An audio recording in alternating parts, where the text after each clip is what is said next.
Yo, what up?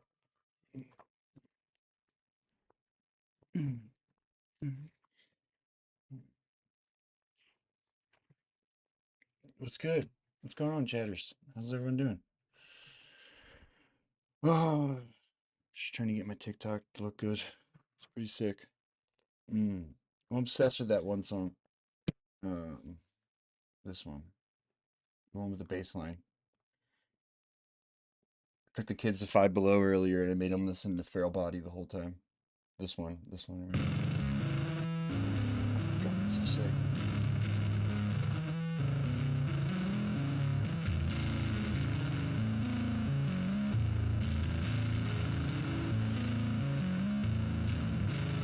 Francis called for an investigation of genocide. Fuck, took him long enough. Jeez. Man, I'm cold. I'm gonna change my cardigan. Oh, wait, that's something wrong.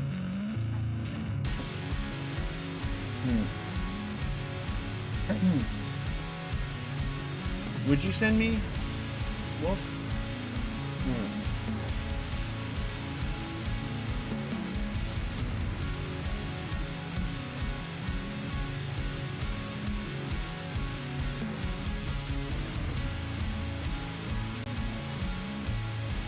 Okay. Look, maybe they'll get together themselves and I won't have to bother.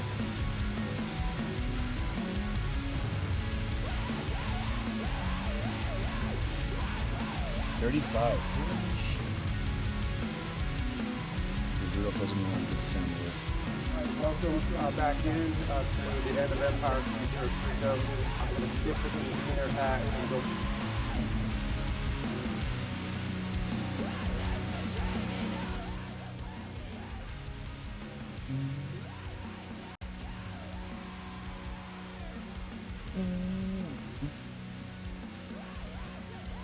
Dude, look at my fucking feed is like... There's not enough communism, there's too much crank.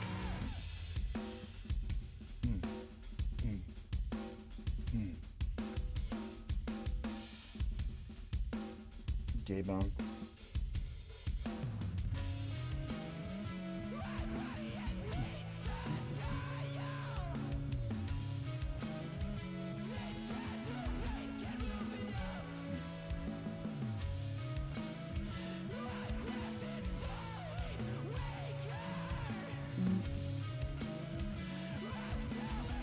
Who? Oh. No, hold on, I'll check my Twitter in a second. Oh yeah? Look at that. This video presents a summary of key points contained in Xi Jinping's governance of China. Nice. I made this video for those who are interested in learning about Xi Jinping thought, but don't have the time to read all 2,400 pages of the governance of China. If you like the content produced on this channel, consider lending your support at the links in the description below. The Governance of China is a 4-volume collection of speeches and writings by Xi Jinping, the General Secretary of the Communist Party of China, which outlines the official party perspective on China's development in the 21st century. The writings encompass Xi Jinping's views on economics, domestic and international politics, infrastructure, technology, environmentalism, peaceful coexistence, and military affairs.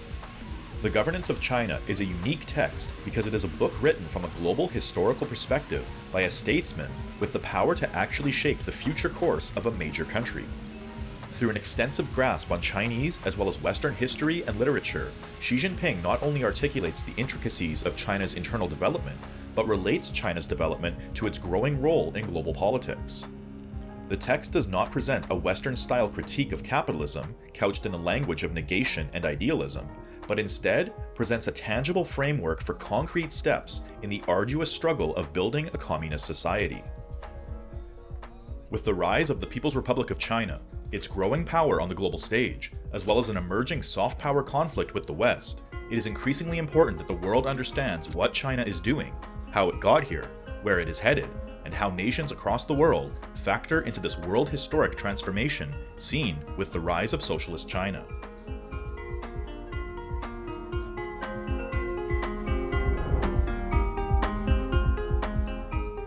China's relationship to Marxism-Leninism began in the early 20th century during a time of significant social and political upheaval. The country experienced several major internal struggles for a long period of time, including the Taiping Rebellion in the mid-19th century, the Boxer Rebellion at the dawn of the 20th century, and the overthrow of the Qing dynasty in 1911. The fall of the Qing dynasty was followed by the fragmentation of China into regions controlled by warlords and the Kuomintang, leaving the country in chaos and vulnerable to foreign powers. It wasn't until the 1917 Russian Revolution that the Chinese saw a clear example of how Marxism-Leninism could be applied to overthrow a repressive regime and establish a socialist state. Inspired by the developments in Russia, Chinese intellectuals began to explore Marxism-Leninism as a solution to China's problems, which quickly led to the 1919 Democratic Revolution and the founding of the Communist Party of China in 1921. Mao Zedong, a key member of the party, played a crucial role in adapting Marxism-Leninism to China's specific conditions and predominantly rural population. His interpretation of Marxism-Leninism, known as Mao Zedong thought, emphasized the potential of the peasantry rather than the proletariat. What up? What up?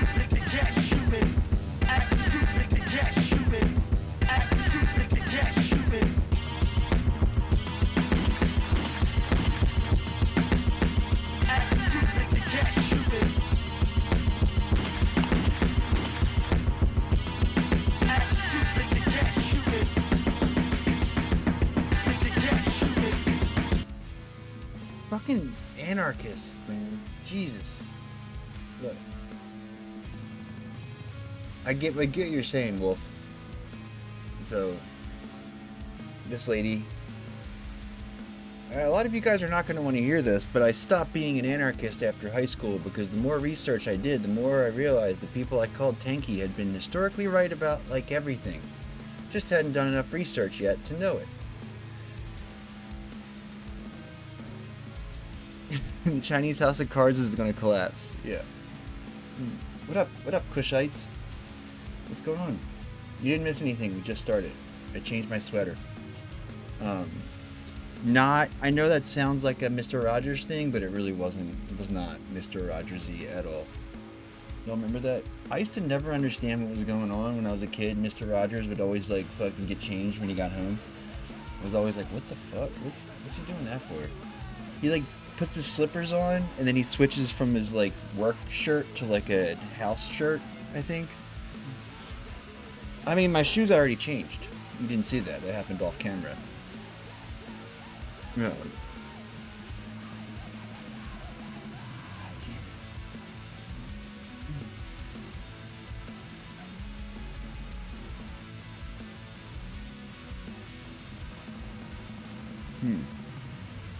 Anyway, we got a jam-packed night.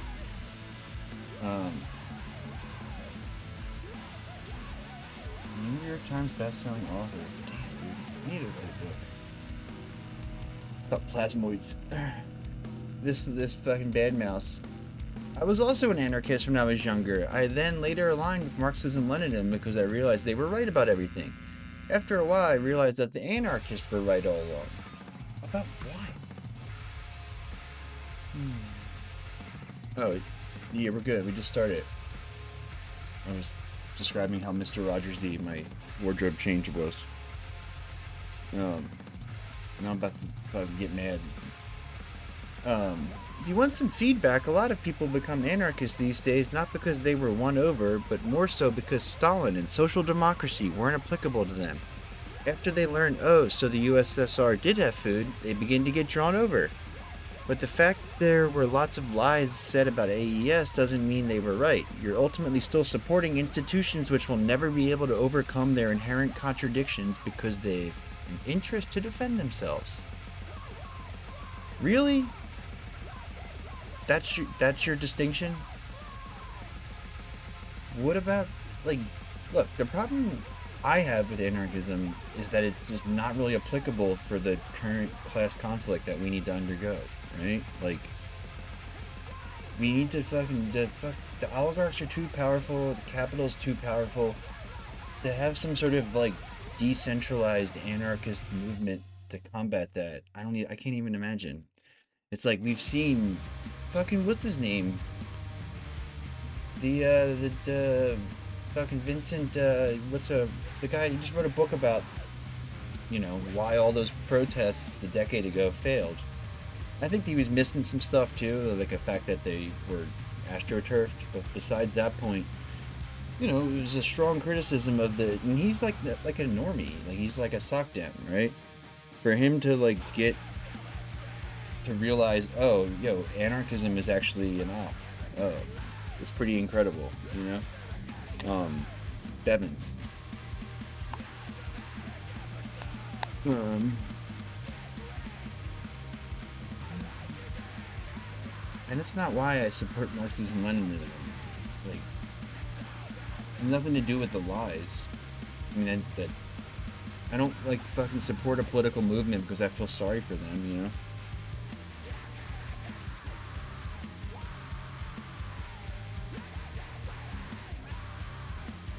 Yeah, and this is stupid. By this logic, you can't have any institutions, really.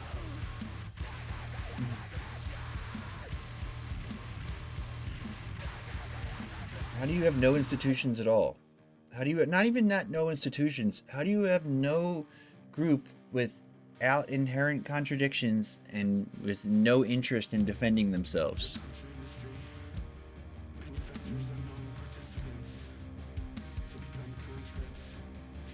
I couldn't find a way of reconciling communist ideals with the practices of Marxism-Leninism. Okay. Doesn't prefigure or develop a world we would want to build. That and the critique of authority from Marxism-Leninism is incredibly poor. The practice of lying and misrepresenting historic events to an enormous degree. Okay. Freak.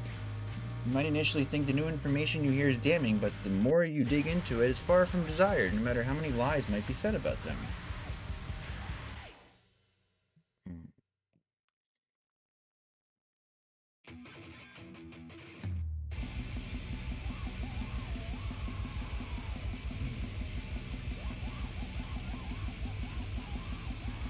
Without the Stalinist distortions.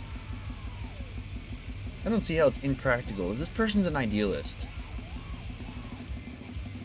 I don't see how it's impractical. What? If they're premised in the idea of a state and they fall down, it's like this right here. I don't see how it's impractical. Weren't you just criticizing MLs for not, whatever, what was that?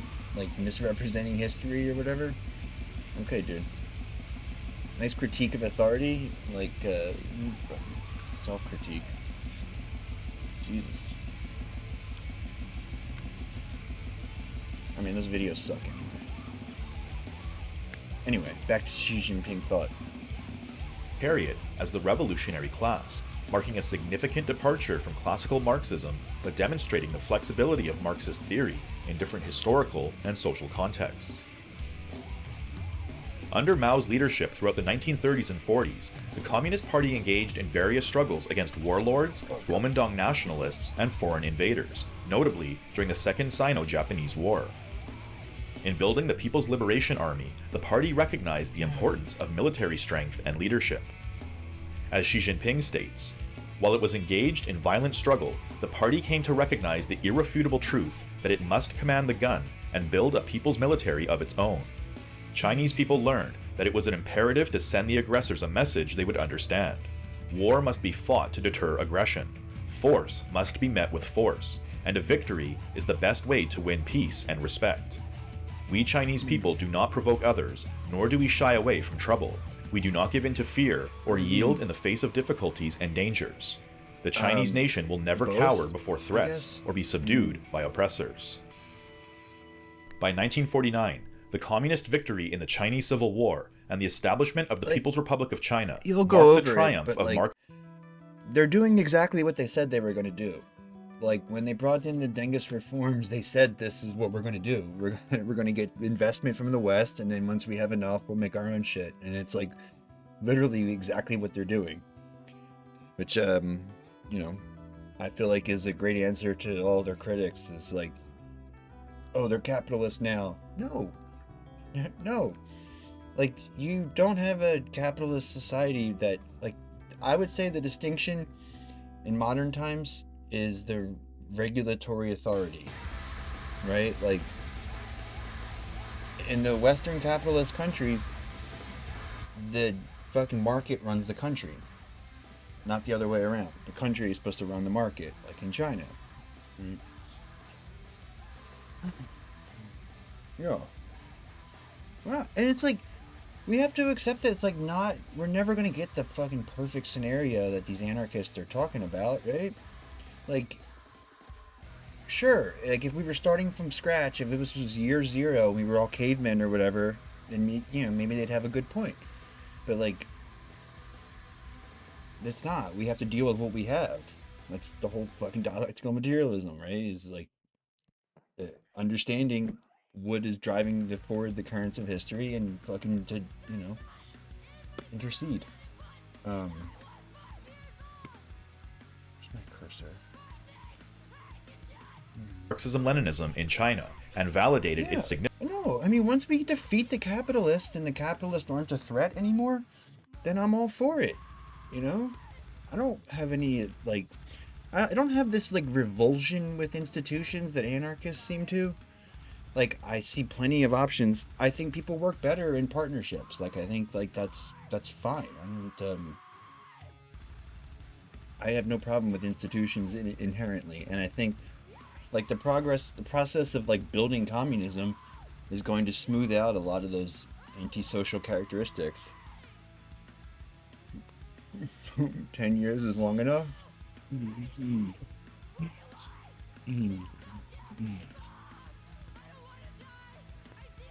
We're gonna look at my tweet, my TikTok. Hold on.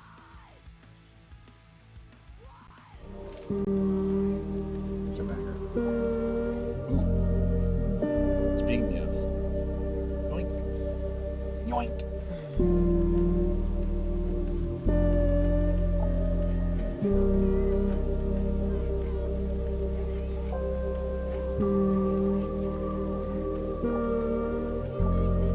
I already named something else yoink.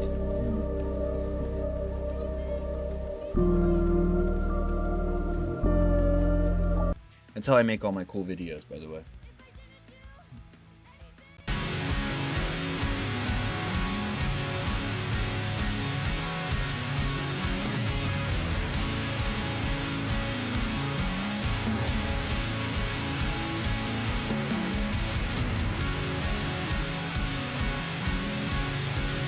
I love that theme song.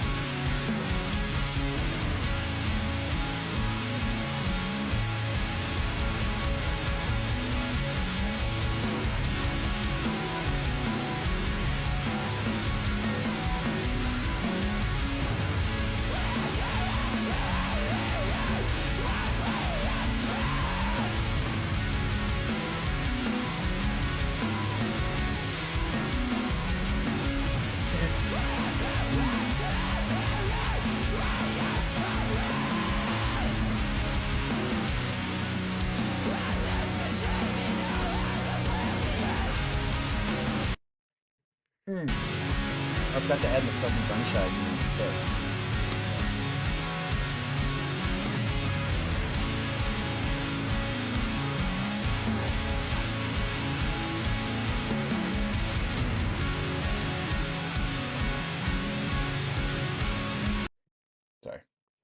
Mousepad. What's up, Oops? Yeah, no. Yeah, Xi's definitely the global leader of the working class and socialist movement. Yeah, he's exactly. That's why it's like these fucking people think that like they, I don't know. I don't know if it's just like a Western thing or whatever, but like kind of, I don't know. People like think that they have the right to like fucking determine the correct stance on every single issue. I really think they need to look more towards the leaders that we already have, even if it's not in your country. Significance in the Chinese Revolution. Over the past I mean, it's just they're faced with different situations, I think I think Stalin had one of the most difficult fucking like times in history that he had to take charge and like unprecedented amount of bullshit he had to deal with. Um, Also, a lot of the problems, like a lot of the fucking like biggest problems that they had was because he trusted the West too much. He was too fucking like kind and like he was too decent for the Western fucking like you know duplicitousness. past 95 years, the Communist Party of China has accomplished so many tasks which were thought to be impossible by other political forces. The reason for this has been precisely attributed to our adoption of Marxism as our guide of action. This has allowed our party to free itself from the limitations of all previous political forces, which focused on pursuing their own special interests. Departing from or abandoning I mean, the way I think that's the most important part is like having like procedures and stuff in place that you're not selfishly pursuing your own interests. And I think that's pretty easy to do if you actually try. Marxism, the party would lose its soul and direction. On the issue of Marxism as the fundamental guiding thought, we should not waver under any circumstances.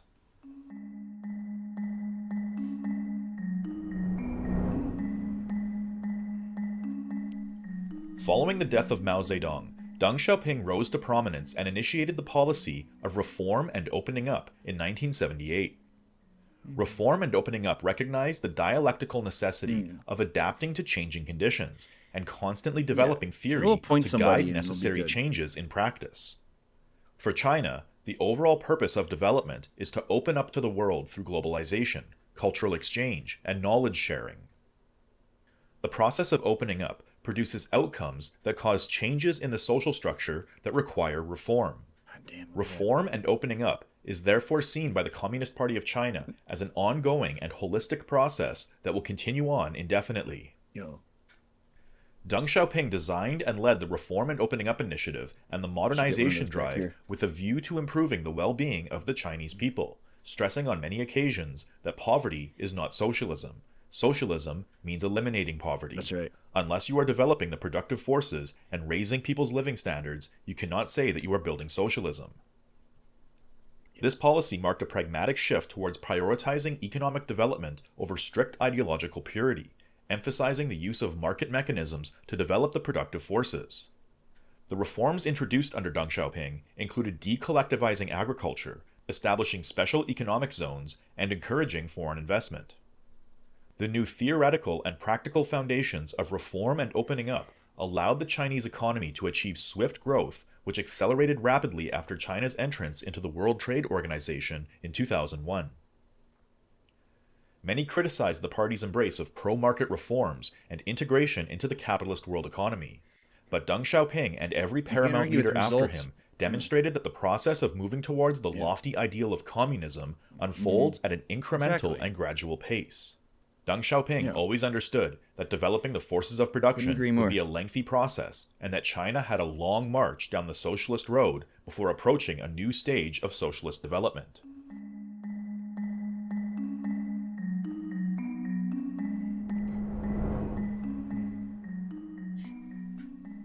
Reform and opening up catalyzed Chinese economic development, lifted hundreds of millions out of absolute poverty, and laid the groundwork for the development of what would become known as socialism with Chinese characteristics. Xi Jinping explains that this concept embraces a dialectical view of socialism. This is what's his name's outfit from Twitter, right? Elon's been suppressing him from my feed lately. Socialism that integrates the universal ideals of Marxism and socialism with China's unique historical and material conditions. Socialism with Chinese characteristics represents a theory, path, and system of how China will further advance down the socialist road through the implementation of theory into the practice of statecraft. The evolving nature of the theory is based on the necessity of informing practice based on changing conditions and the need. Also, like, that was one of the things that everybody said, during the Dengist period, like particularly like the so-called Maoist and the whatevers, um, that they would not that they would become addicted to the fucking capitalist market and wealth and whatnot. Um, doesn't appear that way, right? They've like have certainly like continued their effort to raise living standards and like have not. You don't see the he doesn't have a big fucking yacht or whatever. Needs of the people as a whole. Xi Jinping describes it as a holistic theory that conceptualizes Chinese society in its totality. Every institution, policy, campaign, and long-term plan is informed by the lofty goal of achieving communism, correcting erroneous views and decisions, and unifying all mindsets, policies, and measures to carry China beyond the primary stage of socialism. Socialism with Chinese I would say the characteristics problem is is not like it is not like the money so much as it is the power that comes with the money, right? And like as long as they're willing to take steps to limit that, I don't fucking, I don't really care how rich they are as long as they can't do anything important with it, right? I mean, I feel like it shows you design parts of your economy wrong, but like they grapple with this question. built on the foundation of Marxism, Leninism, and Mao Zedong thought, which offer basic scientific principles for understanding the world through a dialectical materialist worldview. Marxism Leninism is seen as a universally applicable theory, while Mao Zedong thought represents this theory under specifically Chinese conditions.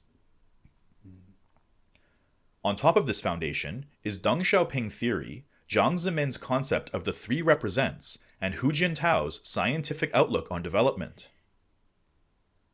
Each of these contributions to socialism with Chinese characteristics is understood to be temporally determined or specific to unique circumstances at a given historical period of China's development. For example, in 2004, as China's growing market economy intensified social inequalities, Jiang Zemin found it necessary to reiterate and solidify the party's commitment to people-centered and socialist development by introducing the three represents into the party constitution, ensuring the equal representation of economic, cultural, and people-centered development in governmental affairs. Lastly, Jack Ma. the most recent contribution to socialism with Chinese characteristics has come from Xi Jinping. Xi Jinping thought marks a significant turning point in Chinese development, and the theory Even during the Soviet times, they tried their best to like sort of limit the opportunities for the Western they would fucking bribe these people and they would fucking like any interactions they had with the Western the entities at all, it would just be loaded with intelligence people who would, again, bribe them and do everything they could to corrupt them. And eventually it works, right? Um,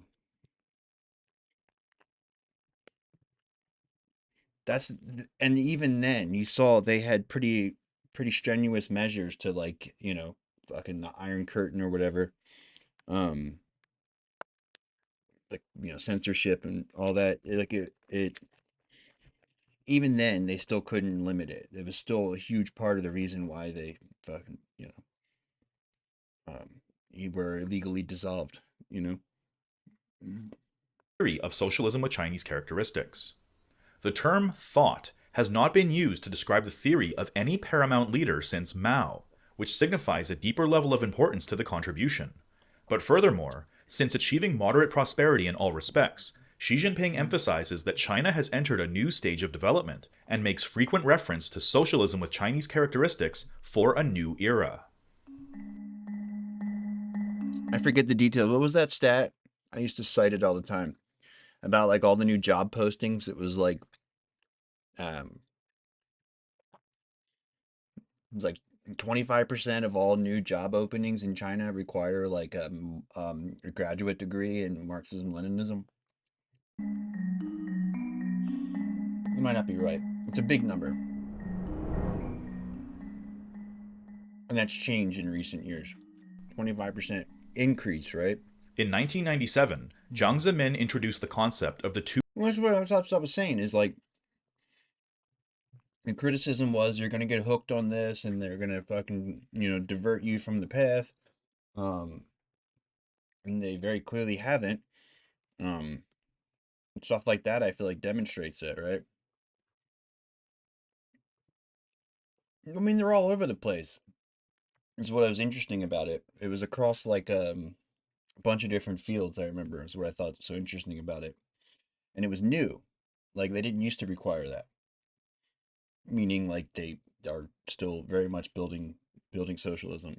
Two centenary goals. Mm. To achieve a moderately prosperous society in all respects by 2021, the centenary of the Communist Party of China, and to achieve a modern socialist country that is prosperous, strong, democratic, culturally advanced, harmonious, and beautiful by 2049, the centenary of the People's Republic of China. The two centenary goals were taken up and popularized by Xi Jinping, who elevated them into a central theoretical component of socialism with Chinese characteristics, and used them as a national call for the Chinese people to continue pushing towards national rejuvenation. Working towards moderate prosperity in all respects saw remarkable progress in poverty reduction. From the end of 2012 to the end of 2017, the rural poor population decreased by 68.53 million, or about 70%. On average, 13.7 million people were lifted out of poverty annually, which was more Yeah. than double the No, I mean they all have to learn basics, right? But I'm talking is specifically graduate degrees, like a master's in Marxism, Leninism, that kind of thing. annual rate of reduction during previous poverty reduction programs.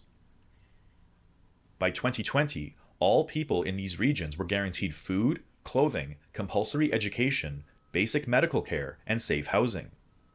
Poverty-stricken here rural is areas literally saw like, increased we're seeing the effects of us doing the opposite for so long, right? Like we strip any kind of at all socialist or even like collectivist whatsoever. All that is taken out. Like the furthest they'll go is like the grapes of wrath, and I don't even know if they read that anymore. Like there's nothing, and it's shown. People have no fucking clue of at all. They think that like Elon Musk is just like me. You know. rates of growth, family disposable income, and basic public Yeah. services. Exactly. China's poverty alleviation achievements are the culmination of people-centered development and economic planning. Throughout the first several decades of China's reform and opening up, means of production were used to produce means of production in order to catch up with the West. However, with the achievement of moderate prosperity in all respects, China's high-tech sector is now quickly approaching and even surpassing the West. You see what I mean? Yeah. They don't even teach anything but neoliberalism now. It's all just everything's private, everything's market based solutions. And like that doesn't even work on paper, which is insane that like that's what we have. That's why we have this elite class who are fucking brain dead. Standing at the cutting edge of scientific and technological breakthroughs in the fields of Yeah, it AI, is. It's here too. quantum So of course. information, mobile communication, blockchain, synthetic biology, gene editing, regenerative medicine, cosmology, robotics, and many others. I mean, I remember they at least teach us about Keynesianism, or they did when I was in college, but like I don't even know if they do anymore. Yeah, it taught that the system is the only one that works, even when it clearly doesn't. Yeah.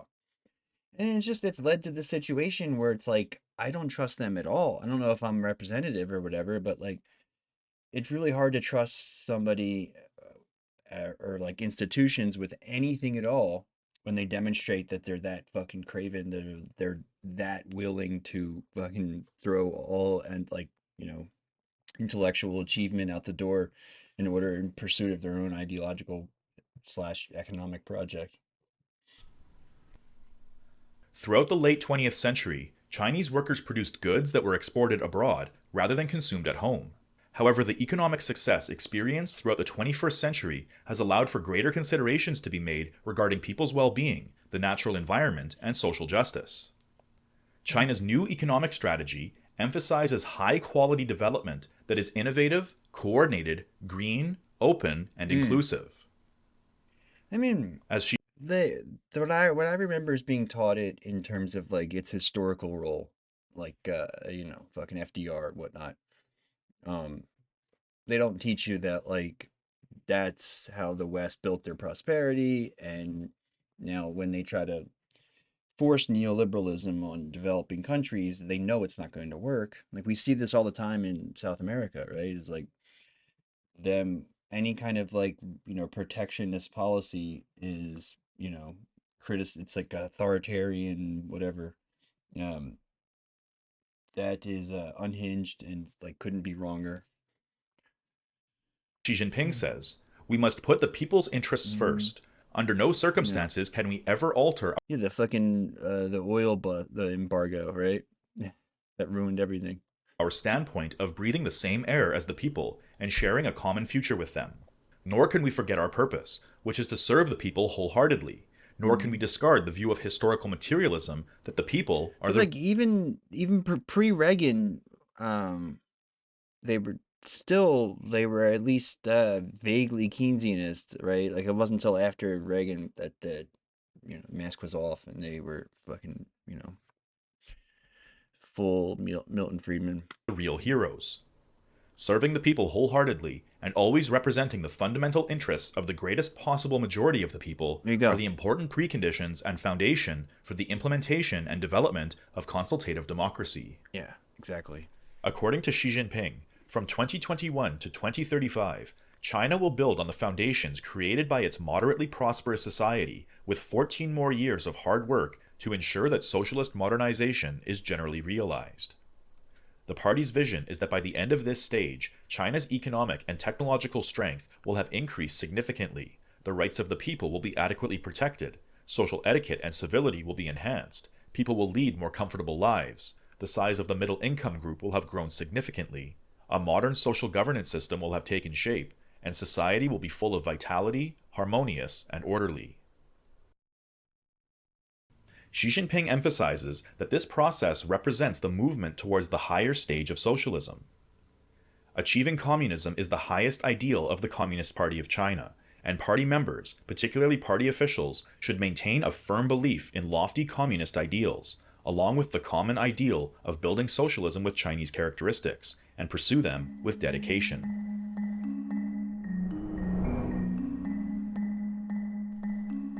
Xi Jinping recognizes that capital still has an important role to play in China's modernization efforts, and encourages its orderly regulation rather than abolition. He says that after the launch of the reform and opening up, we broke free from a restrictive mindset on ownership and came to realize that capital, as a major factor of production, can serve as a tool for the market to allocate resources and an effective means to grow the economy.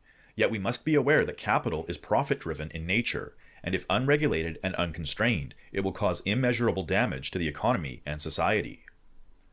The 2008 global financial crisis has taught us that allowing capital to blindly pursue profit will result in chaos, and that global prosperity cannot be built on the shaky foundations of a market without moral constraints. Nothing from that. The growing gap between rich and poor is both unfair and unsustainable. It is important for us to use both the invisible hand and the visible hand to form synergy between market forces and government functions, and strive to achieve both efficiency and fairness. We must set up traffic lights for capital flows. Traffic on the road needs to be controlled with traffic lights. Likewise, capital also needs to be regulated. No capital of any type can be allowed to run out of control. We must prevent the unchecked growth of capital and combat monopolies, exorbitant profits, sky-high prices, destructive speculation, and unfair competition.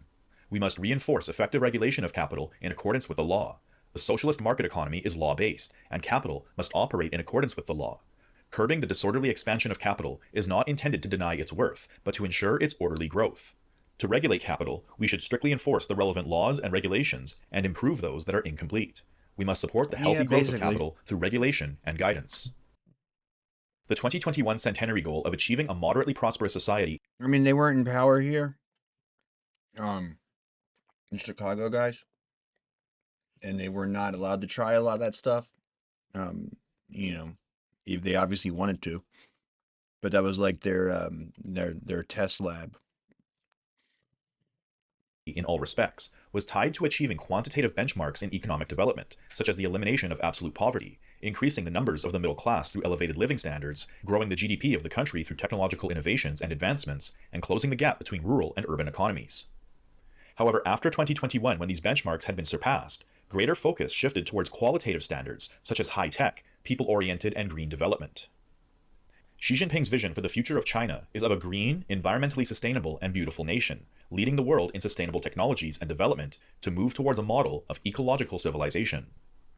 He explains the necessity of green development for China by pointing out that the total population of well-off countries in the world is about 1 billion. China has more than 1.3 billion people. If we are all to become modernized, the well-off population must more than double. If we were to consume as much energy and production in daily lives as the present well-off people do, all of the existing resources in the world would be far from enough for us. The old path seems to be a dead end. Where is the new road? It lies in scientific and technological innovation and in the accelerated transition from factor-driven and investment-driven growth to innovation-driven growth. In an overall effort of progressing towards a future that is both prosperous and sustainable, China's high-tech sector continues to develop new green technologies, such as electric vehicles, hydropower, nuclear energy, energy storage systems, smart grids, green infrastructure, solar and wind energy, as well as carbon capture technologies. We should endeavor to build a green, clean, and beautiful world. The Earth is the only shared home for humanity. Now, a few individuals are trying to find a new home in outer space, but that is still a distant dream. In the foreseeable future, human beings still need to live on this planet. This is a fact that will not change. We must defend the Earth's boundaries, both tangible and intangible, to ensure harmony between humanity and nature. We need to improve planning regarding our territorial space, implement our functional zoning strategy, and draw up red lines for ecological conservation. We should accelerate efforts to establish a system of nature reserves. I mean, it's just nuts that they can continue to press this party line about, it's the only way, it's just got to keep doing neoliberalism when it clearly doesn't work. And, like, we will fucking go to war with a country if they're not neoliberal enough, Improve biodiversity protection networks, and set reasonable spatial limits for economic and social activities. We will never again seek economic growth at the cost of the environment.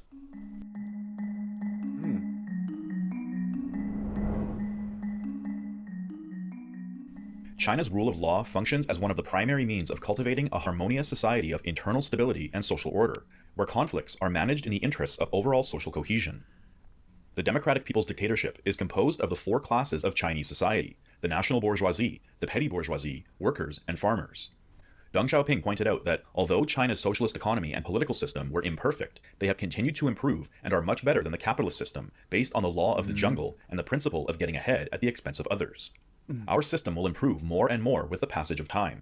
By absorbing the progressive elements of other countries, it will become the best in the world. Capitalism can never achieve this.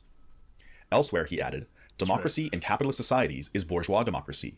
In fact, it is the democracy of monopoly capitalists. It is no more than a system of multi-party elections, separation of judicial, executive, and legislative powers, and a bicameral legislature. Ours is the system of the People's Congress and the People's Democracy, under the leadership of the Communist Party. We cannot adopt the practices of the West. The great advantage of the socialist system is that when the central leadership makes a decision, it is promptly implemented without interference from any other quarters. What's up, dude? In contrast to the Anglo-American legal system, based on the supposed separation of legal powers, the Chinese system was created through a combination of socialist innovation and traditional Chinese practices to produce a legal system that is not only functional, but also promotes harmony and moral virtue by reflecting the democratic will of the Chinese people. According to Xi Jinping, Chinese law epitomizes the ethos and wisdom of the Chinese nation and contains many excellent ideas and concepts worth passing on. These include the governance strategy of enforcing public discipline through the application of both morality and law, the people-centered concept that the people are the foundation of the state, and only when the foundation is solid will the state be stable.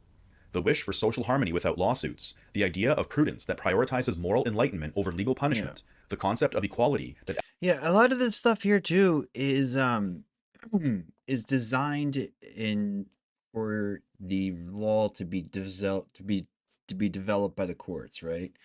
They will deliberately put out legislation that's vague and let the courts decide so they can not be the bad guy.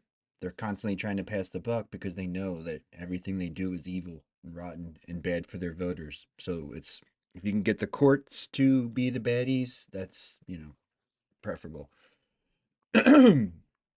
advocates passing judgment in accordance with the law and ensures that the punishment fits the crime, and the principle of leniency towards widowers, widows, orphans, childless couples, the elderly, children, women, and people with disabilities. All of these shed light on the wisdom of Chinese traditional legal culture.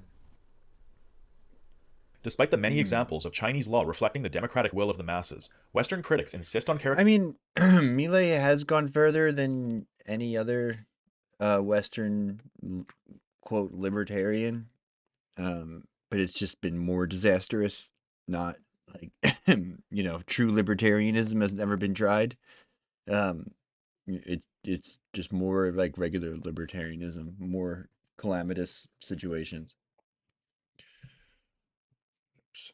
characterizing the Chinese system as authoritarian, framing China as desiring to expand its control outward. But Yeah, Xi just Jinping responds to these deregulation, accusations right? by reiterating that China will never seek hegemony. And it's fucking. I think I don't know. It's hard to get a read on that guy particularly, but most of the like so-called libertarians here are. It's just a scam, and they know it's a scam, right? Or they're dumbasses, you know.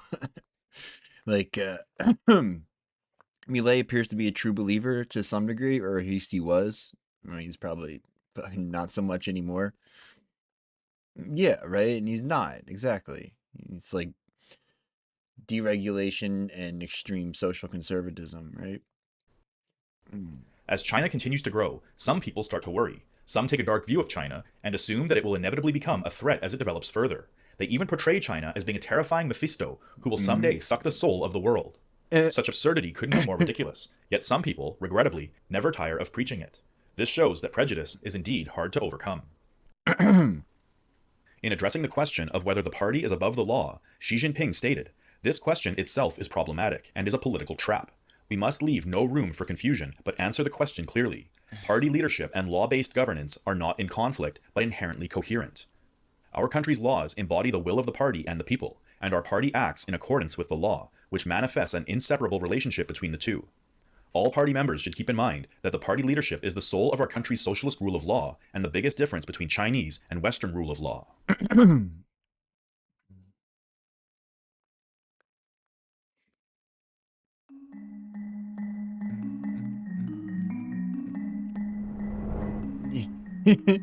Yeah. China is the fourth largest country in terms of geographic territory, the second most populous country with 1.4 billion people, the world's second largest national economy, and it holds a permanent seat on the UN Security Council. However, China's economic underdevelopment has historically hindered its ability to outwardly exercise power or influence. Progress towards the Chinese dream of national rejuvenation is therefore also tied to the party's desire to restore China's pride and place on the world stage. Xi Jinping's vision for China's global role is deeply influenced by the principles of peaceful coexistence and mutual benefit. China's approach to international relations is governed by the idea that all countries should pursue development that is inclusive and beneficial to all parties involved. Xi Jinping has frequently spoken of the need to build a global community of shared future, where nations work together to address common challenges and achieve mutual prosperity. Fucking Brandon. China's commitment to peaceful coexistence is reflected in its opposition to protectionism and economic hegemony. Xi Jinping has made it clear that China is firmly against any form of protectionism and is willing to resolve economic and trade differences through consultation rather than confrontation. This stance is part of China's Yeah. broader strategy. Yeah. I mean, this whole thing made me realize too that like there's no situation where war is the best, like the pragmatic decision, right? Like war is always a ruse that the ruling class does to enrich themselves at our expense, right? Like there's never, it's never like, oh damn, like the only solution is to go to war, right? Like no, it's always a ripoff, right? Like the profits that they're trying to recoup are, they don't make a difference in our lives, but for them, they do, I guess. And they manage to convince people otherwise, but it's just it's so expensive. Like we spent trillions of dollars in the war on terror, and we've, you know, obviously made the world a worse place, um, a less safe place, and like they've just gotten rich as shit off it. I mean, China and Russia are homies. Um, their friendship without limits is the exact quote from the treaty they have. But they are not like they're allies, but they're not like they have like tier system for the allies that they have, and Russia is not that top tier. Venezuela, for instance, is, but not China. I mean, but not Russia. And I'm not sure how they determine that, but basically, the treaty of friendship that they have says they, you know, they can collaborate on basically anything if they want. They might. To promote the establishment of a multilateral trade system characterized by balanced and mutually beneficial development. By I advocating mean, they're against conquest. They're like, it's just that they are honest about the origins of the Ukraine war, right? Like they are against like any sort of unwarranted invasion or whatever. Um, but they're also clear about, yeah, DPRK is you know, explicitly aligned with Russia. Um, Pakistan is a brother country, according to my Chinese friend. Yeah, they have historically, I think, good ties with both those countries, right? With India too, don't they? Um,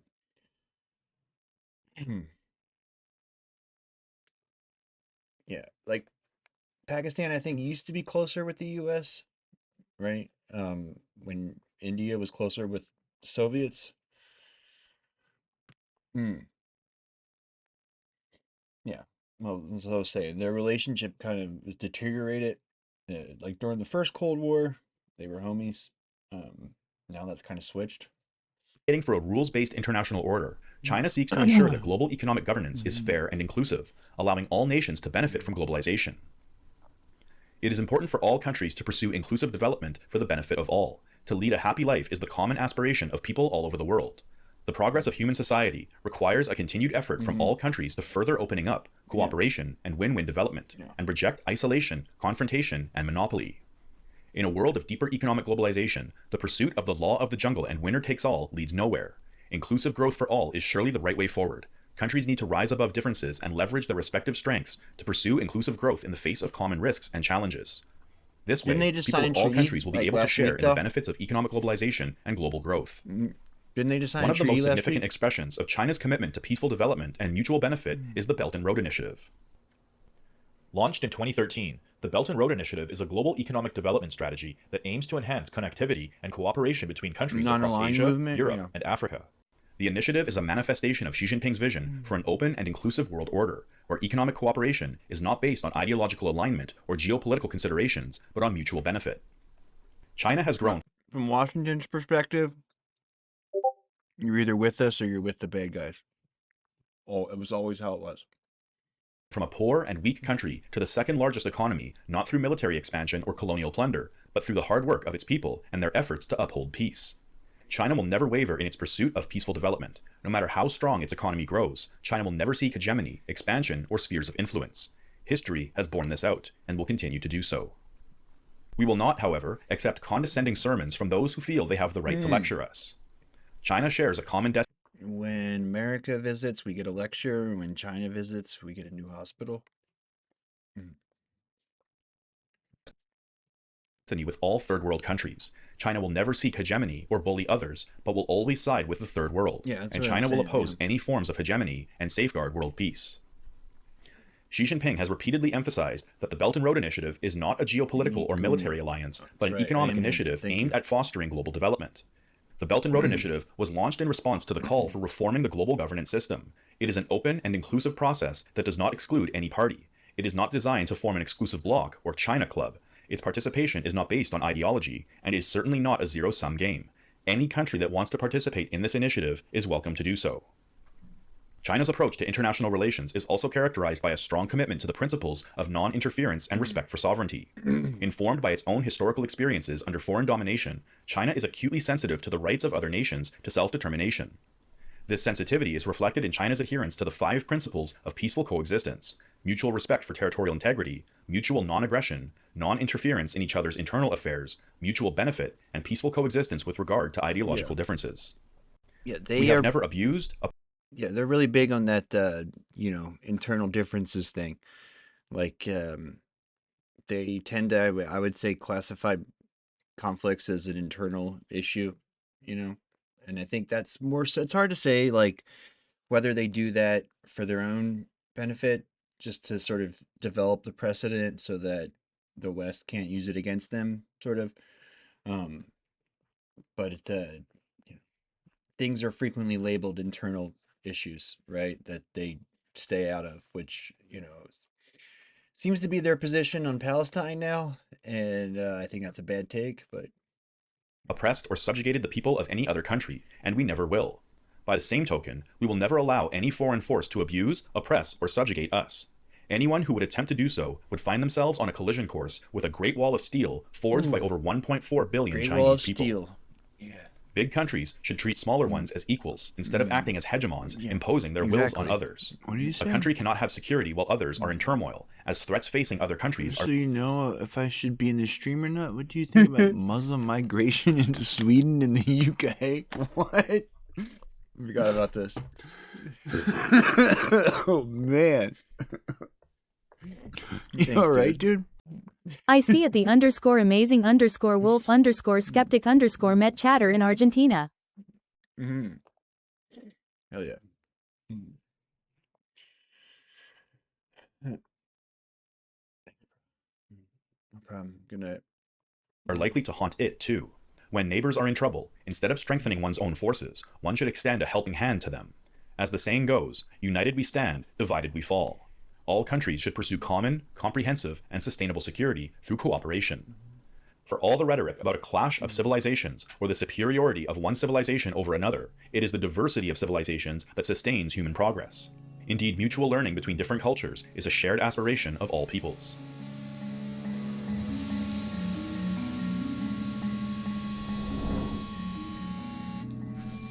The People's Republic of China has overcome monumental tasks in liberating itself from the century of humiliation and tackling major social problems. Victory in the Korean War, eradicating widespread opium addiction, and lifting hundreds of millions out of poverty are only a few examples of the monumental achievements by China under the People's Republic. Just to remind everybody, a lot of the wealth in America and England was built off of fucking the century of humiliation, forcing them to like basically let us, get their country addicted to opium. Like, they tried to stop that, and that's what we fought wars over this, right? Like, several wars were fought to make sure they didn't outlaw opioids. And the Western companies, it was like a lot of these like blue blood families. Um, I don't know, some of them probably know, but you can trace like certain like oligarchic families. Their family wealth is made from from the opium wars. However, China still Which is faces challenges particularly that are deeply ironic when rooted they in the complain past. about fentanyl. One of the greatest and most persistent challenges facing China today is the need for national reunification with Taiwan. When China was a weak country, the Japanese invaded and occupied Taiwan, inflicting a traumatic experience on all Chinese people on both sides of the straits. While Taiwan was under Japanese occupation, Yeah, many 25% Taiwanese shed was their addicted blood to and opium. laid down their lives to fight against this encroachment on China's sovereignty, proving they were inseparable members from the extended family of the Chinese nation. The Chinese nation has an honorable tradition of opposing division and safeguarding unity. Secessionism directed towards Taiwan independence is the greatest obstacle to national reunification and a grave danger to national rejuvenation. Those who forget their roots, betray their motherland, and seek to split the country will come to no good end. They will be condemned by the people and indicted by history. It's a polite way Taiwan of is saying seen by Xi America, stay the Jinping fuck as an out. inalienable part of China, and the Taiwan question as a wound left by history. He states that the blood of the Chinese nation flows in every Chinese person, and the bond between people on both sides of the Taiwan Straits cannot be altered by any force. We people on both sides of the Taiwan Straits are Chinese and share a natural affinity and national identity built on kinship and mutual assistance, a fact that can never be altered by any force or any people.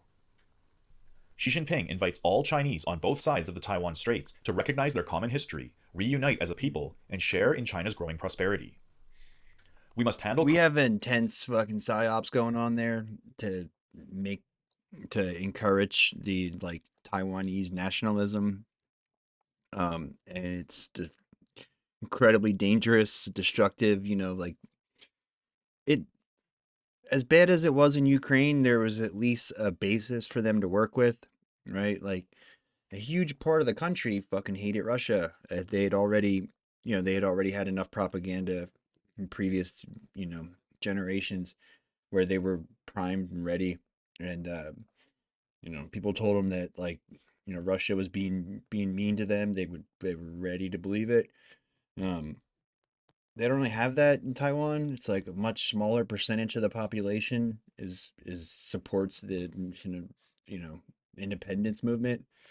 It's like we're talking like something like 75% of Ukraine to like under 20% of Taiwan. Cross-straits relations on the basis of a clear understanding of the trend of history. The great renewal of the Chinese nation has never been closer thanks to the tireless efforts of all the sons and daughters of China. We should view from high ground the great trend of history with changing times and the rise of the Chinese nation, and realize that the peaceful development of cross-straits relations has become part and parcel of China's great renewal. Sooner or later, we will have to resolve the political disputes that have long existed in cross-straits relations rather than leave them to later generations. No one should underestimate the resolve, the will, and the ability of the Chinese people to defend our national sovereignty and territorial integrity. The complete reunification of our country can and will be realized.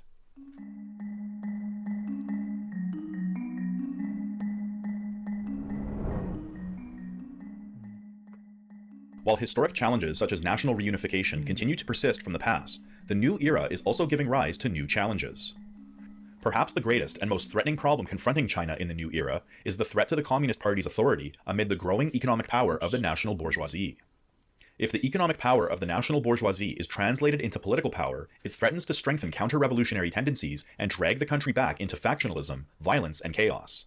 Therefore, the party keeps tight controls and regulations on the economic power of the national bourgeoisie in order to suppress its political power. This is also why Xi Jinping frames corruption as an existential threat facing the party. The biggest threat our party faces as a governing party is corruption. Facts prove that if corruption is allowed to spread, it will eventually lead to the destruction of a party and the fall of a government. In combating corruption and upholding integrity, we must also oppose ideas and practices smacking of privilege. Members of the Communist Party of China are at all times ordinary members of the working people. Party members are only entitled to some personal benefits and job-related functions and powers prescribed by law and policies, and must not seek any personal gain or privilege over and above those. Combating corruption means upholding the party's commitment to the people and the high ideals of communism. The party came to power through unwavering dedication to the people, demonstrating unparalleled sacrifices in serving their interests. And today's leaders have large shoes to fill in upholding the legacy of the party and continuing the long march down the socialist road. Through China's revolution, development, and reform, innumerable party members laid down their lives for the cause of the party and the people. What supported them was the moral strength gained from the utmost importance they attached to their revolutionary ideals. Some are skeptical about communism, considering it a fantasy that will never come true. Some do not believe in Marxism-Leninism, but in ghosts and gods, seeking spiritual solace in feudal superstitions, showing intense interest in fortune-telling, worship of Buddha, and God's advice for solving their problems. Some have little sense of principle, justice, or right and wrong, and perform their duties in a muddle-headed manner. Some even yearn for Western social systems and values, losing their confidence in the future of socialism. And others adopt an equivocal attitude towards political provocations against the leadership of the Communist Party of China, the path of socialism with Chinese characteristics, and other matters of principle. They passively avoid relevant arguments without the courage to express their opinions, or even deliberately deliver ambiguous messages. Isn't it a monstrous absurdity that party officials, especially high-ranking ones, take no position in the face of major issues of principle, political incidents, and sensitive issues? As part of its efforts to combat party corruption and promote upright public officials, party discipline is enforced from the highest to lowest ranks. All party members are mandated to learn the teachings of Marx, Engels, Lenin, Mao, Deng Xiaoping theory, the Three Represents, the scientific outlook on development, and Xi Jinping thought. What's the to Three grasp Represents? The history, outlook, tactics, strategies, and goals of the party. Xi Jinping emphasizes that studying these works helps ensure ideological unity, strengthen the legitimacy of the Chinese Communist Party, and guide future governance. Learning from past leaders and adapting Marxism to China's evolving needs helps maintain political stability, reinforce party discipline, and address modern challenges while promoting a distinct Chinese path forward. Xi Jinping asserts that communism is not as simple as a meal of goulash, and it cannot be attained easily, but we cannot dismiss it as an illusion or choose not to be loyal communists just because there is a long way to go. Our revolutionary ideals are of supreme importance. Communism is the ultimate ideal of communists, and it needs generations of strenuous effort to achieve. If we all see it as no more than an illusion, if we deem it unworthy of hard work and sacrifice, communism will never come. What we do today in upholding and developing Chinese socialism is the real effort towards the ultimate ideal. Revolutionary ideals are more important than anything else. The party is called the Communist Party of China because since day one, our party has made communism its highest ideal. The reason our party is able to rise again and again through hardships and adversities is because the party has always held on to this great ideal and aspiration. In addition to the Chinese classics of Marxism-Leninism, members of the Communist Party are also encouraged to gain an appreciation of the best traditions of Chinese thought, such as Confucianism. Confucian ideals of ethical leadership, moral governance, and social harmony align well with the party's focus on integrity, particularly in regards to anti-corruption efforts. Xi Jinping sees Confucianism as complementary to the larger framework of socialist governance, integrating it into a larger Marxist framework and worldview. But Xi Jinping further argues that it is necessary to study the great teachings of other cultures as well. The Communist Party of China was conceived based on a European critique of capitalism and a Russian example of revolutionary Development struggle. theory and Therefore, culture? the ideological foundation of the Communist Party of China is firmly grounded in the works of foreign cultures. Xi Jinping argues that it is necessary for China to continue learning from other cultures, but warns of the danger of becoming overly subsumed by Western influence. A number of people, even including some party members, cannot see the underlying dangers of accepting the universal values that have developed in the West over hundreds of years, along with certain Western political dogma. They argue we need not reject them since we would not suffer any significant harm by accepting them. Some even regard Western theories and discourse as the gold standard and thus unconsciously become trumpeters of Western capitalist ideology. Studying Marxist classics, the theory of socialism with Chinese characteristics, the great works of traditional Chinese culture, as well as the worldly literature of other civilizations, is necessary for cultivating strong socialist values and practices. Xi Jinping explains that the core socialist values that we should cultivate and practice are prosperity, democracy, civility, harmony, freedom, equality, justice, the rule of law, patriotism, do party members get in trouble for integrity, that? and friendship. For not doing the three represents? This not only means adhering to the constitution, direction, like and that could strategy of be- the party, but going beyond what is required through a sense of patriotism. I feel like that could be weaponized. Like you can just charge your political rivals with, failing to live up to the ideals of the three represents. Maybe that's just mine. But, yeah. Patriotic and socialist duty in contributing towards national rejuvenation. The ideal party official is honest, well-read, incorruptible, pragmatic, and unwavering in his or her commitment to the lofty goal of achieving a communist society. However, only a small minority of party members approach this high standard. Some party officials have learned socialist theory by rote and don't have a firm grasp on how their role relates to the broader social totality. Some party officials simply join the party as a means of advancing their careers in the public sector. Others have become complacent, having given up on the prospect of ever achieving a communist society and simply go through the motions. Still others seek to do the bare minimum to get by and avoid making any difficult decisions for fear of being scrutinized and pass the buck down to lower officials. In Xi Jinping's words, the main features of self-indulgence are mental laxity, resting on one's laurels, vanity, coveting pleasure, pursuing ostentation, and seeking to keep oneself amused. Some party officials have become Quiet quitting demoralized, socialism. and their faith has been shaken. Their philosophy of life is to indulge themselves in pleasure-seeking, drinking your fill as long as you have wine to drink, and seizing the moments of contentment in life and making the most of them. Some have abandoned their ideals in favor of material comforts, vulgar amusements, revelry, drinking, and a life of luxury. Some take on easy tasks and shirk hard work because they have no taste for hardship and effort. They lack motivation have and no new taste for goals hardship because they are and happy effort. with the status quo, satisfied mean, with it's their really limited hard to knowledge say, and like- understanding, and content with their past achievements. How I would behave in a socialist. This is we were talking about this last night. It's like, and I'm at odds with like a lot of I'll listen to podcasts or whatever, like science or tech stuff, and they'll be excited about this is how we can implement this. This is what it'll build in the future. Blah blah blah. And I don't obviously, I don't vibe with that because I think this is an evil, fucking rotten country, and we need to destroy this way of life. And I forgot where I was going with that. Failing to achieve. Oh yeah. So it's hard to say. I don't know how I would react. Like, in a, if I was actually living in a society that I thought was legitimate and good. I don't know how that would change my behavior. I feel like it would. Right. I feel like I would work harder. I'm already pretty nice. Like I don't, I don't like cut people off or anything. I'm not. I'm like, I have people like, go in front of me or, generally speaking, I feel like I'm a pretty nice, kind, generous fella. But I feel like I'd be more so like a legitimate country. They idle through the day, flipping through newspapers, drinking tea, and chatting, their gaze I would wandering still do that, abstractly because they have no purpose. I would flip through the newspaper and drink tea.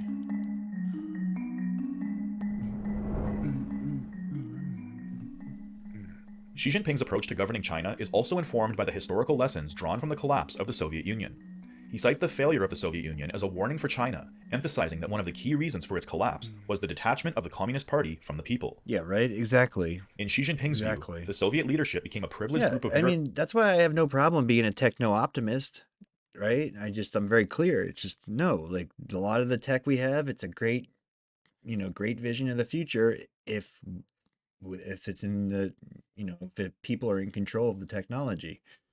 As long as the oligarchs stay in, sole, uh, you know, possession of all this revolutionary tech, it's really dangerous. But, China is a fucking really good example of, like, and, like, that's the other thing. I feel like the criticisms are always like, you'll see the fucking shitters come in here and they're just try to, like, oh, fucking this bad thing happened this one time under communism, therefore it's bad and you can't do it. When it's like, so much worse shit happens every fucking day here. But, like, the real answer is, yeah, you learn from that, right? Um, this is a great fucking, this is great. This is like, um, like having a practice run play out in front of you and you get to watch them do it. bureaucrats who serve their own interests rather than the broader population, leading to a loss of popular support and ultimately to the downfall of the Soviet Union. For Xi Jinping, this experience serves as a powerful reminder of the importance of maintaining a close connection between the party and the people. He insists that Chinese leadership must be vigilant in staying connected to the populace, ensuring that policies are effective and serve the broader public interest. This emphasis on connection between the party and the people is seen as crucial for avoiding the pitfalls that led to the collapse of former socialist states. As China becomes wealthier and people experience a better life, many no longer feel the need to become politically engaged. This is a major concern for the Communist Party and its connection with the people as a fundamental basis for political action. As Xi Jinping says, we must be very clear, there are still many inadequacies in our work and many difficulties and challenges to face. The main ones are as follows: unbalanced and inadequate development, public well-being, poverty alleviation, disparities in developing between rural and urban areas, income distribution, employment, education, healthcare, housing, elderly care, and civic awareness. Decisions made by the Communist Party must be informed by the people through democratic processes at the grassroots level, with active engagement in elections for local people's congresses and village committees, as well as consultative democracy. The challenge of building socialist values, political consciousness, and democratic participation is a growing concern, particularly in regard to Chinese youth. Unlike many previous generations who were required to sacrifice so much to build China's productive forces, Chinese youth today are born into a world where those sacrifices are bearing great fruit. In contrast to the life of struggle carried out by previous generations, the youth of today can expect to enjoy a much freer and more prosperous lifestyle. Under such conditions, the theories of Marxism, Leninism, and Mao Zedong thought are increasingly being seen as irrelevant or outdated to the quickly modernizing and prosperous Chinese society. Today's youth often seem less interested in the history of class struggle than they are in new technologies, fashion, music, travel, and Western art. Therefore, the party sees the need to continue educating itself so that it may educate the masses and the youth on the importance of committing oneself to the lofty ideals of communism.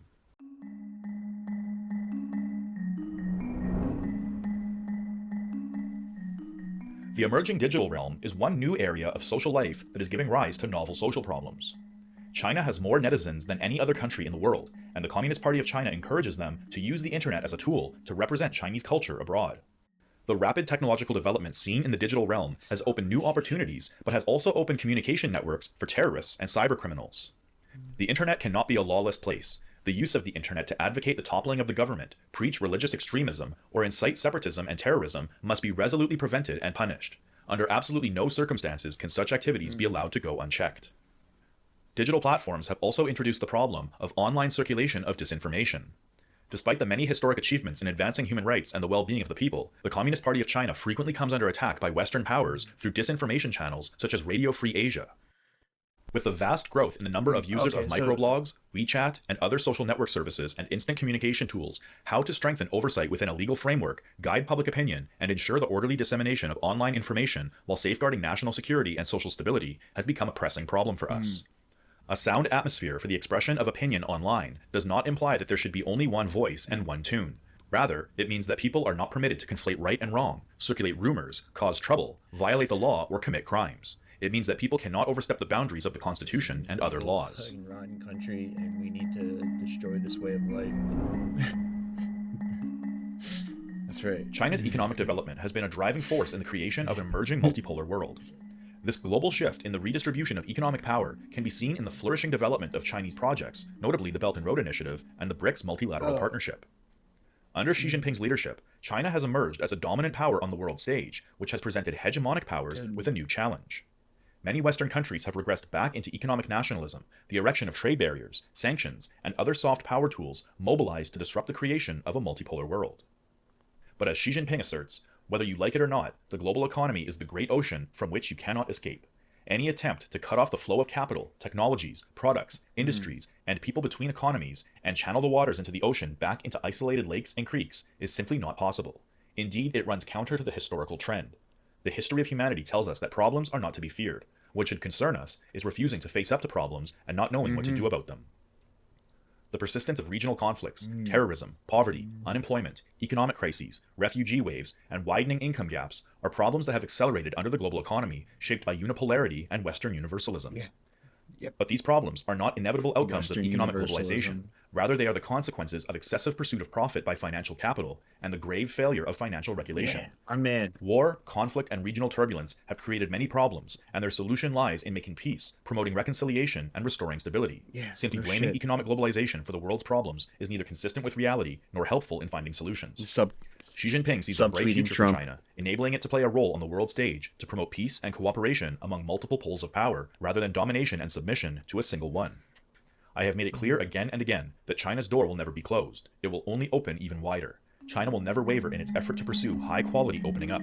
China will never falter in its efforts to pursue an open world economy, and China will never relent in its efforts to pursue a global community of shared future.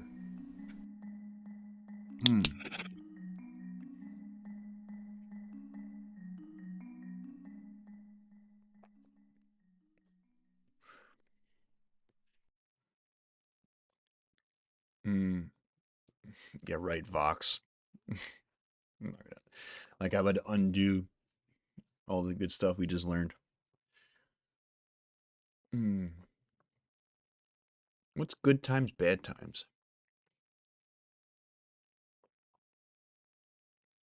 You just know this Gerald Horton interview?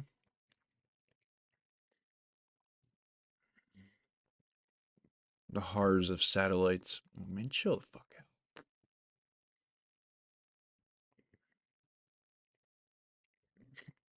Is China in decline? Yeah, you wish, bro. From the New York Times, I'm Michael Barbaro. This is The Daily.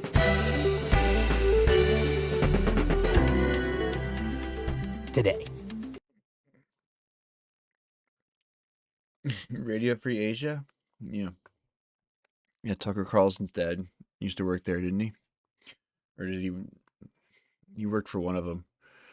Like, the issue's not that we don't know the answers or that we can't figure it out or whatever. The issue is that they won't let us. They intentionally do it wrong. Like the Democratic Party doesn't want to be fixed. You know? Again, we just heard that interview last night.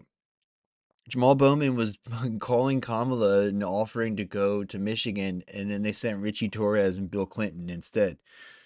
I don't know what you do with that. Like, it's like they had to have known otherwise. It's the most like self-indulgent bullshit. As the Democratic Party sifts through the rubble of its sweeping electoral loss and tries to chart a path back to power, few people have as clear-eyed a diagnosis as Senator Bernie Sanders of Vermont, which is why I gave him a call.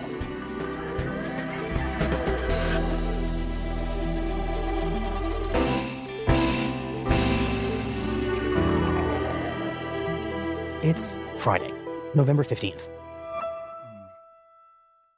Hello? Senator Sanders. Yes. I'm not a fan of Michael Mark Fisher. Barbaro. Hey, Michael, how are you? Very well. I reached Senator Sanders inside his office on Capitol Hill on Thursday morning. You may not remember this, but the last time you and I spoke was back in 2020. We were in the same room, and we were working on a profile of you focused on your earliest days in public office as mayor of Burlington. Oh, Was it It's when not as they vivid red a memory baited for you, him? apparently, as it is for me. was it a good story? No, I'm sure I it thought it was a wasn't. good story. We had our moments, you and I, in that interview, and I'm sure you red we baited don't need to him. reconstruct the whole thing, but This was the Fidel Castro time when they were saying, and Bernie was like praising Castro, and he had just had such tepid fucking praise, and then they pretended like he was like, trying to. Remember that was the whole fucking Chris Matthews fucking gallows in Central Park. there was a pointed moment where you were frustrated with something I asked. You almost got up and left, but then you decided to stay. All Really? right, let's do better this time. That's bad, dude. Moving on. I just want to begin, Senator, You made him by fucking get up asking and for leave. You must your have been reaction shitty. to the news of the past 24 hours that Republicans have taken control of the House, because what that means is that Republicans now control both chambers and the White House. You are about to be in the minority as President-elect Trump brings a very aggressive agenda to Congress, an agenda, frankly, that Democrats have called, among other things, a threat to democracy. So how are you processing that? Well, obviously, our They job also is to supported rally most the of American it. people, to make it clear, especially to working Come on, people, Bernie. that we need an economy and a government that works for all, to expose as best we can what Trump and his administration are doing. But it's not just an inside the beltway game. It's a question of rallying the American people to fight back effectively. He disappeared for something else, right? Didn't he I'm thinking of that other guy, the black guy. What's his name? Jason or something. Didn't he get in trouble for something he said to a Bernie surrogate? Didn't he go when it looked like Bernie might win and he got really nervous? She was extremely straightforward.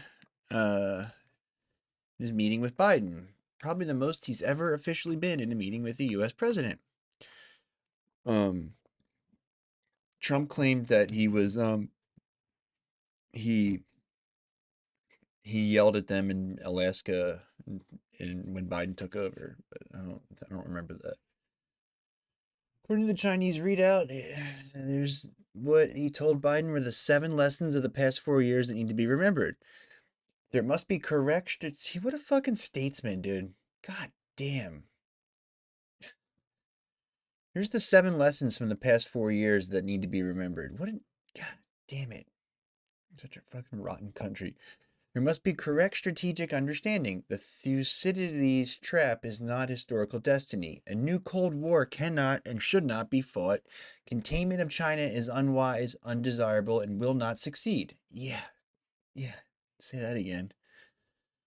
Words must be trustworthy and actions must be fruitful. A person cannot stand without credibility. China always follows through on its words, but if the U.S. side always says one thing and does another, it is very detrimental to America's image and damages mutual trust. God damn, dude, this is so reserved and constructive. Treat each other as equals. In exchanges between two major countries like China and the U.S., neither side can reshape the other according to their own wishes. Nor can they suppress the other based on so-called position of strength, let alone deprive the other of legitimate development rights to maintain their own leading position. It's just so fucking short-sighted too. This whole policy, it's just driven by these boomers who know they're going to be dead before this fucking all this aggression is going to come to bear.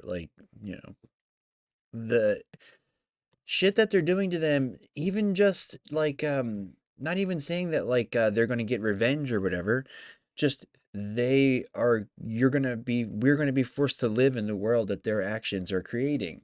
They do this shit, and even if they're too sophisticated to respond in kind, like it's still going to create a much worse world if anybody else tries to apply these standards that we're setting for ourselves.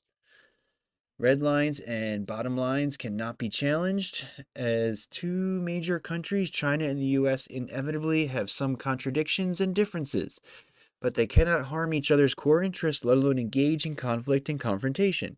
The One China Principle and the three China-U.S. joint communiques are the political foundation of bilateral relations and must be strictly observed.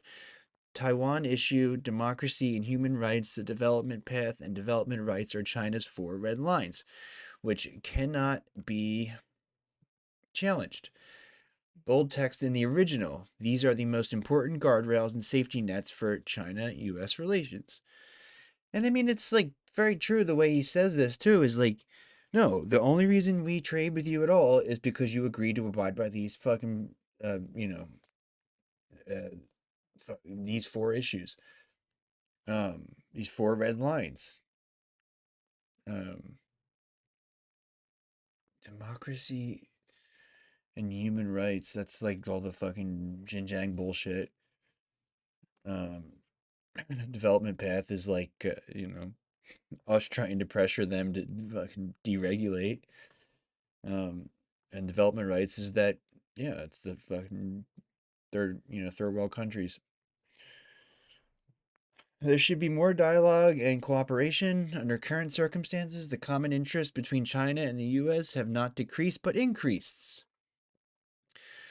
Whether in areas of economy and trade, agriculture, drug control, law enforcement, public health, or in facing global challenges such as climate change and artificial intelligence, as well as international hotspot issues. China-U.S. cooperation is needed. Both sides should extend the list of cooperation, make the cooperation cake bigger, and achieve win-win cooperation. Respond to people's expectations. The development of China-U.S. relations should always focus on the well-being of both peoples and gather the strength of both peoples. Both sides should build bridges for personal exchanges and cultural communication and also remove interference and obstacles, not artificially create a chilling effect. Demonstrate great power responsibly. China and the U.S. should always consider the future and destiny of humanity, take responsibility for world peace, provide public goods for the world, and play a positive role in world unity, including engaging in positive interaction, avoiding mutual consumption, and not coercing other countries to take sides. I mean, it's just so fucking bleak that this is such like a calm, like I said, constructive response, and like I agree with everything he says here, and the fact that we know that Trump is going to go the exact opposite of everything on here is sad, you know. Um, yeah, I mean that was still very mild criticism, Arno. Um, the two leaders reviewed the bilateral relationship over the past 4 years. I don't know why Xi bothers to do this. You know, he knows that Trump's going to be the exact opposite, whatever. The four red lines are not new.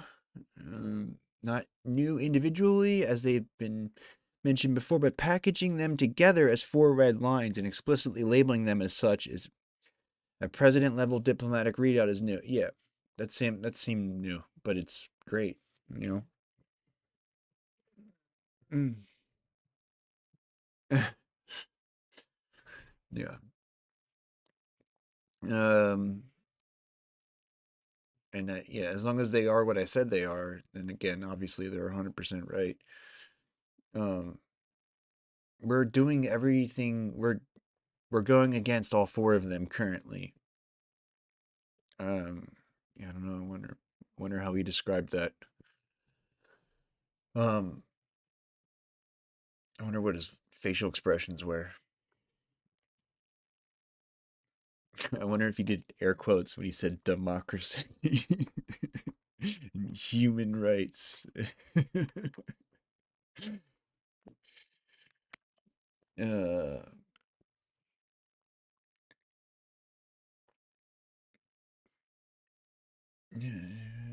recognize the Taiwan independent nature of Lai Ching-te and DPP authorities if the U.S. side wants to maintain peace across the Taiwan Strait and to clearly oppose Taiwan independence.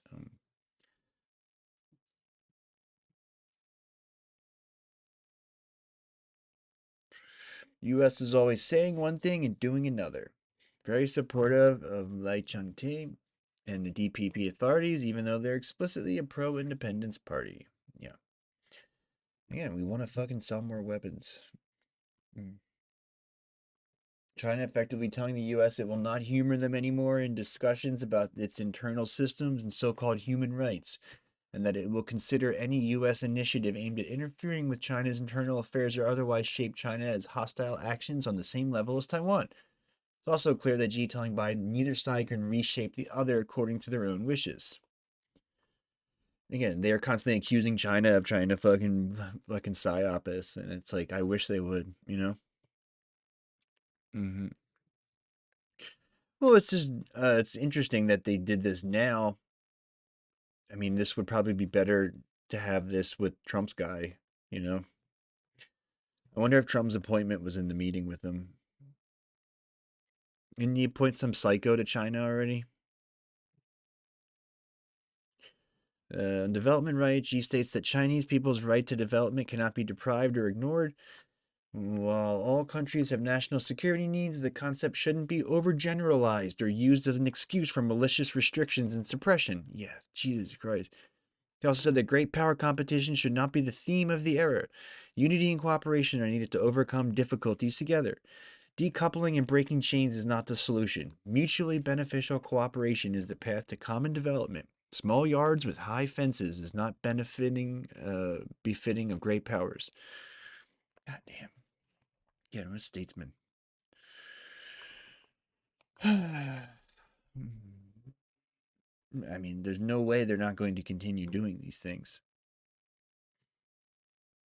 I mean, which would be like just the lack of this discourse, even that alone would be just make the world a better place. Like, just the fucking morality of it all, like the opportunity cost, like the ineffectiveness, like it's just, we're doing this bullshit instead of, like they said, you know, have a fucking productive conversation like great powers should, not, you know, suppress the other and decouple and all this bullshit we're talking about. You know, we've never done anything responsibly. We've never considered the future and destiny of humanity, not once. Let alone, we take responsibility for world peace that other countries build, and then we just come in and swoop in and say, yeah, we did that. I don't know. That's what I'm saying. I don't know who this is for, because he knows Trump is going to it's not going to matter. None of this. Like, I guess it's a message to the American establishment. Like, this is how it's got to be next time if you guys get back in power or whatever. I don't know.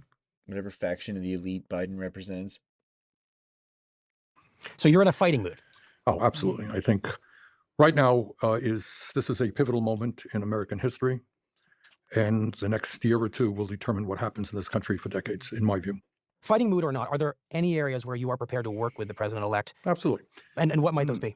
If Trump, for example, follows through on his proposal to limit interest rates on credit cards to 10%, which is what he campaigned on, absolutely, I will be there. I think that's a very good idea. I think it's time we told the people on Wall Street they cannot charge desperate working class people who can't have a hard time paying their bills 25, 30, 40% interest rates. That's usurious. That's immoral. And if Trump wants to impose a credit card limit on interest rates, I'll be there. So where your vision of championing the working class overlaps with his, you may back his agenda. If he comes up with reasonable ideas, yes, I would be interested in working with him. Let's turn to what I think is going to be the heart of this conversation, use that against him. Senator Sanders. Like, Bernie says he wants to work with the Donald effort underway Trump. across the Democratic Party, and you're a big part of it, of reckoning with the meaning of the outcome of this election. This guy's going to try to understanding bullshit him. Not just why Kamala Harris didn't win, but why Donald Trump in victory expanded his electoral reach into communities of color, into America's youth, into blue state America, including your own home state of Vermont, where when you look at the New York Times graphic, you see those red arrows suggesting his support deepened since he last ran. Donald Trump has created the most racially and politically diverse coalition of any Republican in a generation. And you have participated, as I said, in the post-mortem underway across the Democratic Party. And I just want to read something you have said that a lot of people, when they read it, found very bracing. This is what you said. Quote, it should come as no great surprise that a Democratic Party which has abandoned working class people would find that working class people have abandoned them. And you went on to say, first, this abandonment was among white working class These Americans. libs are gonna Now, act like they're it is Latino fucking and black offended. workers as well. While the Democratic leadership defends the status quo, the American people are angry and they want change, and they're right. I want you to just explain what you mean and be very specific, if you can, when you say that the Democratic Party has abandoned the working class. When and how did the Democratic Party abandon the working class? Well, it's something that's been going on for decades, including disastrous trade policies pushed by Bill Clinton. You're talking about NAFTA. Yeah, that's right. The reality is the American people, well, many of them, are angry, and they have every reason to be angry. Today in America, and sometimes, some of the elite does not understand this. Today in America, 60% of our people are living paycheck to paycheck. I grew up in a family that lived paycheck to paycheck. I understand the stress involved in that. It means that if your car breaks down, you don't know how you get to work. If you get sick, you don't know whether or not you can afford to go to a doctor. If your landlord raises rent by 20%, you don't know where you're going to live, where your kid is going to go to school. That's the reality facing 60% of the American people. Meanwhile, the very wealthiest people in this country have never, ever had it so good. That's a reality.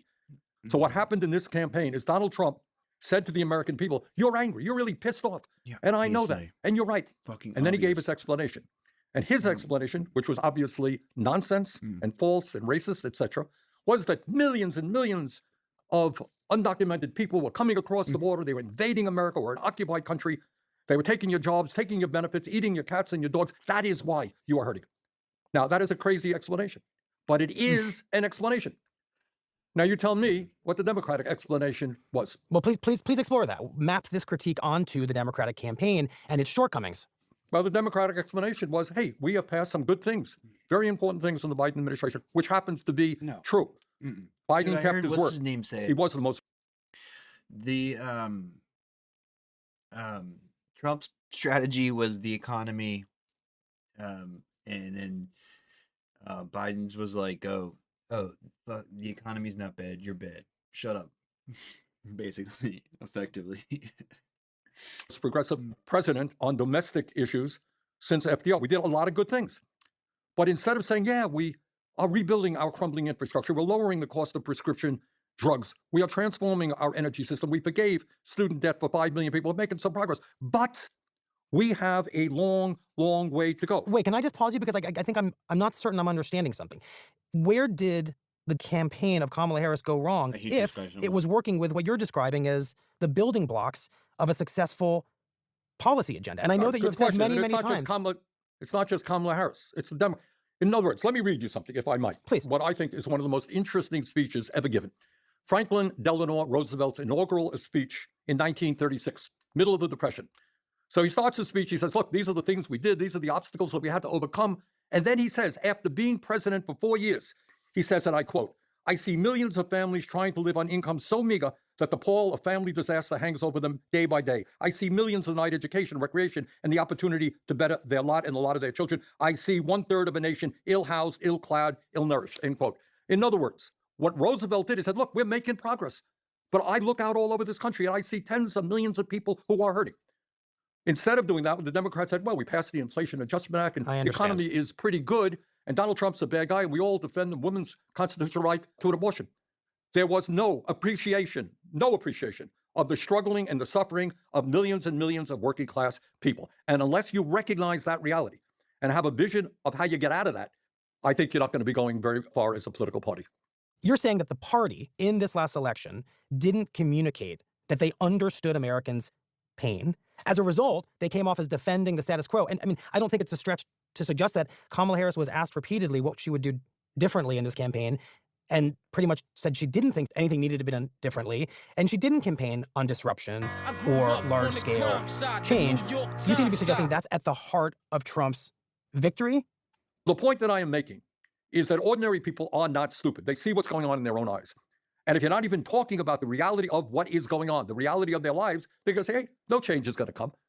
Why would I want to vote for a group of people who don't even acknowledge the reality? For example, you tell me, you follow these things. I do. We have today more income and wealth inequality than we've ever had in the history of this country. Did you hear a lot of discussion on that? No. We are the only major country on earth not to guarantee health care to all people is a human right, and the only major country not to provide paid family and medical leave. Do you hear much discussion of that? Not in this campaign. Not in this campaign. You got 20 million people in America today who are trying to get by on less than $15 an hour. Did you hear any serious discussion of the need to raise the minimum wage to a living wage? I don't think we did. Oh, missed that one too. Why do you think, Senator Sanders, that Democrats didn't communicate an understanding of his pain? I mean, one of the ongoing critiques of the Democratic Party that emerged since this election is that it is a party of elites captive to college-educated coastal America, and that it's not understanding and communicating this pain because it's not living that pain. Well, that's only half of it. It is not beholden to college-educated people. That's the wrong word. Okay. It is beholden to the donors who put hundreds and hundreds of millions of dollars into it, and to the bloody consultants out there who will end up this campaign making zillions of dollars doing their 30-second TV ads, rather than figuring out how we talk reality to ordinary people and get them involved in the political process. Senator, I want to talk about what Democrats did talk about in this last campaign, because I think it may get to a second element of your critique, aside from big money and aside from the question of whether Democrats failed to communicate an understanding of working class American pain. And in your second critique of Democrats in this moment was around identity. And I want to read what you said about identity politics. And just to define this phrase, identity politics, I think what you mean is a focus on racial identity, sexual identity, among others. This is what you said. You said, it's not just Kamala Harris. It's a Democratic Party which increasingly has become a party of identity politics, rather than understanding that the vast majority of people in this country are working class. This trend of workers leaving the Democratic Party, and you return to this theme, started with whites, and it has accelerated to Latinos and blacks. When I hear you say that, I hear you saying, and I want to make sure I'm interpreting it correctly, that the Democratic Party, including over the past year or so in this campaign, has turned off many working class Americans who feel that the way the Democratic Party, especially its leaders, talk about things like race and gender and trans people, leaves them feeling alienated from that conversation, being policed and even scolded by it for not using the right words, for not accepting something like trans youth on sports teams. Is that what you mean? Well, that's part of it, but I think the more important point is being ignored. Their needs are being ignored. And let me be very clear. Where the Democratic Party deserves a lot of credit over the last many decades is, in fact, leading the effort for women's rights. And we have come a long way until Roe v. Wade, as a matter of fact. And the Democratic Party deserves a lot of credit for fighting for civil rights, for fighting for gay rights, for fighting to end bigotry, all forms of bigotry in this country. Democrats were right on that struggle. But you can go forward in both directions. You can say, we are going to fight for a bigotry-free America. That's an ongoing struggle. We made progress, got a long way to go. But at the same time, we can stand up for the working class of this country, which, by the way, happens to be significantly African-American and Latino and women who are the bulk of the working class in this country. So it's not either or, it's going forward in both directions. That is a winner. Some of the Democrat pundits say, well, the problem is all of these Trump people are racist and they're sexist and they're homophobes. Well, no doubt that some of them are, and that's true. Most of them are not, and I suspect many of them actually voted for the first black president in American history, Barack Obama. All right, but they are in large numbers working class people, and we've got to speak to them in an economic perspective that is clear and straightforward. I guess I'm a touch confused by the answer you just gave, because your quote about identity politics seemed to suggest that the Democratic Party's focus on identity is in some opposition to its ability to appeal to working class voters who may feel turned off about that. But then in your answer, I felt a little bit of a retreat from that understanding. I just want to be sure. No, it's not a retreat. It's not a retreat. You can say, look, isn't it great that we have, in fact, a very smart and effective black woman who's on the Supreme Court? Great. But you don't hang your hat on that and say, hey, well, what you also want to do is talk about the reality of what's going on in the African-American community all over this country. So it's a matter of communicating that perhaps the Democratic core values are things like diversity, but not to the exclusion of these central questions of economics. It's not either or, it is both. And you have to decide what is the vision of the Democratic Party? Who's the Democratic Party taking on? You tell me, Michael. In this campaign, Donald Trump was taking on, every day there was another enemy out there, but by and large, the basic problem was millions of illegal immigrants coming in who were eating our cats and dogs, and they were the enemy. You're going to solve that problem, everything would be great. Who's the Democratic Party taking on in that campaign? What was their explanation? What were they going to do to address the fact that so many people in America are struggling? Did it have anything to do with the greed of corporate America? The fact that you have a billionaire class today that wants it all, they want to own the political system? Does anyone really talk about the degree to which the people on top own this country and want more and more and could give a damn about ordinary Americans. Now, that is what I believe. Unlike Trump, that's what I believe the cause of our problems are. I believe that we can create a nation in which all people have health care, all kids have good quality childcare, we have a strong public education system. I believe we can do that, but we're not going to do it unless we are able to take on the big money interests who want to use this economy to make themselves even richer than they are right now. That is the defining issue. To go back just a second, you seem very clear on the idea that the Democratic Party can be a party that embraces diversity as a core value, and even elements of what you described as identity politics. But I just wonder if you can grapple with the reality that Donald Trump's message in opposition to things like diversity, equity, and inclusion, holding it up as a boogeyman and suggesting that it is unfair and that Democrats want to bring that unfairness and make it more and more central to the country's identity, seem to resonate in this election. Well, it resonates within the context of Democrats not recognizing the pain that ordinary people are feeling and taking on the people who caused that pain and rallying people around an agenda that works for them. You know, you can't fight something with nothing. You got to have an alternative vision. Trump had his vision. It was incorrect. It was dishonest. It was, in many cases, racist and sexist. He had a vision. He had an explanation. To my view, Democrats really did not.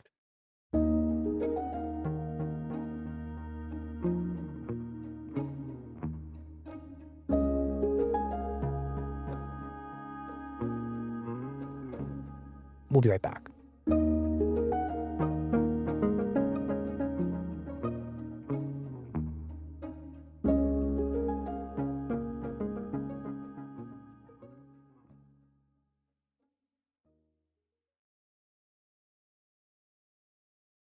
I want to press a little bit further into this question of Democratic leadership being out of touch with the working class and not meeting voters where they are. You've started to clearly articulate this when you criticize the Democrats for not appreciating and communicating the pain of America's working class.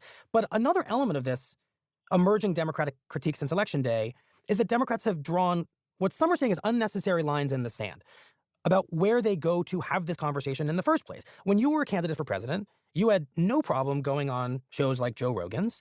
He ended up backing you for president in 2016. And in this campaign, Joe Rogan invited all the candidates on his show. Donald Trump said yes. J.D. Vance said yes. Tens of millions of people saw it. Vice President Harris declined that invitation to go on the show. We suspect in part because they worried about blowback from Democrats who don't like Rogan. They think he's insensitive. He's not one of them. And since then, we found out some voters viewed that Rogan interview with Trump as kind of decisive in their decision to vote for Trump. Are Democrats writing off too many places and too many mediums in this moment and making a mistake in their ability to reach working class voters where they are? Well, funny you ask that, Michael. I am thinking back to when I ran for president in 2020, and I did an interview with the New York Times. You work for the New York Times, I right? do. And we did an interview with the editorial board of the New York Times, of which I think they gave each member, 20 members or so, I don't remember, 2 votes apiece, right? I was either ahead or in second place in the polls at that time. And of the 40 votes that were cast, I got 1 of the votes. That was what the New York Times thought of my campaign. And yet here I am on your show as an employee of the New York Times. Am I afraid of being on your show? I am not. Am I afraid of being on Joe Rogan's show? No. Bottom line is, what every communications director knows is that there is a new world of media out there. And it's not just NBC, CBS, or the New York Times. It is podcasts. It is Joe Rogan. It is Fox News. It is young people who nobody in the Democratic leadership has ever heard of, who have YouTube programs that attract millions of people. That is the reality. Can you ignore that? That is insane. Anyone who thinks you could ignore that reality is crazy. In my experience, not that I've been on millions of these shows, the people that I talk to treat me with respect. And I think you cannot be, oh, Joe Rogan said this or he says that. Yeah, so what? My wife disagrees with me on this or that issue. So what? You can't run away from somebody because they may have said something stupid or something that you disagree with. That's life. But most importantly, when you go on the show, what do you say? So Joe Rogan asks you, what do you think about the fact that we have more income and wealth inequality than ever before? Oh, well, I can't answer that question. What do you think about the fact that we're the only major country not to guarantee health care? Well, gee, I'd like to not talk about that, but I don't want to offend the insurance companies. Why are we paying the highest prices in the world for prescription drugs? Well, I can't talk about that because, I get money from the pharma. That's the problem. So yeah, you got to go on different outlets. Of course you do. But most importantly, you got to know what you believe and what you're prepared to fight for and what your vision for the future of this country is. Do you think that the Democratic Party is really prepared to go where it needs to go in taking the lessons that you're laying out here and really moving ahead with them. I don't know if you know that former Speaker Nancy Pelosi came on I know. a podcast by our colleague, Lulu Garcia-Navarro, and was presented with your critique, word for word, of the Democratic Party. And if I can put it politely, she dismissed it and said, well, I completely disagree with what he's saying. By the way, Kamala Harris did better than, Senator Sanders in Vermont on This guy's election like the day. She pointed out you've platonic lost ideal. your races for It's like the platonic ideal of like a fucking shitty shit lib. He's so bad. Oh man.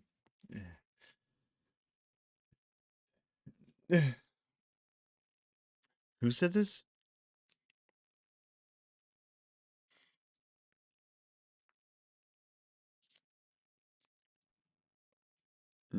Shitty shit. president in Democratic primaries. Well, I tell you, I got exactly. 63% of the vote, and I didn't spend one nickel on advertising in Vermont. How's that? Look, I respect Nancy, and we've known each other for years, and we've worked together on some issues like the American Rescue Plan, which I thought was a very consequential piece of legislation. But, Nancy and I have different visions as to the future. I think Nancy's views may reverberate this guy here is, inside like, the Beltway. I don't think I'm he's sure a lot of clueless, the though. pundits. I think he's cynical. I think this is all like an op or whatever, or not an op, but like a I think this is like a I don't know, rhetorical gambit that he's trying to run on Bernie. Like he knows what the critique is. He knows what Bernie's position is. He knows what the Democrats are not doing, and he's just doing this whole fucking play dumb thing to try to get Bernie to say something that he can turn into a headline. I thought he did pretty good there. The consultants and politicians agree with Nancy. I suspect if you go out into the hinterlands, you'll find that most people agree with me. Senator, looking forward to not just the idea that the party will take what you're saying and perhaps run with it, but that it needs to be embodied in a candidate who can win. When you close your eyes and think of who can lead the party out of this very decisive and for many Democrats devastating loss, what do you see? Not necessarily who do you see. I mean, maybe there is a who in your mind, but what is that future candidate? Look, it's a candidate. You just said what the critique is, preferably, man. but not necessarily, somebody from the working class who can speak to working class people, who will fight to end all forms of bigotry in this country, but is mostly prepared to take on the big money interests who today have an unprecedented level of economic and political power. With the advent of all the new technologies out there, Michael, in terms of artificial intelligence, in terms of robotics, etc., we truthfully have the capability now of creating a society where all of our people have a decent standard of living. Yeah, we can actually wipe out poverty. We don't need to have people sleeping out on the streets. The question is, who will control the utilization of that technology and who will benefit from it? So we need to have somebody who primarily is prepared to stand up to the ruling class of America and say, you know what, we like your entrepreneurial capabilities, but you got to control your greed. You can no longer have it all. You're going to be an important part of the future, but you're not going to own and control the future. We need somebody like that. Do you think that if Democrats do meet voters where they are and connect with the pain, and they pitch the kind of progressive policies that you're advocating for here, especially on economics, that is the winning combination? Or has trust in the Democratic Party, for a lot of the reasons we've been talking about here, been strained, if not broken, in a way that means that even getting it right here is not really possible? Well, that's a very good question. Because there's been a huge loss of faith in government. Yeah, that's right. That's right. You're right on that. And I will tell you that even within the confines of the Democratic caucus, and I don't talk about things out behind closed doors, but you'll have Democrats, U.S. senators standing up and saying, you know what, they hate us out there. Us, the government, or the party? Well, they hate the party, and they understand, and you're onto another issue, which we don't have time to get into right now. Even when government does the right thing, you got a bureaucracy which is so slow in implementation of policy that people don't see it when they should be seeing it. But that's a whole other issue. It's another issue and perhaps another conversation, but if people don't have faith in government, how do your solutions, which require a tremendous role for our government, how do you sell them? Well, that's again, a good question. And I think here's where we're at. The Elon Musks of the world. When the government does good things and not bad things, people like the government. When they only do bad things and they constantly pimp them out to fucking like criminals, they dislike them. I don't think that's not very complicated. We'll say, look, government can't do anything. It's going to be the private sector. Cut it is his message, right? Right. And look, Elon Musk is a very, very aggressive and capable business person. Very impressive for what he's accomplished. And he says, I could do more in a week than the government can do in 5 years. In some ways, he is right. The problem is, at the end of his efforts, he ends up making zillions of dollars, and working class people are not any better off. All right. The alternative is to say, oh, let the government do it right now, but you got a government that is inefficient and bureaucratic. Right. So people are looking and say, all right, we've got the greed of the ruling class. They do things pretty well, but they end up with all the money, and the working class ends up with the lowest standard of living than they used to have. Or you got a government which is very slow in doing anything. So that is, it seems to me, where we are as a nation. We got to do better than that. What's the answer? The answer is to bring young people into government who believe in a mission to improve the lives of people, whether you work in the post office, whether you work in the Veterans Administration, whether you work in Social Security. Pay these people well, give them good management, let them be proud of the important work that they do. No more important work in this country than being a public school teacher, all right? Yet we underpay those teachers, we put them under terrible working conditions. Choice has got to be to modernize government, make government work for ordinary people. Healthcare for all is a human right. If other countries around the world can have national healthcare programs, so can the United States of America. We're not dumber than other people. I have a final question for you. Yeah. When Trump won last time, many Democrats organized themselves into what was loosely described, sometimes by them, as the resistance. That resistance, many Democrats now think, ended up pushing the party further and further to the left, leading to things like a primary in 2020 in which people like Kamala Harris made commitments to left-wing causes that came back to haunt her and made it possible. Well, now you're on to another. Michael, no, you're dead wrong. This is my final question. Do you worry that the party could be heading down that path again of Michael, resistance? you haven't heard a word that I've said.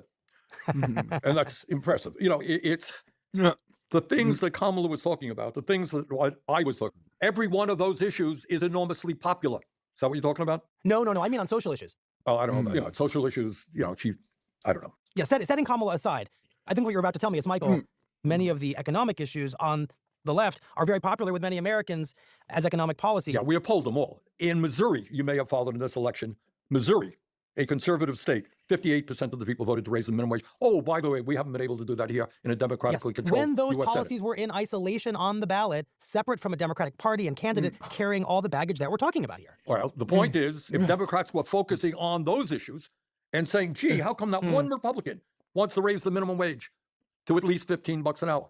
How come one Republican doesn't believe that healthcare is a human right? How come one Republican doesn't want to expand Social Security so that the elderly people can live their lives with dignity? You put them on the defensive. But when you don't offer anything, you are on the defensive. Right. I mean, it's worth saying that many of those Missouri voters voted for those progressive economic policies as ballot measures and then turned around and voted for Trump, which means it's deeper than policy.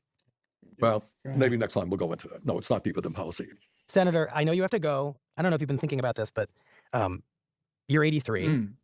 And thanks, Michael. I did know that. See, this is a perceptive New York Times investigative reporter. There we go. But running for president, depending on the moment and the candidate, can be a very age-defying question. And you still sound like a candidate for president to me. I mean, is it totally out of the question?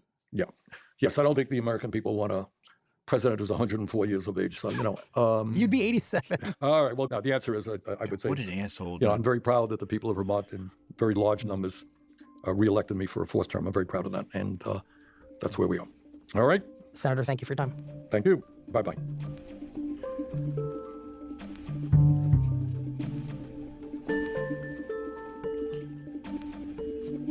Oh, man. I can't believe this guy's, like, willing to say this shit. Like, damn, dude.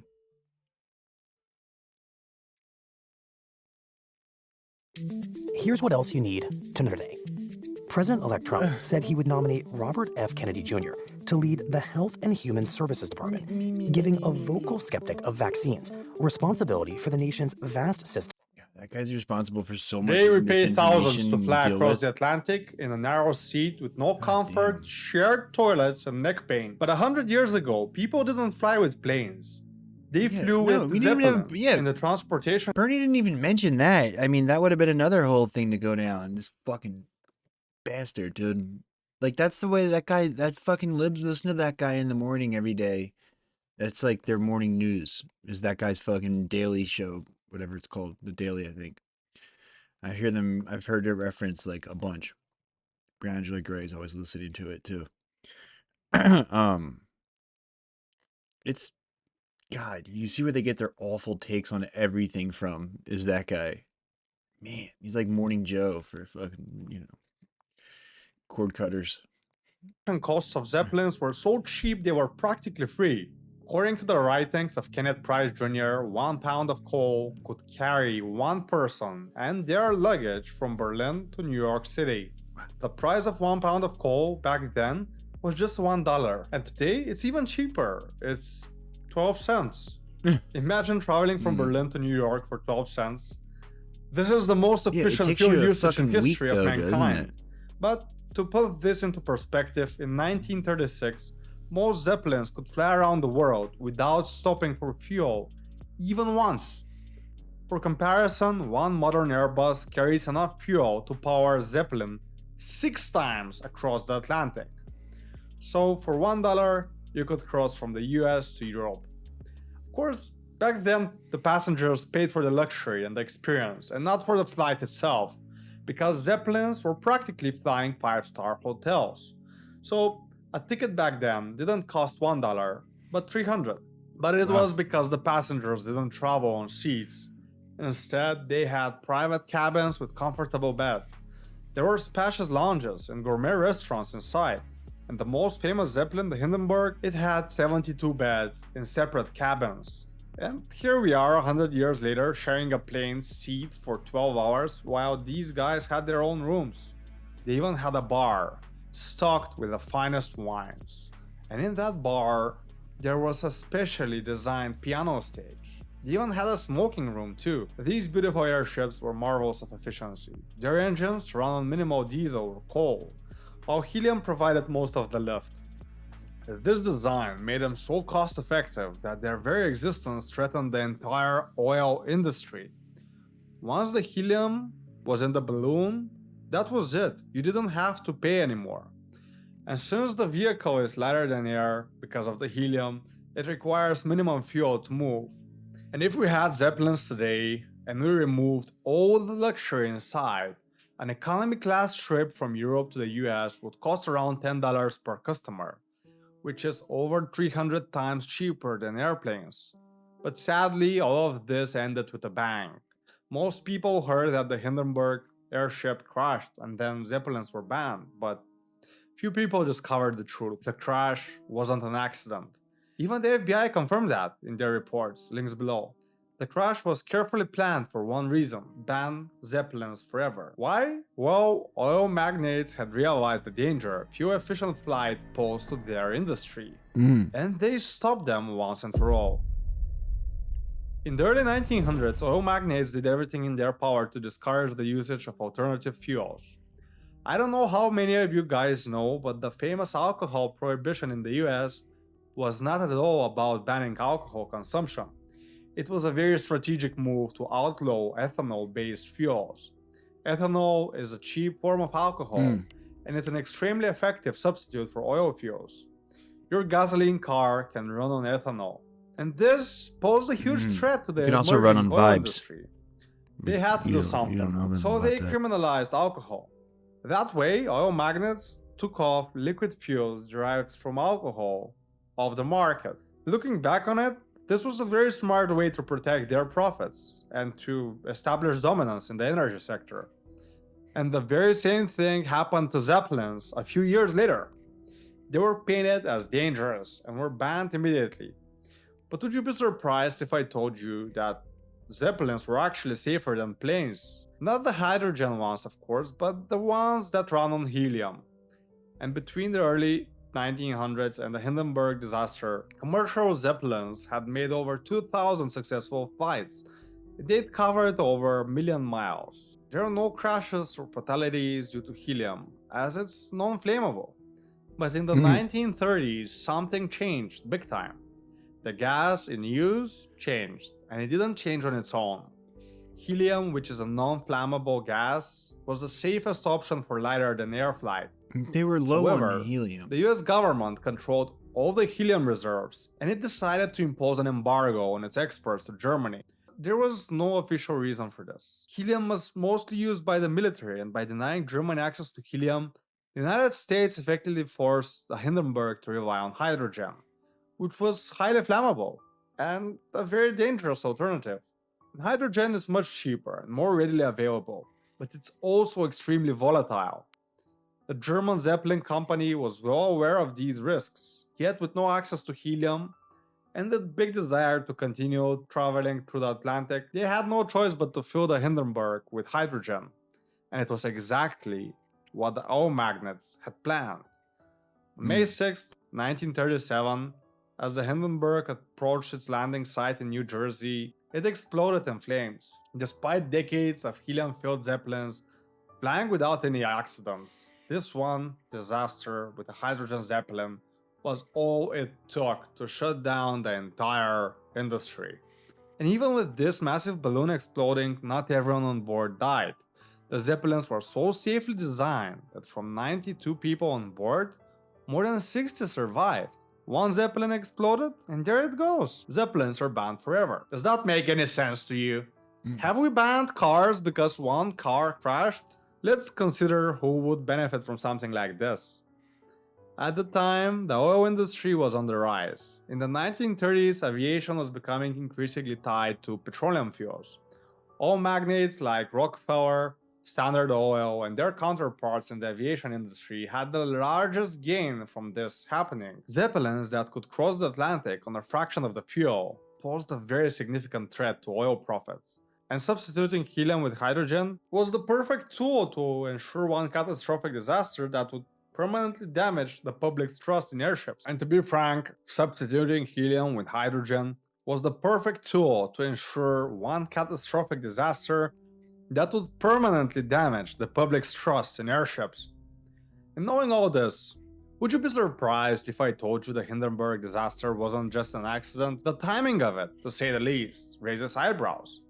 In 1937, the oil industry was on the brink of massive expansion.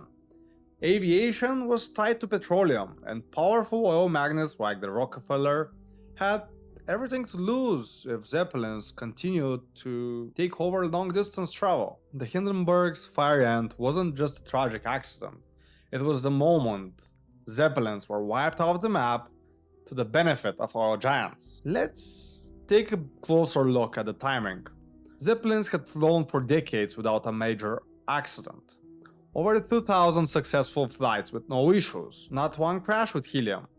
But suddenly, in 1937, just 3 years after the alcohol prohibition ended, one of the first hydrogen-filled airships caught fire, and overnight, Zeppelins were banned forever. Kinda suspicious, I mean, right?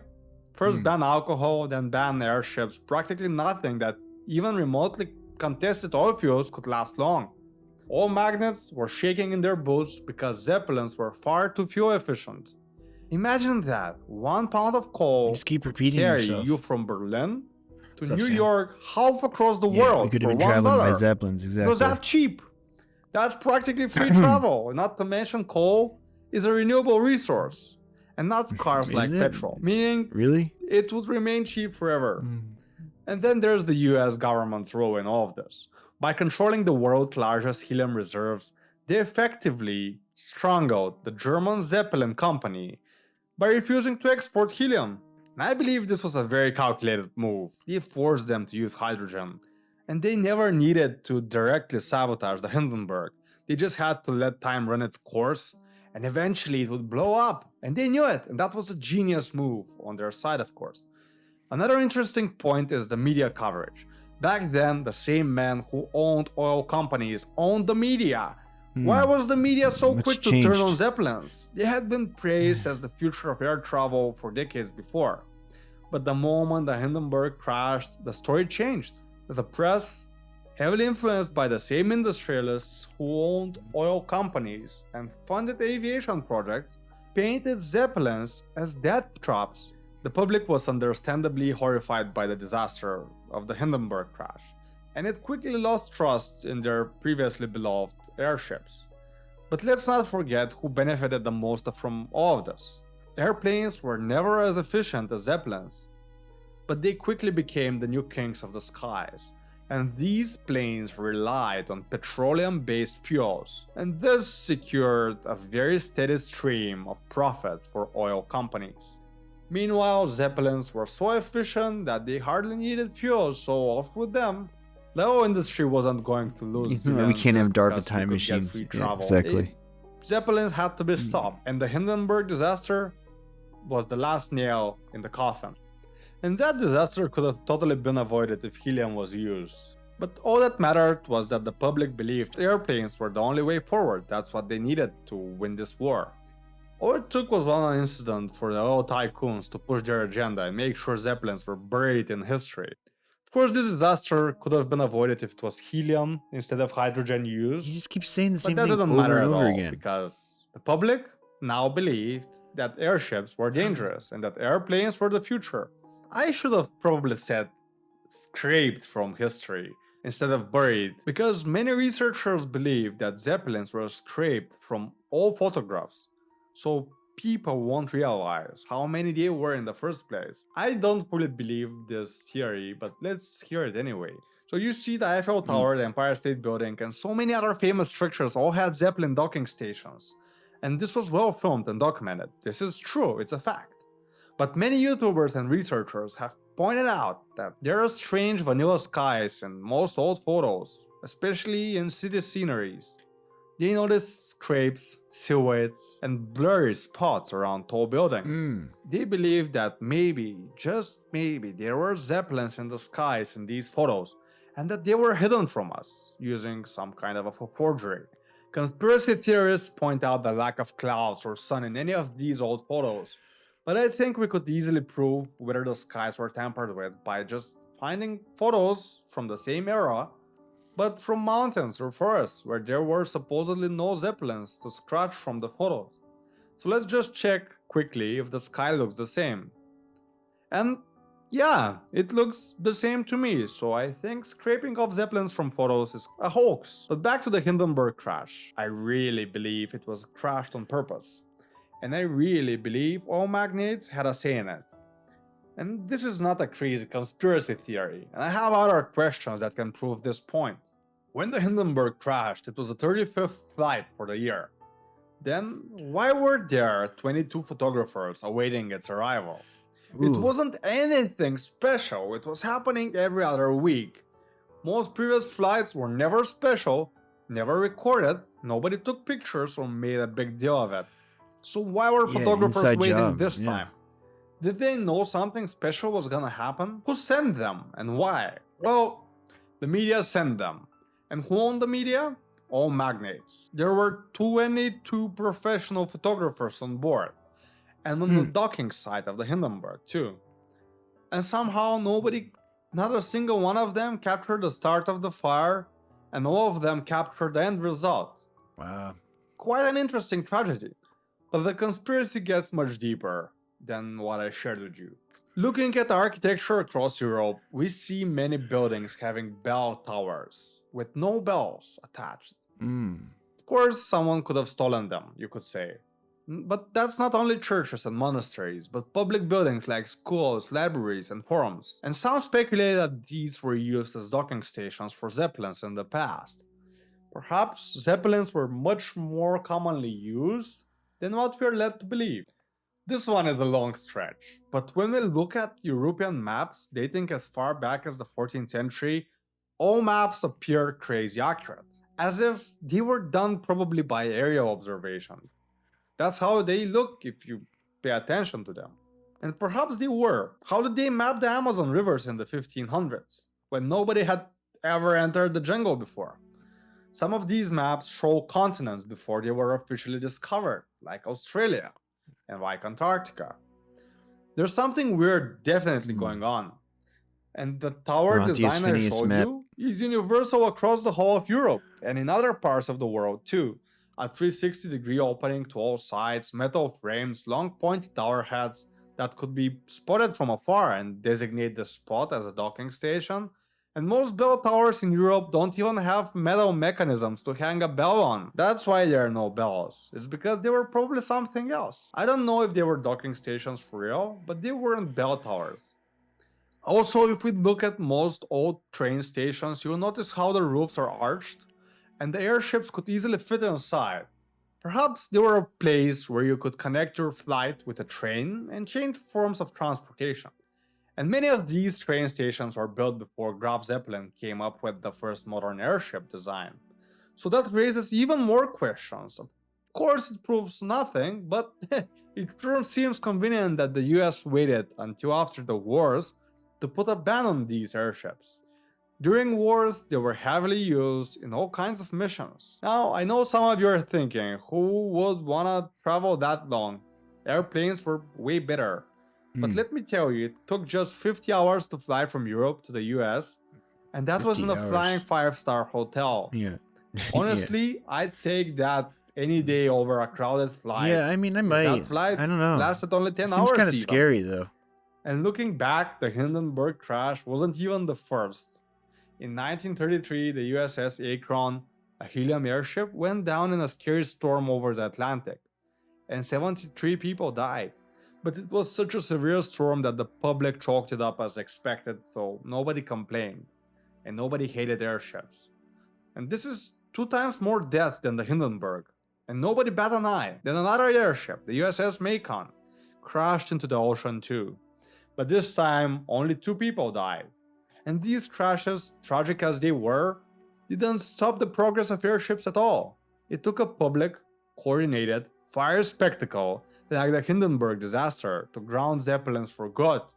And I can't help but wonder if the oil magnates had a hand in it. I wish I could experience a few days on a Zeppelin today. The 50-hour Yeah, flight right? from That'd Europe be to the cool. US I wasn't the would- fastest, I would but love it was far more comfortable than what we have now. And much cheaper too.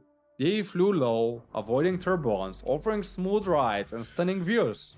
Sadly, like most topics we explore on our channel, we might never know the truth of what really happened.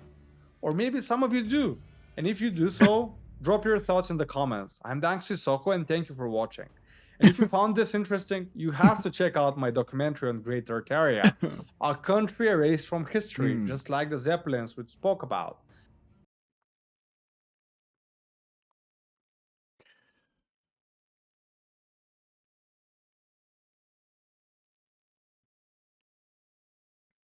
What if the Hindenburg happened? On the evening of May 6th, I hate this guy. 1937, the Did we watch LZ-129 this? Hindenburg, delayed by rough weather, I don't know if we attempted ever to watched land in this. a small town in New Jersey. But something had gone horribly wrong. The hydrogen gas that filled the airship began to leak. A spark, possibly caused by static electricity, started a chain reaction, and within seconds, the airship was engulfed in flames. This moment is easily one of the most infamous transportation disasters in history, and often cited as the moment where the golden age of airships came to an end.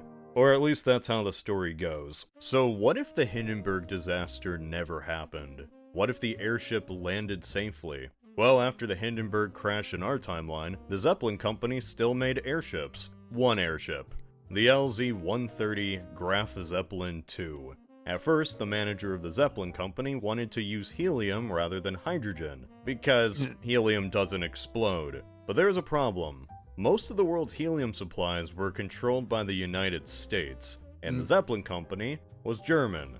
And this was the late 1930s. The US wasn't willing to give Germany access to a gas that could be used in war balloons right after they invaded Austria. So the Graf Zeppelin II was forced to use hydrogen. And rather than risk passengers' lives, the airship was limited to only military operations, primarily recon. They were effectively useless in combat. By World War II, anti-aircraft guns were designed to take out much smaller and faster airplanes. So these big, bulky, and slow airships were nothing but an easy target. The airships didn't contribute enough to the war effort, and eventually the Germans destroyed the existing Zeppelins for scrap metal. But if the Hindenburg never burst into flames, would things have been kind of different?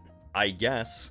The Graf Zeppelin could have carried passengers for a few more years, but sooner or later, it would have been thrown into the scrap pile like all the rest. You gotta look at the airship objectively for a moment. Beyond being big and looking cool, what do they offer that an airplane doesn't? Yeah, they can stay in the air longer, but they're also much slower. They can allow for more space and room than your average passenger plane, but they aren't as luxurious as, say, a cruise ship. Famously, the What? piano in the lounge of the Hindenburg had to be made out of aluminum because a real piano would weigh too much. Even though they were massive, they couldn't carry that many passengers, and they were usually reserved for the wealthy. Eventually, planes could get people across the oceans faster than airships, and had their own accommodations. Yeah, okay, bud. There just wasn't a need for these things anymore. Wow, that is not a satisfying answer. That's not really fun. Airships always seemed like they had untapped potential, and maybe they did. They could That's be why asking faster, the I'm question, sure. what if the Hindenburg didn't explode, is so alluring to many people, because this alternate age of the airship is what a lot imagine was a possibility. But sadly, we weren't going to get that, whether the Hindenburg Shut up, landed man. What a safely or jackass. not. We aren't going to find that in the 20th century. No, instead, we have to go further back. Back before the Hindenburg was designed. To a time before airplanes were even imagined. Back to the 18th century. Hot air rises, and if you can contain that air, you can create lift.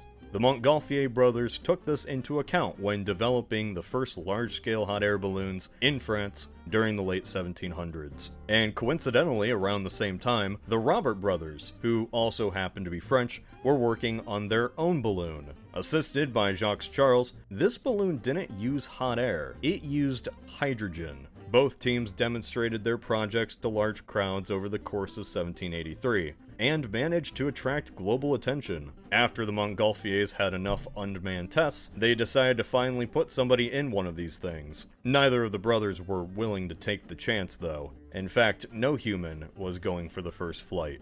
It would be a 3-member team consisting of a rooster, a sheep, and a duck. And to many people's surprise, they did not die. The Montgolfiers and Robert brothers would eventually get humans to ride in their balloons.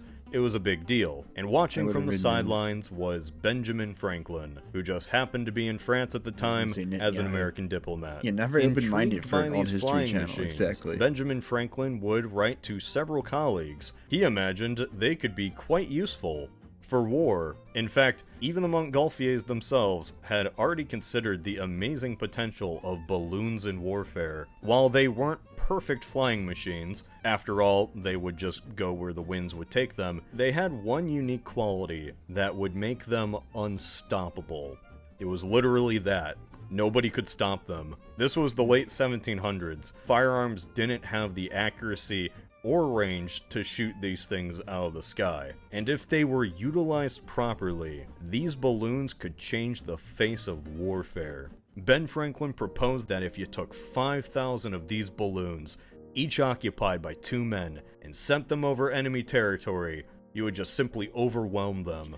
But, this never happened.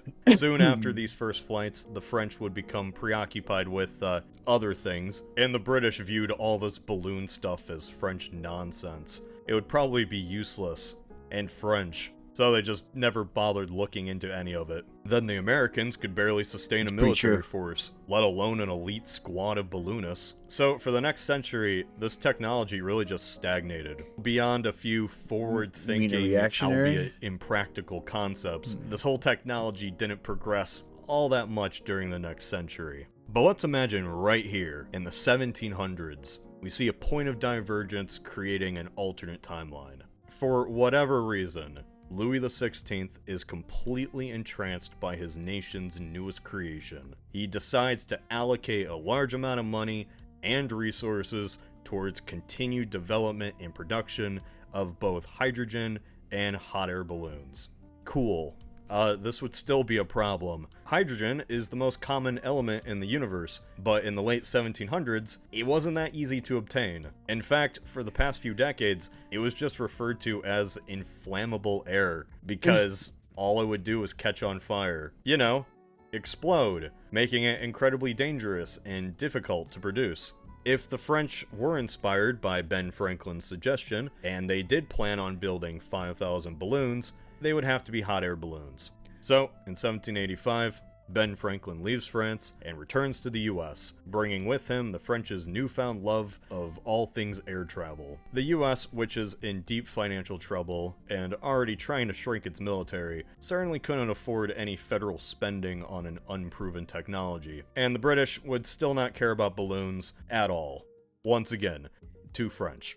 Back in France, the exorbitant spending on balloon research is seen as par for the course for the French elite. The balloons, while still being developed for war, would end up mostly being a status of wealth and power for the rich, which would make them enticing targets as the French Revolution got underway. These balloons would most likely be destroyed or commandeered by the revolutionaries. Many would be used for scouting, something that actually happened in our timeline. Yes, the French Aerostatic Corps was the first aerial-based military unit, using the balloons for reconnaissance during the Battle of Fleurus. But in this alternate timeline, a few important changes are made to the balloons to make them more effective in combat, or effective at all in combat. The idea of balloon warfare in the late 1700s was based around the idea that this flying machine couldn't be touched. No firearm would be accurate enough to take it out from a distance. Unfortunately, this also means that no firearm could be used from the hot air balloon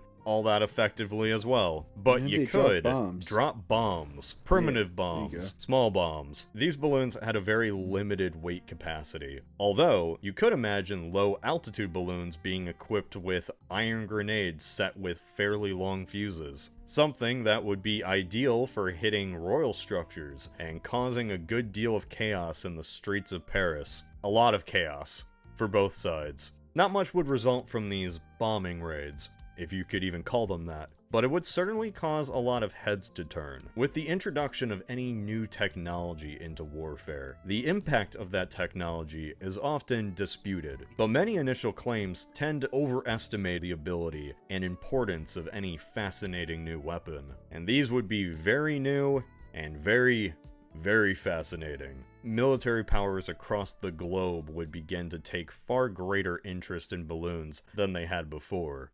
Even the British. What was previously the weird French thing would now still be a weird French thing, but potentially useful. And while they might not be so inclined to make their own, they would want to find a way to combat them. With the right winds, these things could one day fly right over the Strait of Dover. And with relations between the two empires on shaky ground, it wasn't out of the question. And the British would ask themselves, how do we counter this? How do we stop a flying armada? The answer is, they couldn't. Sure, a cannon shot into the air might be able to hit a balloon, but it's equally likely to fly hundreds of feet in any other direction, hit a local school. At higher altitudes, the balloons would be untouchable. Nothing could counter them, except for more balloons. You would need to find a way to propel the balloon. Dude, what if they developed the airplane earlier? Of the wind. This would allow one balloon to approach the other and fight it on level ground, so to say. Concepts of powered dirigibles existed, although they were highly impractical. The limit to how much a balloon can carry is based on several factors, including volume. The larger the volume, the more lift it has, and the more it can carry. To get something that could be strong enough to lift a steam engine, along with the required fuel and the crew, well, it would need to be a rigid airship. Rigid airships are, unlike hot air balloons, rigid. They have a solid frame that contains several bags within to allow for more lift. But no material available at this time could create the structurally sound, lightweight frame for a rigid airship. Iron would be too heavy and too brittle to support a massive frame like this, and the only option in the early 1800s would be maybe steel? It's not a perfect solution, it's still very heavy, and certainly not a great substitute for the aluminum and duralumin frames that would be used in our timeline. Aluminum was so difficult to produce at this time, it was so rare that it cost more per ounce than gold. Hydrogen had to be made in laboratories, and while balloons would be filled with these on occasion, it wasn't being mass-produced. Really, the missing ingredient here was electricity, or electrolysis specifically. You need this to mass-produce both hydrogen and aluminum, and widespread access to electricity wouldn't be available for a long time. It simply wouldn't be possible given the technology at the time even in an alternate one where everyone is infected with balloon fever. You see, there's another form of balloon warfare we don't really talk about. Unmanned balloon bombs. Yeah, these were a thing that actually existed. First flying over Venice in 1849. They were pretty simple in their design. Just balloons with a bomb attached to them. No pilot, no steering, just let it go and hope it goes where you want it to. And while the effectiveness of this weapon has been disputed in our history, this would be the perfect weapon for a cash-strapped and barely industrial United States, seemingly. So the War of 1812 would be kind of the perfect opportunity to test out these new weapons. A fledgling United States going up against the big bad Britain once again. I could imagine these weapons being used up north, with the US invasion of Canada. While a well-fired musket could maybe take out a balloon, it couldn't stop them all, and even the one shot down would still result in shrapnel bombs falling on the streets below. Shock and awe would be the strategy of these weapons. An unstoppable force unlike anything used in combat before, targeting both civilians and military alike, until the winds shift. More than likely, the balloons would just float into some trees and give away the Americans' position, or even worse, just blowing back into their faces before exploding. The first engine-powered airship in our timeline was actually created all the way back in 1852, the Gifford dirigible. It was powered by a lightweight steam engine, although it really wasn't capable of generating enough power to go against the wind. But this experiment, and experiments like it, developed without access to military resources or funding, still managed to do impressive things. So imagine if people actually cared. What if there was incentive and money and support to build this technology up? Then maybe airships could have had a much larger impact on the latter half of the 19th century. So in the 1860s, the United States became a lot less united. The Civil War began. In our timeline, hot air balloons were used by both the North and the South for reconnaissance, but in this alternate timeline, both sides would be a lot more ambitious. Now, the South wasn't as industrialized as the North, meaning that producing anything resembling a proper airship would be completely out of the question. But for the Union, it might actually make a lot of sense. As the war really started to heat up, the North begins engaging in more total war tactics, not only attacking troops and military outposts, but cities and civilians. We can only speculate what the Union might have been able to build, but we can assume it might have been a significant improvement over Gifford's dirigible. Concepts from the 1850s show an airship that kind of resembles a flying fish, I guess? Yeah, it's quite a bit different than the traditional interpretation of a steampunk airship, but it's definitely more realistic. Something that prioritizes being lightweight, but also allows for stability and control while being in the air. This wouldn't be able to lift that much, so you wouldn't have a lot of options when it comes to weaponry. Gotta have something that doesn't weigh too much, something that doesn't require any real degree of accuracy either, but can still do a decent amount of damage. So, fire. Incendiary weapons have been used in warfare for a long time, but if you want to start a fire in enemy territory, you usually have to get pretty close to the enemy territory, which is easier said than done. This is where the airship would come in handy. You could just fly over the enemy troops, ignore their formations, and go straight for whatever you wanted. Having flammable weapons on a machine that is filled with inflammable gas is probably a bad idea, but you gotta think, even Gifford's dirigible managed to use a steam engine without exploding. Hydrogen can be dangerous, yeah, but with the right safety precautions, this could work. Maybe. It would be slow. It would need to take off right outside a city, and the wind would need to be pretty calm. If it flies too high, it's not going to be able to do too much. 19th century firebombs dropped from 1,000 feet might not do that much damage. But the lower this thing flies, the easier it becomes for the enemy to hit it. This would be a mostly useless weapon, but a very valuable tool. Its real purpose would be, well, a literal propaganda machine.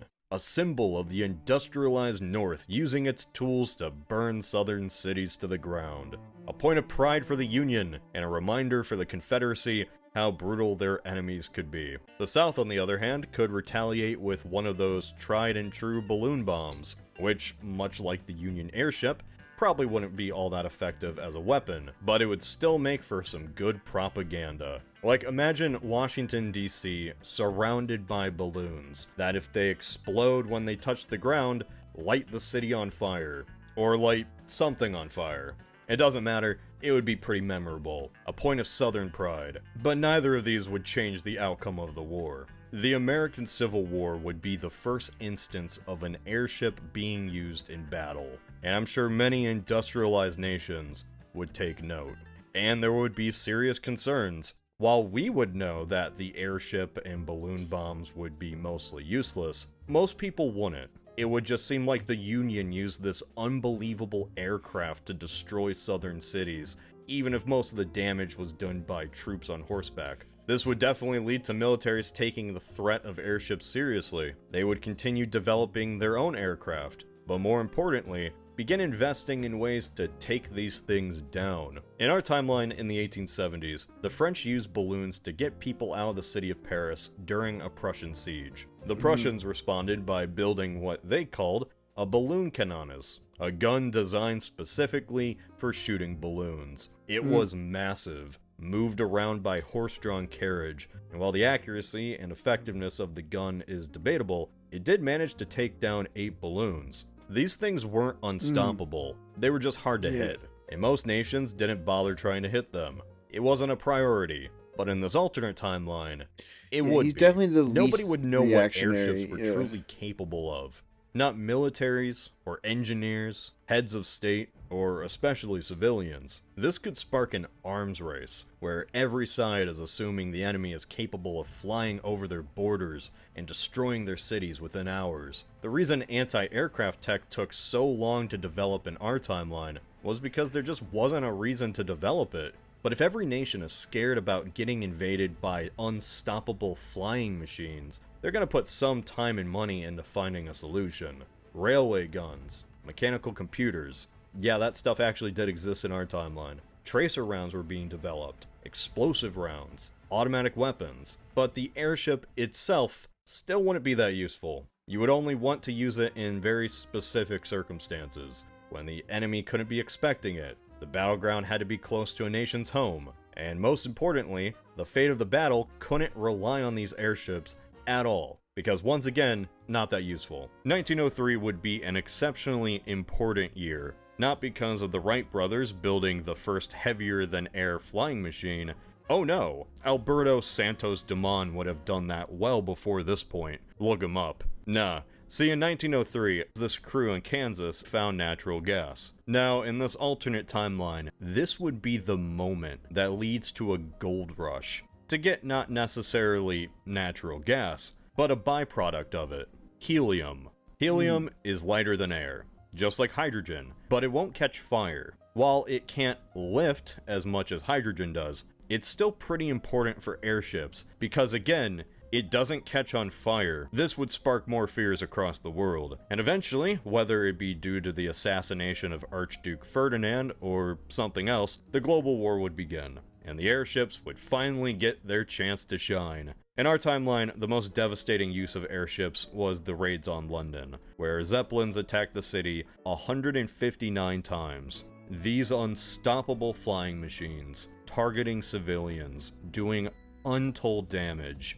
And the final death toll was 557, which means for every Zeppelin attack on the city, less than 5 people died on average. In this alternate timeline, with every nation aware and preparing for what they expect to be a massive fleet of highly capable airships, nothing would happen. Technologies like radar might have advanced a bit quicker with incentive to stop these aerial raids. Tracer rounds could have helped spot airships at night. There would be more than enough ways to stop the airships if they even managed to approach a city. And this is because they just weren't that fast, and they weren't that capable. And by this point, in this alternate World War I, the age of the airship, at least in warfare, would come to an end. In our timeline, ironically, this is when airships would begin their golden age. The raids on London, like I said, left an impact. Nations saw this and thought,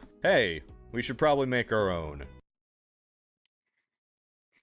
Yeah, so that's the thing about airships.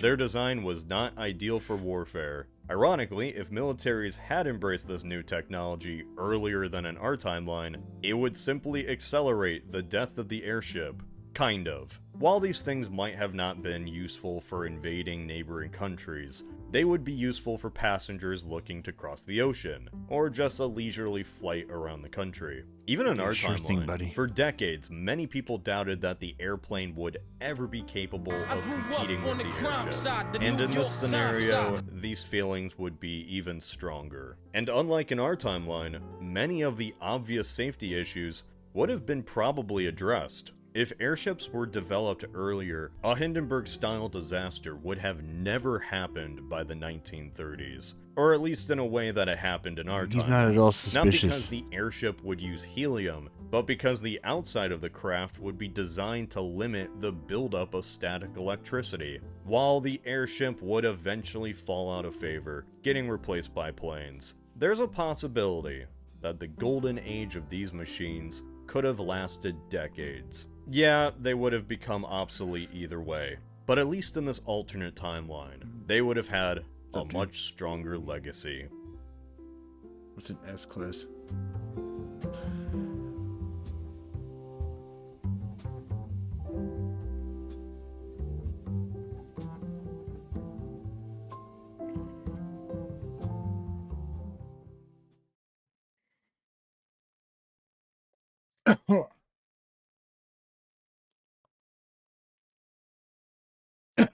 Ancient South Florida lies in an interesting One middle of the ground great of the controversies indigenous of our cultural time are landscape of issues North. He keeps involving trying to push aliens. that fucking Florida video on me, that debunker video. Actually, that guy's not bad. He's not a debunker. He's just an archaeology guy. Demonstrating pretty conclusively that you can be an archaeology guy and make good videos and not be a debunker. On the one hand, there is the UFO UAP phenomenon, and regardless of where you stand on that issue, it's clear that the US government is interested, given the ongoing hearings in Congress. More broadly, regarding aliens is the question of the role of government in SETI, the search for extraterrestrial intelligence in the universe. Within those questions lies one ever-present further question. Could the governments of the world hide the existence of aliens should that ever unequivocally be detected? Or, if they ever found something, would they tell us? This is actually a very complicated question that does. I believe there's a cover up. Yeah, no. I think Grush is telling the truth.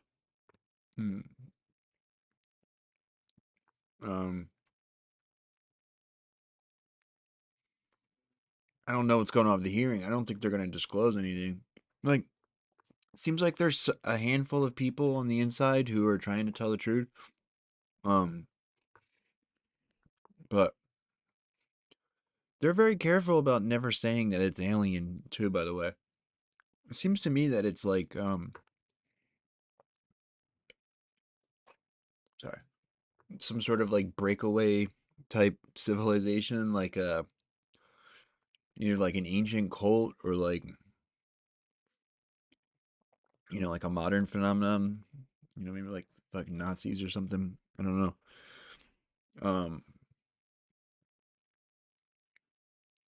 It's like godlike power, though, I think. Dude, oops, I got to run that ship by you. We were looking at the other day.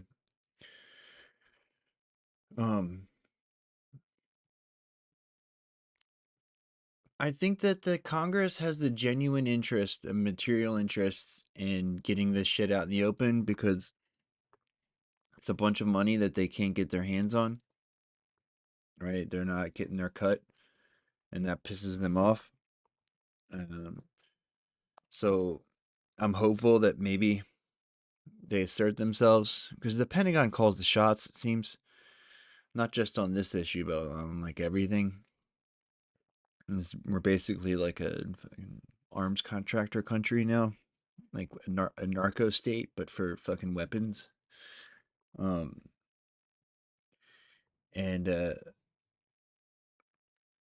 they they don't want to they don't want the shit to come out. It's not going to come out. What's the Leaf Village? Mm.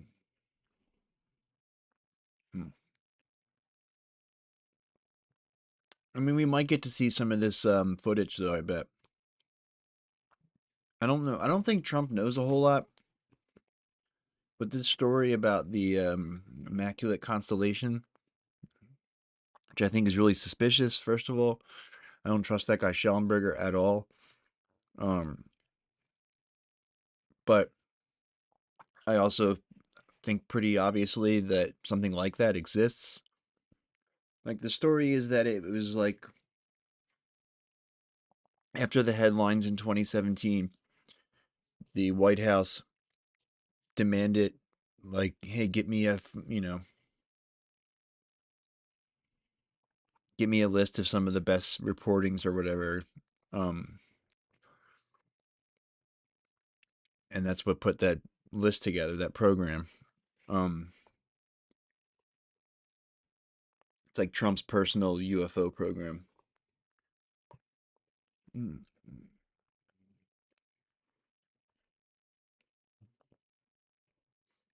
don't really know that Leaf Village. Was that Pokemon? I don't really watch anime.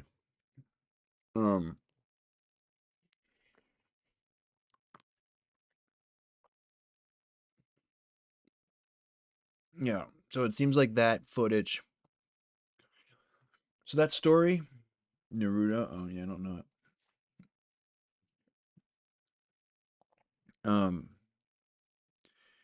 I think that story's true, despite Schellenberger's problems. I don't know. It's probably not all true, but the gist of it's true. Like I think that they did. I think Trump. That sounds right to me. Trump said, "Oh shit, can you get me a file about the alien stuff so I know what to say?" kind of deal. And they put together like a list of like compelling footage and gave it to him, or gave it to somebody in the White House. And then they probably have it not like declassified, but like classified at a lower level. So it's at, there more people have access to it than normally would. Because it's like a lot of it is describing stories that we've heard about for a while now. There are stories like, not want to say classic stories, but like modern stories that have been like rumored for a while. He's describing like the story is like this, intelligence official saying what he saw, basically. He's describing the different types of footage they have on their files. So yeah, I think it's basically true. Maybe we'll get to see that, or some of that. Like I think that they're trying to do is like they don't want to have to admit that they know more, right? They're okay with saying that there's a phenomenon that they don't know anything about and it's in the sky, and like here's the footage we have of this phenomenon in the sky. Like I don't think they won't want to admit anything other than that, Like I firmly believe that they've been like doing programs this whole time. But yeah, I don't know what they know.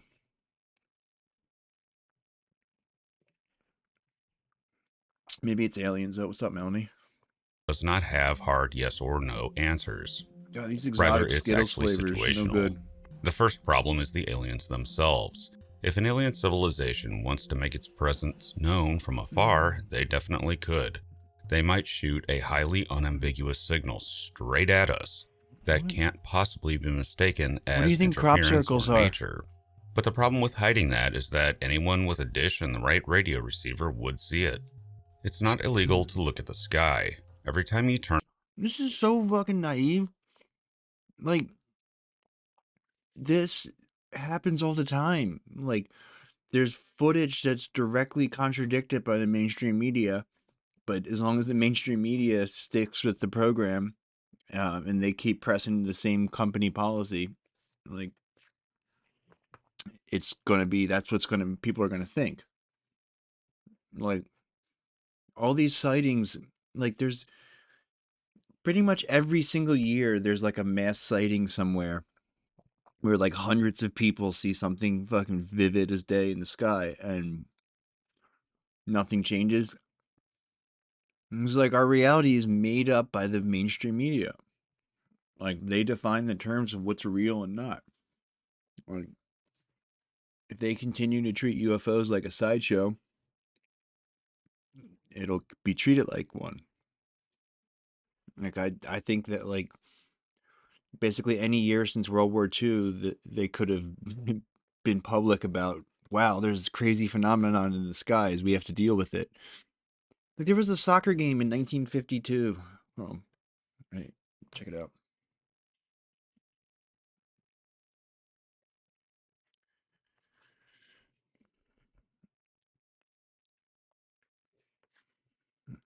There's a soccer game in 1952 where a fucking UFO flew over this game. All these people right here, they stopped the play, and the thing squirted this fucking weird, like, clear, like, film on them. They called it angel hair.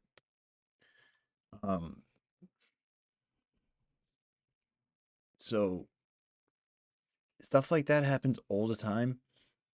I mean, you could have, after this, treated this differently, and you could be living in a much different world today.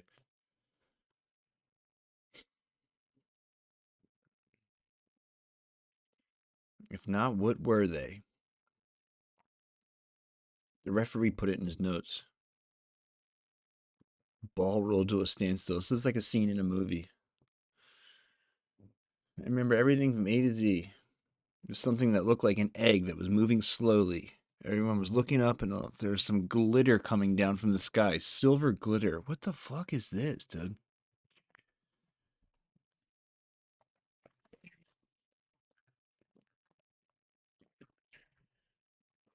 Farmers head to Westminster as inheritance tax anger grows. Oh, that sounds like a serious issue, huh?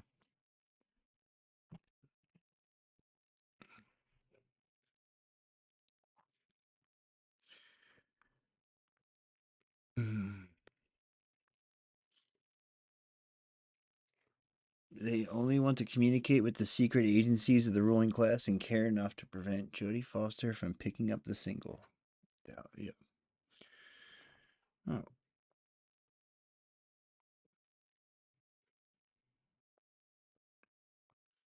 Turn on a radio, you are passively receiving radio signals from radio. This is such a great example of like science guy brain too. Like, this guy firmly believes that he's correct here. He knows everything there is to know about this issue. You see videos like this all the time. Like, what would NASA do if they detected aliens? It's naive bullshit that, like, a lot of them seem to genuinely believe. And it's the same thing. It's like that other guy was doing, where it's like you think you're an expert on something. You may be an expert on that issue, like chemical compounds or whatever, but you're not an expert on fucking parapolitics. Like, I study this shit every day, and like, I'm not at all. So you're definitely not, and that's what the real determiner is like how the intelligence agencies are going to treat a given issue. Nobody's an expert on that. I mean, you can try, but you're still not going to have any, your predictive value is only going to be marginally better than 50-50. Yeah, or that. Maybe that's it. That could be it too. Yeah. China. Maybe China threatened them with that.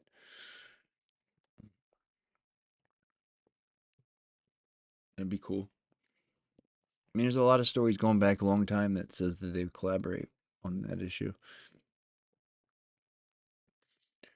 I guess it was probably like NASA with Russia, and I wonder, if things slowly deteriorated with their NASA relationship. I wonder what it's like on, spaceships. Yeah, well, yeah, there was a Canadian memo from about a Five Eyes briefing. So there was a briefing of like representatives from the different countries with, I don't know if it was Sean Kirkpatrick or somebody else. So I mean, it could be. It was probably something along the lines of like, here's here's what we're gonna say if anybody, if the media grills you, this is what you say, kind of thing.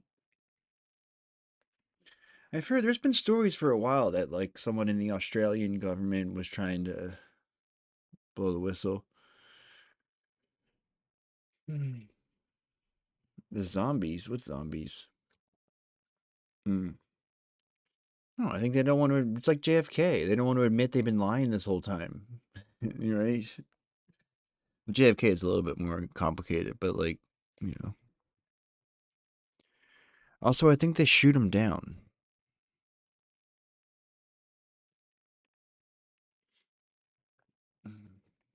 COVID is zombies. We're all infected. Yikes.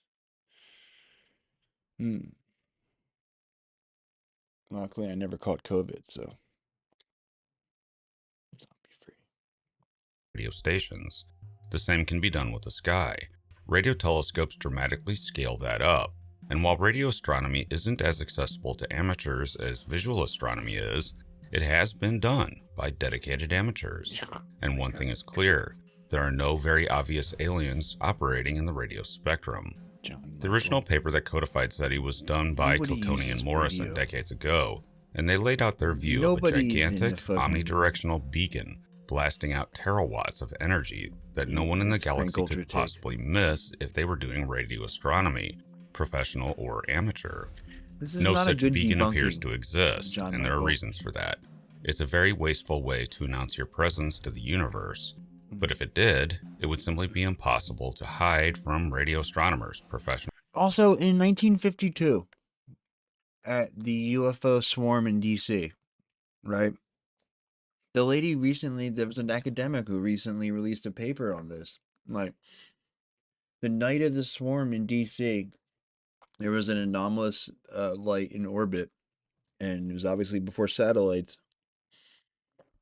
And they didn't know it at the time, and they only know it now from her like doing a historic retrospective to look for stuff like this. I suspect there's many more if we're gonna actually look for it. And amateur alike. It would simply be right there. But like, there's direct correlation with the sighting. He's trying to say like, oh, they couldn't be in orbit because then we would see them. Okay, dude. For all to see. Likewise, for close aliens, if they wanted to be obvious, they would be beyond obvious. Think of an Independence Day scenario where gigantic starships park themselves over major cities. It would be beyond the proverbial landing on the White House lawn, but something so blatantly obvious that no one on Earth could miss it. I remember the fucking hogs crying about them not being able to go to funerals. Aliens remain ambiguous in detection. The point being, if aliens really want you to see them, no one can stop it or hide it. They're like China. They don't want to interfere right there in our faces. Domestic issues. That does not, however, mean that aliens can't be subtle or difficult to see. They most certainly can be. But any sufficiently advanced alien civilization would have the ability to make itself very obvious if it wanted to. More difficult to see would be things like alien civilizations just going about their business, leaking internal radio signals from their communications, or radaring asteroids in their star system. Or for close aliens, those who are just transiently passing through might not be easily detected, or those quietly studying the planet but do not want to disturb it, and so on. That can go further, however. Highly advanced alien civilizations that might be present and would normally be detectable could intentionally make themselves entirely undetectable. They may have observed Earth and chose to send no radio our way at all to hide themselves. Or if they are present in this star system, hide themselves to the point that we'd never know about them. They would be stealth aliens. So if aliens are out there, they are hard to see. But if they are not hard to see, it would be undeniable and couldn't be hidden by anyone. For more subtle aliens, the question really breaks into two separate questions. The first is, could a government hide a SETI signal? And the second, could a government hide evidence of UFOs? The first question is SETI. The problem with the government hiding anything begins with the question of which government. There are nearly 200 separate independent national governments on Earth, and not all of them get along and agree with each other. It's not likely that the US government, Russian government, and Chinese government would ever actually agree to mutually support an effort to hush a SETI signal. Firstly, that would be giving up a great payoff, being the first government to announce the discovery of an alien signal. That's instant Nobel Prize territory for any SETI scientist. But more importantly, governments do not really have the power to hide signals to begin with. They can't even hide their own satellite downlinks, which they compensate for with encryption and even clandestine radio. The so-called number stations on shortwave are there for anyone to hear. That's governments communicating with their spies in many cases, for all to hear, but good luck decoding any of it. So no hiding signals directly. Now, hiding a discovery of a signal of interest is nearly as difficult. This is especially the case for the US government. The US government doesn't pay for SETI. It's entirely privately funded right now. And the US only funded it once for less than a year before being shut down because members of Congress felt it was a waste of money. It's all by private donation, which means the US government has no legal right to tell anyone what to do in SETI. Also, SETI does not report signals to the government. But it's worse than that because SETI is not limited to the US. It's being done all across the world with different teams and telescopes all under different governments, which currently include all of Europe, Australia, South Africa, the US, China, Russia, and many others. SETI is a global phenomenon that, at least for the American efforts, does not report to the government. The reality here is that the government would find out from the newspapers of any such finding by SETI at the same time as the rest of us, unless by some measure they decided to inform the president ahead of the press release. In any case, that cat would quickly be out of the bag before the government at large even knew it had happened. And here is the proof of that. We know about all the good SETI candidate signals. We've known about WOW since 1977. We saw BLC-1 announced in a paper posted for all to view on the archive.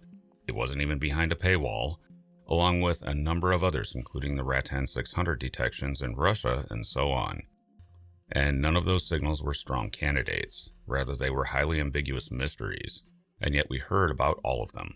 Indeed, information on at least one of them leaked before the paper announcing it, and it turned out to be interference, which is often various governments' spy satellites downlinking. Had it been suppressed or hidden, we'd have never heard about those signals. But those signals, again, were not great candidates, and they still leaked. A really good signal will very likely leak before it's announced. Within SETI, however, there have been some suggestions of protocols, such as informing the Secretary General of the UN first, though those are far from agreed upon. There is, however, one possibility where a signal may not be announced, and this does happen, if it's so ambiguous and weak that the scientists do not release it because it's simply not interesting enough to report. If they think a signal is a dead end, but have some questions about it, we do not hear of those signals because you can't prove they are of alien origin. You can't even confirm them with another telescope. They are blips that do not repeat. So it's highly unlikely that a SETI signal could be covered up. But what of UAP? Again, it's impossible to cover them up directly. People report and see UFOs. Can't hide it. No matter their origin, because if you could, then no one would see them. But that's only one part of that story. There is the issue of the US government knowing more than what it publicly says about the UFO phenomenon. That can indeed be hidden by way of classification. Governments, all of them, do keep secrets. And this is especially so if they are looking at something that might prove advantageous over an adversary. I mean, but if the government's otherwise going to pay is for not rehab, very well that's an improvement. understood. Case in point, UFO crash retrievals. Now I say here again, as I always do when discussing this subject, that I am a skeptic of an alien origin for UAP. I do not think, based on the information out there, that such a conclusion can be reliably drawn. It may be something very different, ranging from some psyop, all the way to the Silurian hypothesis, and the fact that we can't actually rule out that Earth in the past did not spawn a prior technological civilization. There's so far no evidence for that, but the geologic record is so incomplete that it cannot be ruled out. But say for a moment some kind of alien technology was recovered. The first thing a government might do is recognize that they are in possession of technology more advanced than anything we have. That is an advantage over other nation states, so it would make sense to keep it classified. If you don't understand how it works now, you may in the future, so hold it in secrecy, just in case at some point you're able to figure it out and use it to your advantage. They would not simply hand it over to NASA for announcement, they would keep it secret. Mm-hmm. So that is one way they might maintain secrecy over what they actually know. Another reason is if a sighting by a military asset, say a military aircraft's sensors, reveals some kind of flaw in that sensor that could be exploited by rival militaries. That is the heart of much of the secrecy regarding US military sightings. They could show their collection of footage for everyone to digest, but that would also be showing what the instruments that took that footage are capable of. So while everyone pored over the footage itself, other nation states would be looking at the methodology, especially if the sensors were somehow spoofed in some way. Now, is classification of old footage, say 15 years or older, as was mentioned in the recent House of Representatives hearing, a case of overclassification?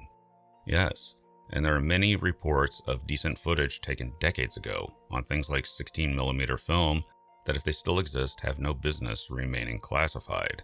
So it really is situational. It's unlikely anyone could keep distant aliens a secret. SETI just doesn't work that way.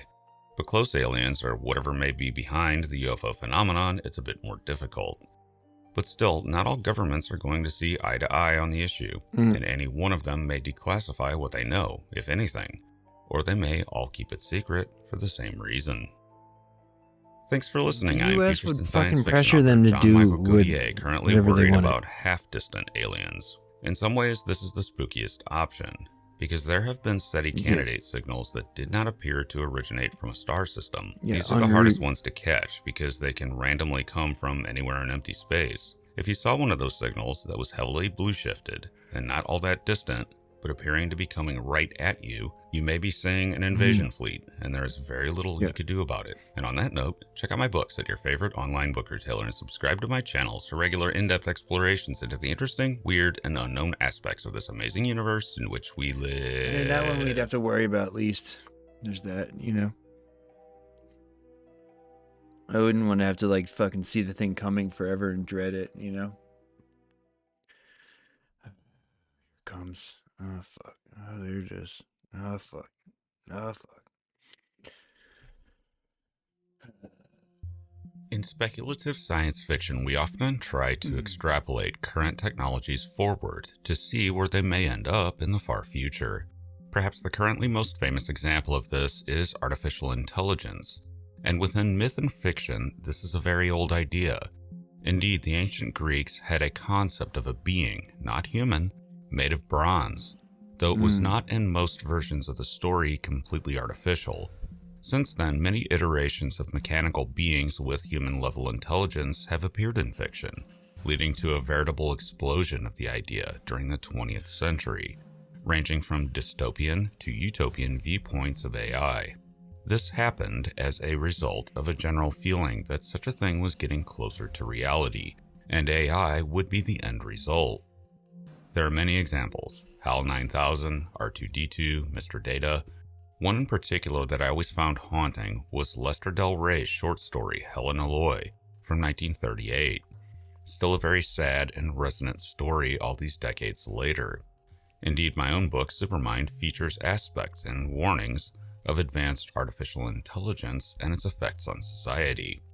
The reason AI is such fertile territory in science fiction is because there are many paths it could take in development, for better or worse. There are thousands of stories hidden in the subject of AI, and no doubt more will come.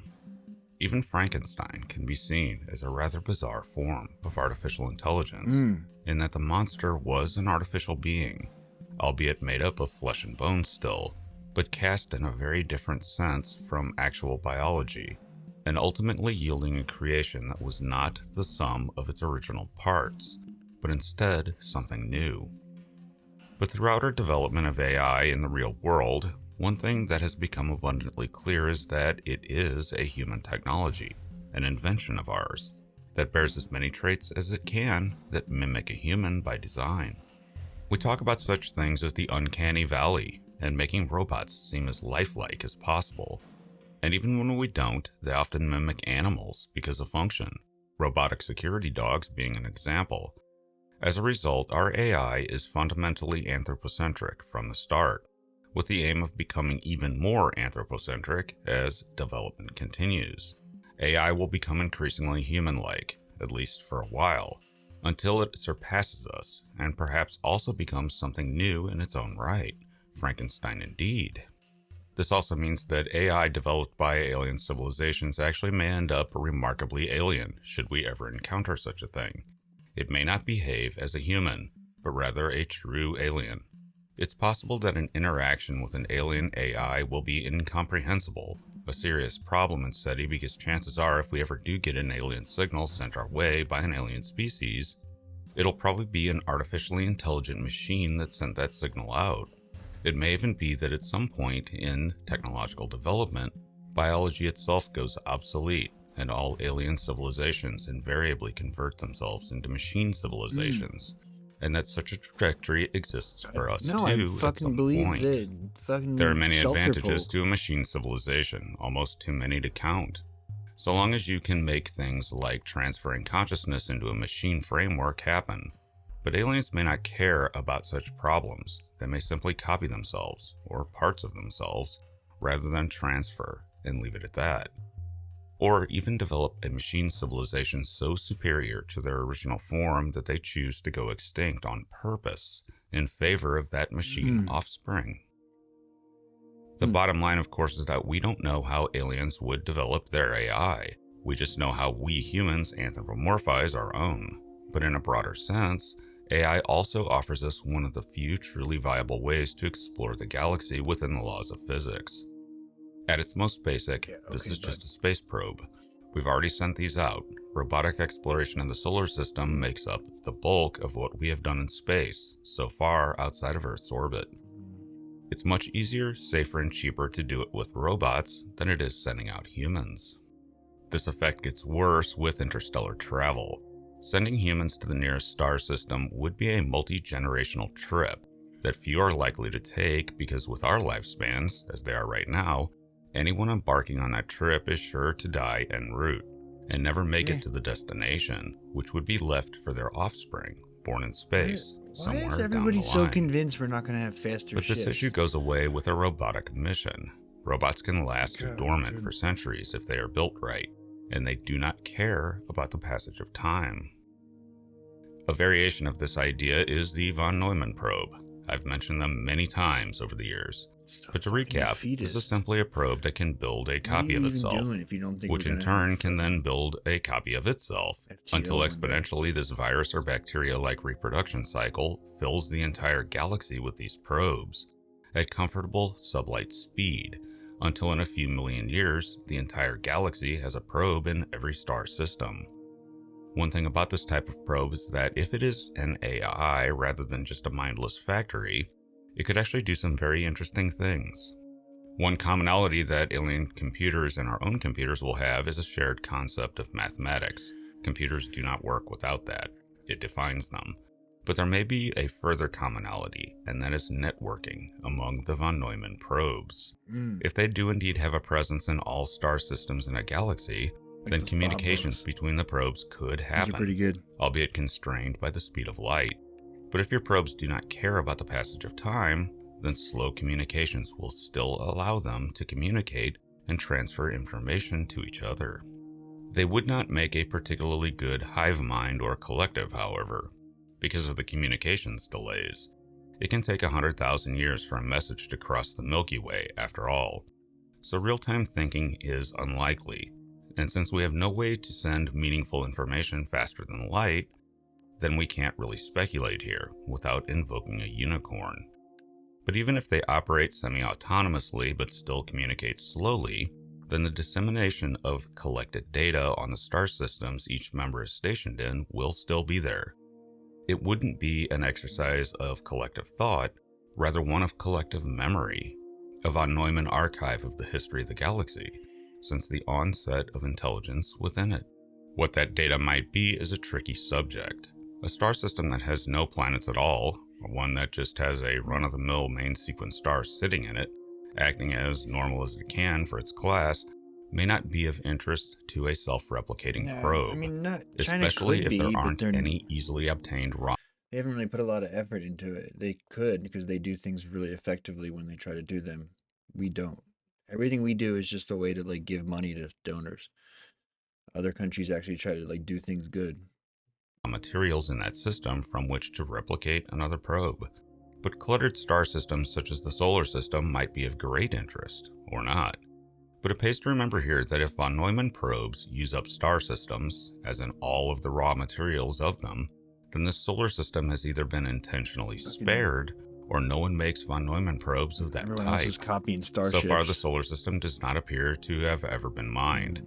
But it's also possible that once enough probes are made, then probe production simply ceases galaxy-wide, and civilizations that appeared early enough to have covered the galaxy build in a kill switch to stop production and avoid the depletion of the galaxy of raw materials until there is nothing left but probes.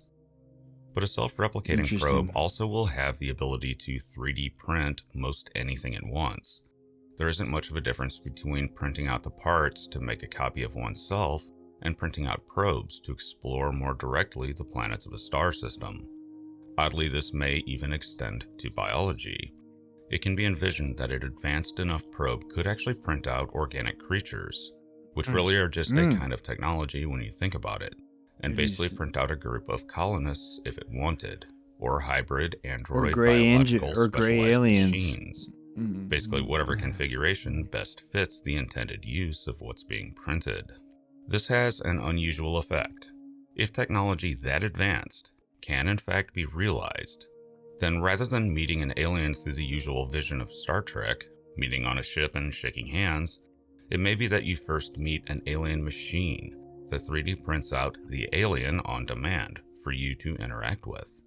Speculative as though those technologies may be, they do lie within the realm of eventual plausibility, even though we are currently nothing close to being able to even create a 3D printer that can mine and manufacture materials, much less make a functional copy of itself, and then take a step further and print out something biological, but it can be envisioned with enough advancement. The question is, why study the galaxy with millions or billions of probes? Well, in one sense, you really don't need to do it for very long. The reason is simple. Once you know everything you can reasonably know about stars and planets, there may be no reason to further monitor them. As a result, it may be possible that all von Neumann probes, currently in the galaxy if there are indeed any at all, are non-functional and extinct. Again, by way of another kill switch. Get rid of the probes after their usefulness has ended, and they never get corrupted by too much exposure to things like cosmic rays, and do not return home and disassemble their star system of origin.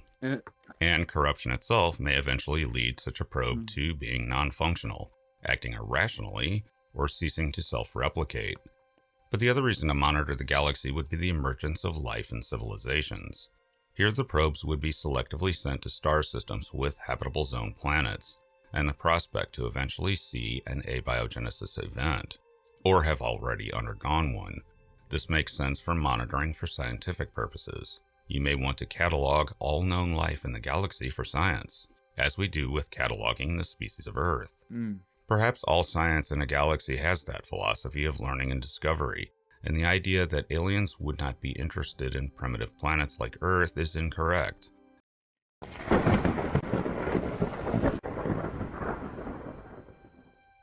Just how old is human civilization? It should be clear to anyone who has spent any length of time perusing our channel that the majority of our antiquity, no matter how astonishing, is, according to modern academia, all built by our less capable ancestors, placed considerably more recently within human history. During our extensive research, we have often unearthed overwhelming evidence for an immensely larger human timeline. Additionally, we feel there is strong evidence to suggest that more than one period of prosperity has been experienced in the past. We have realized that this record of past global inhabitancy is merely limited to its resistance to erosion.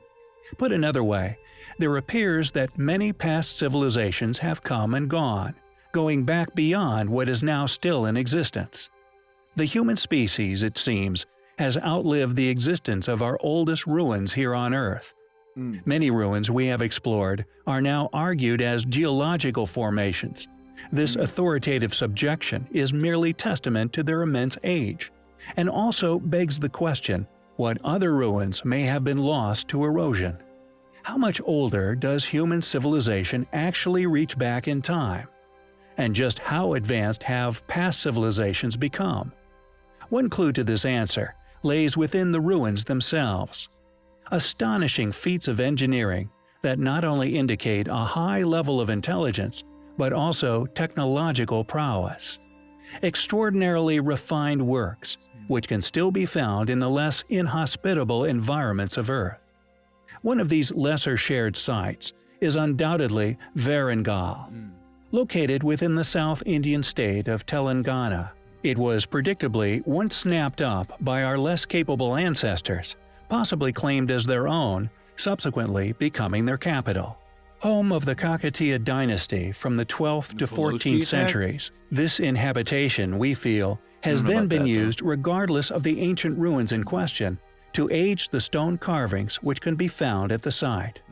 Stone monuments carved with such accuracy, skill, and precision that they evade any logical explanation as to how they could have been completed with any of the technologies we know were available to the Kakatiyans, specifically within the 12th century. The site clearly demonstrates tremendous skill and also technological prowess. These stone monuments were clearly not only created to express an artistic message, but they were undoubtedly created to display the creator's capabilities, encapsulated in time, quite possibly for the exact purpose of people like us to recognize them, as they may have with similar ruins that were possibly in existence during their own lifetimes. There is a greatly more interesting and extensively larger story to tell regarding the history of our planet.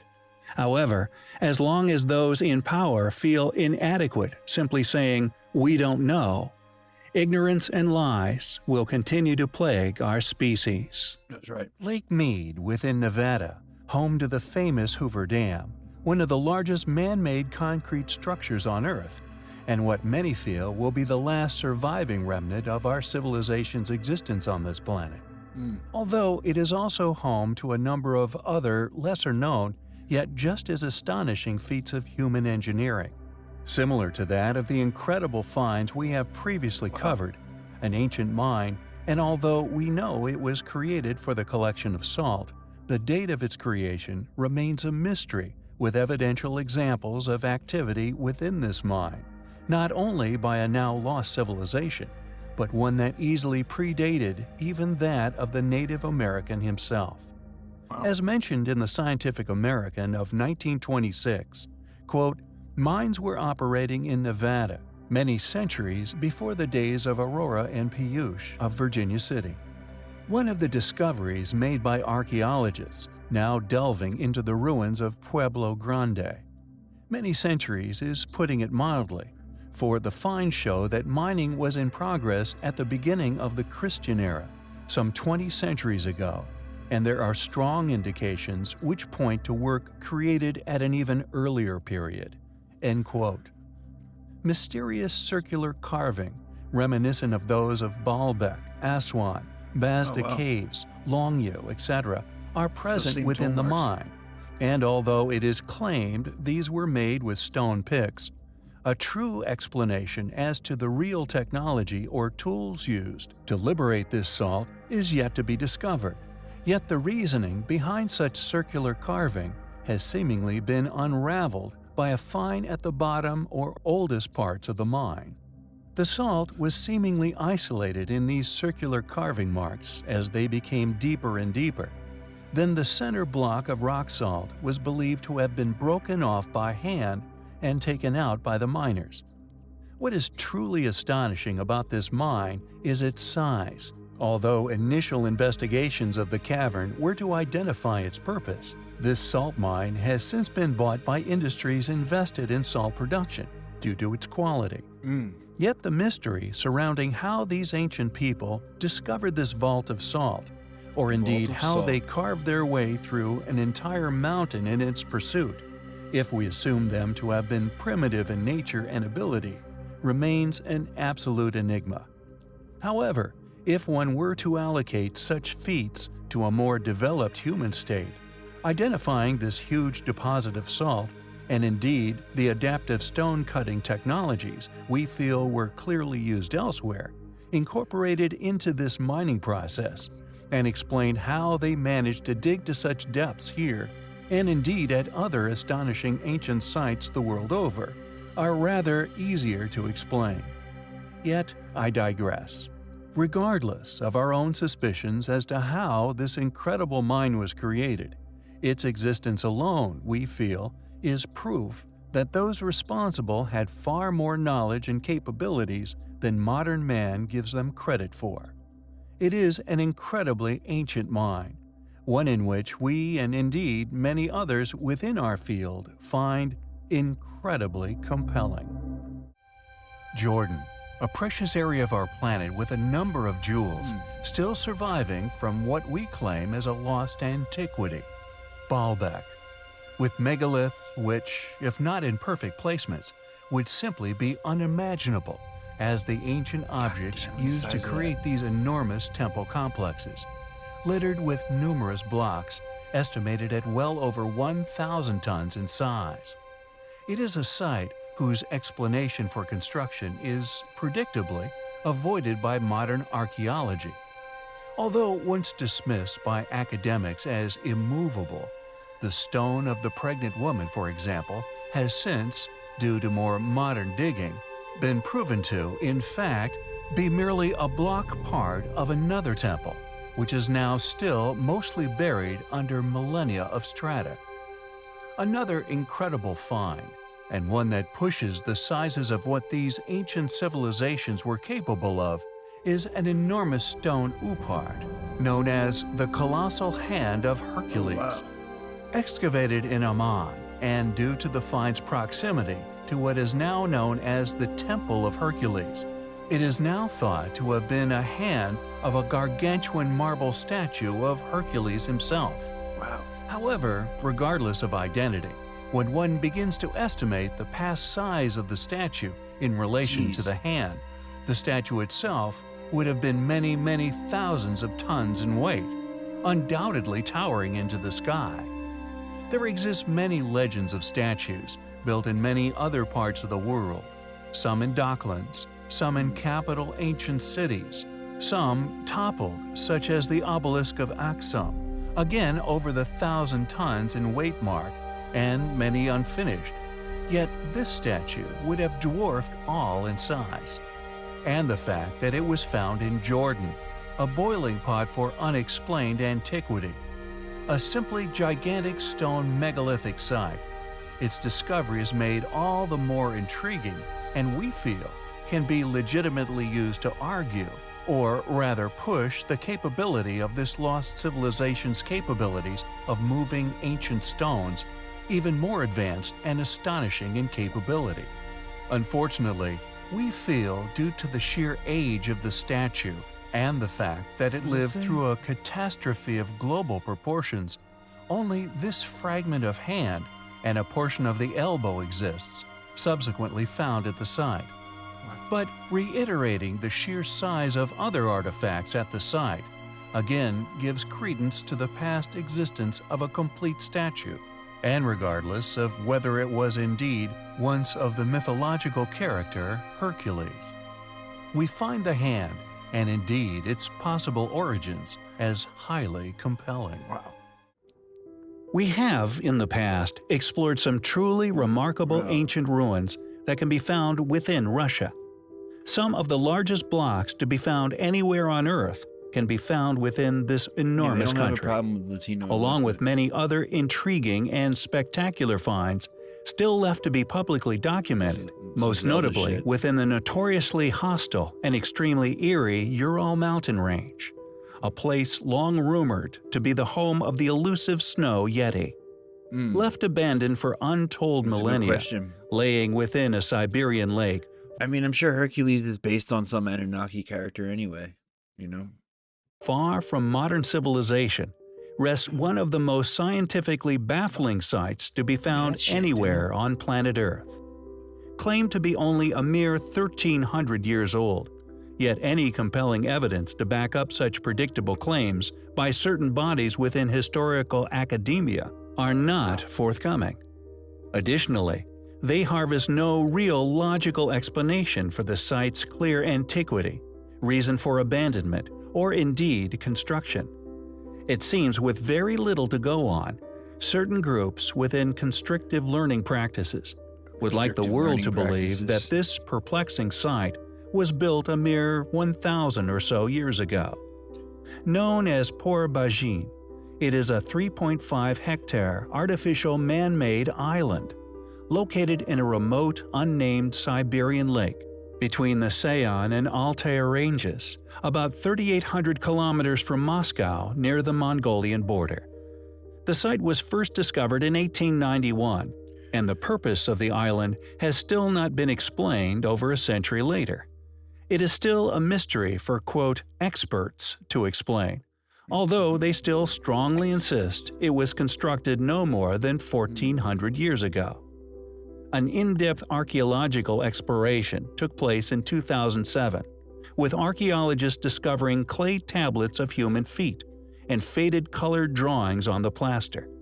These were subsequently used to date the site to quite recently within antiquity, allowing experts to say that the island was built during the period of the Uyghur Khaganate between 744 and 840 AD. However, they severely lack any clear explanation as to what their motives would have been for constructing such a fortress, in such a solitary place so far from trading routes, their own civilization, or indeed anything else of interest. You know that this was nice. As with many other confusing and as yet unexplained ruins around the world, the archaeological strata most preferred to academia's currently upheld story, in regard to chronological events, will always be preferred, and the controversial and often strong evidential datings are ignored or destroyed. Is Posadist a far older and once far more advanced site than we are led to believe? Nice. With the advances in technology allowing us to venture further and further into the wilderness, it is only a matter of time before a self-funded, inquisitively minded individual gets a chance to take a really good look at this amazing place. Neolithic man is often talked of as if he were a very different being to that of. Yeah, exactly. People were just like us for like several 100,000 years. I think like to say that there was nothing before the Ice Age, I don't think that's true. I think there's tons of different stuff going on. And I just think that the Earth was so different. We don't really know where. Like again, this part of Russia was not cold when the rest of the world was cold, paradoxically.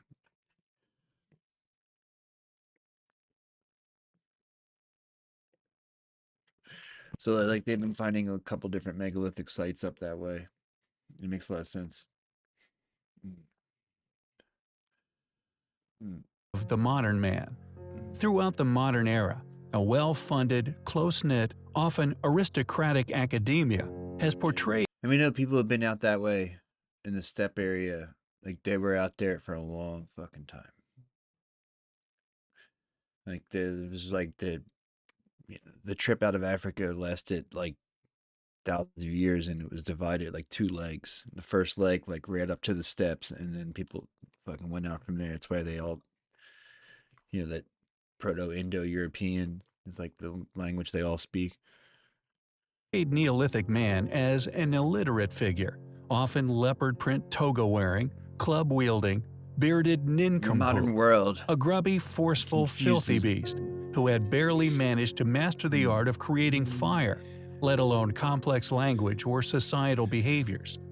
This paradigm of us emerging for the first time from the last ice age, developing into the complex, advanced civilization we find ourselves in, means that Origins of Man is somewhat of a closed book, for to preserve this influential dominance within modern society, anything which contradicts this long-attested claim is simply thrown out, discarded as an anomaly, and any who pursue such avenues of inquiry a mere conspiracy theorist. This regardless of the evidence we so eagerly put forth in our defense. Conspiracy, you say? Countless still existing astonishing anomalies, unexplained, simply baffling feats of ancient engineering, so often covered here on our channel, either merely ignored or claimed as absent an explanation as to how, the work of our well-studied more recent ancestors, people who were simply incapable of completing such mammoth tasks.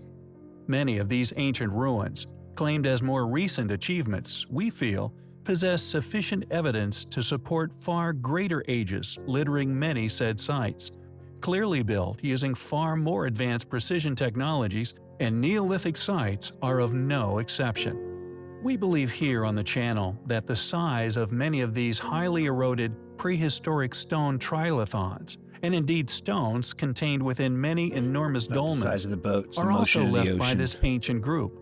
Dolmens made using similar, if not identical techniques throughout the world, from Scotland to Ireland to Japan, all of similar design and possessing inexplicable features, bored entrances, multi-ton megaliths. It is as if this group still possessed the knowledge of how to lift and work such stones, but had lost the technologies used to carve with precision.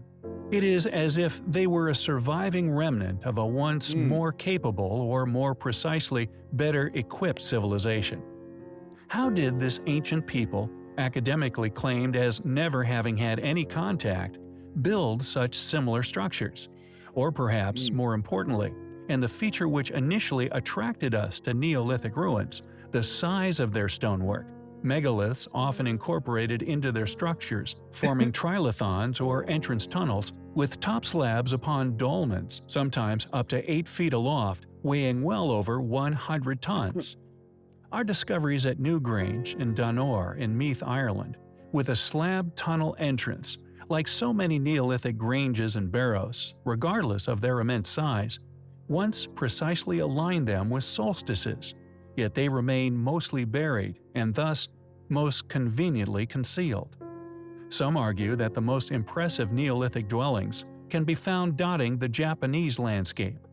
However, we feel the most archaeological interesting of Neolithic sites dot the United Kingdom, France, and some areas of the US, yet particularly Scotland and Ireland. Sites which have fragments of ancient symbols left within, celestial alignments, and a similar pattern decoration, or possibly coded message, which crop up over and over, especially one found all over the world, of a strange, enigmatic spiral. And although usually found sparsely decorating Neolithic sites, barrows, and internal earthworks, its reoccurrence so regularly must indicate it as once having been significant and important to them in some way. Yet, for some reason, Gavernus is undoubtedly the most spectacular of them all. This little shared ruin displays this symbol significance in their carvings as seemingly fanatically overwhelming.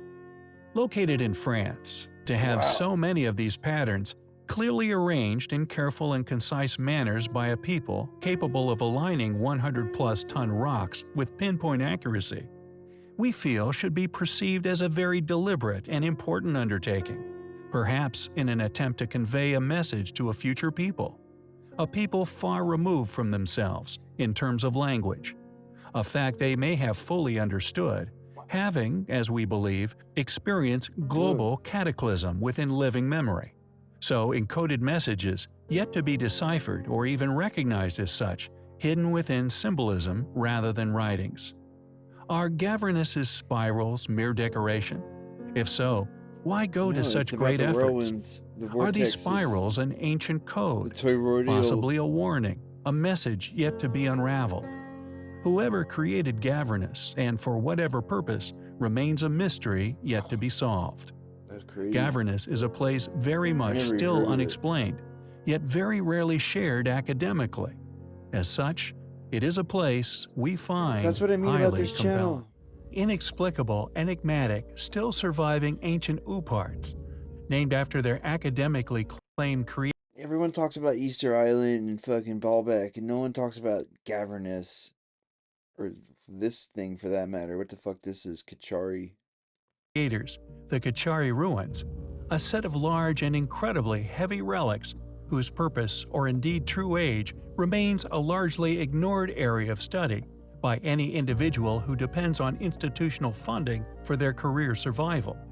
Yet there are many other ancient sites which litter modern-day India, whom have an equally enigmatic history. Some of these sites we have covered in the past, like that of Kailash Temple, a remarkable ancient achievement carved directly from a bedrock of earth with such artistic vision and accuracy that any logical explanation for its creation remains a challenging and still elusive reality surrounding not only the many sites we have already covered, but countless others which still lay either undiscovered or deliberately ignored by mainstream media. Yet our next area of interest has encountered a polar experience, having been officially acknowledged as one of India's most important of ancient sites. Known as the Udayagiri Caves, they are a set of 20 rock-cut caves near Vidisha, Madhya Pradesh, and according to mainstream historians, dates from the early years of the 5th century. We have often postulated that some ancient religions, having survived the test of time, and we have often encountered Buddhist or Hindu belief systems engraved upon currently inexplicable stone carvings and ancient structures, which we feel are indicative of a lost civilization's advanced capabilities. Cave 5, in particular, possesses depictions of ancient reptilian creatures, later attributed to ancient religious systems, yet the original inspiration for these carvings is an ongoing mystery.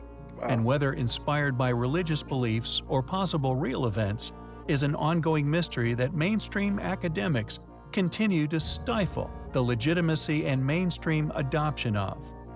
Claimed as that of Vishnu, this depiction of a giant reptile consuming comparatively tiny human figures is a depiction which is undoubtedly of great historical importance, yet we hypothesize that only a small portion of existing human history has ever been explored in detail, or indeed permitted to be a mainstream possibility. This is a Draco. Udayagiri literally means the Sunrise Mountain, and is, interestingly, not the only ancient site with this name located within modern-day India. Those fucking monsters Udayagiri Wazi was a Buddhist and Bhagavad Gita site by the 2nd century, as evidenced by the Heliodorus pillar.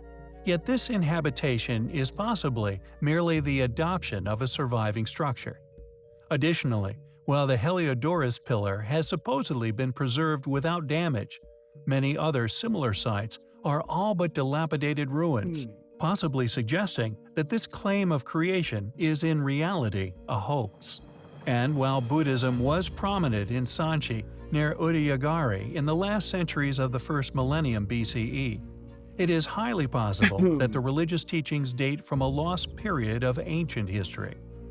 According to Doss and Willis, recent archaeological evidence, such as the Udayagiri lion capital, suggests that there was a sun temple at Udayagiri. The Surya tradition in Udayagiri dates from at least the 2nd century, and possibly one that predated the arrival of Buddhism. It is this tradition that gives it the Sunrise Mountain name, and we feel is yet more supportive evidence in defense of the channel's postulations. It is a place which we find highly compelling.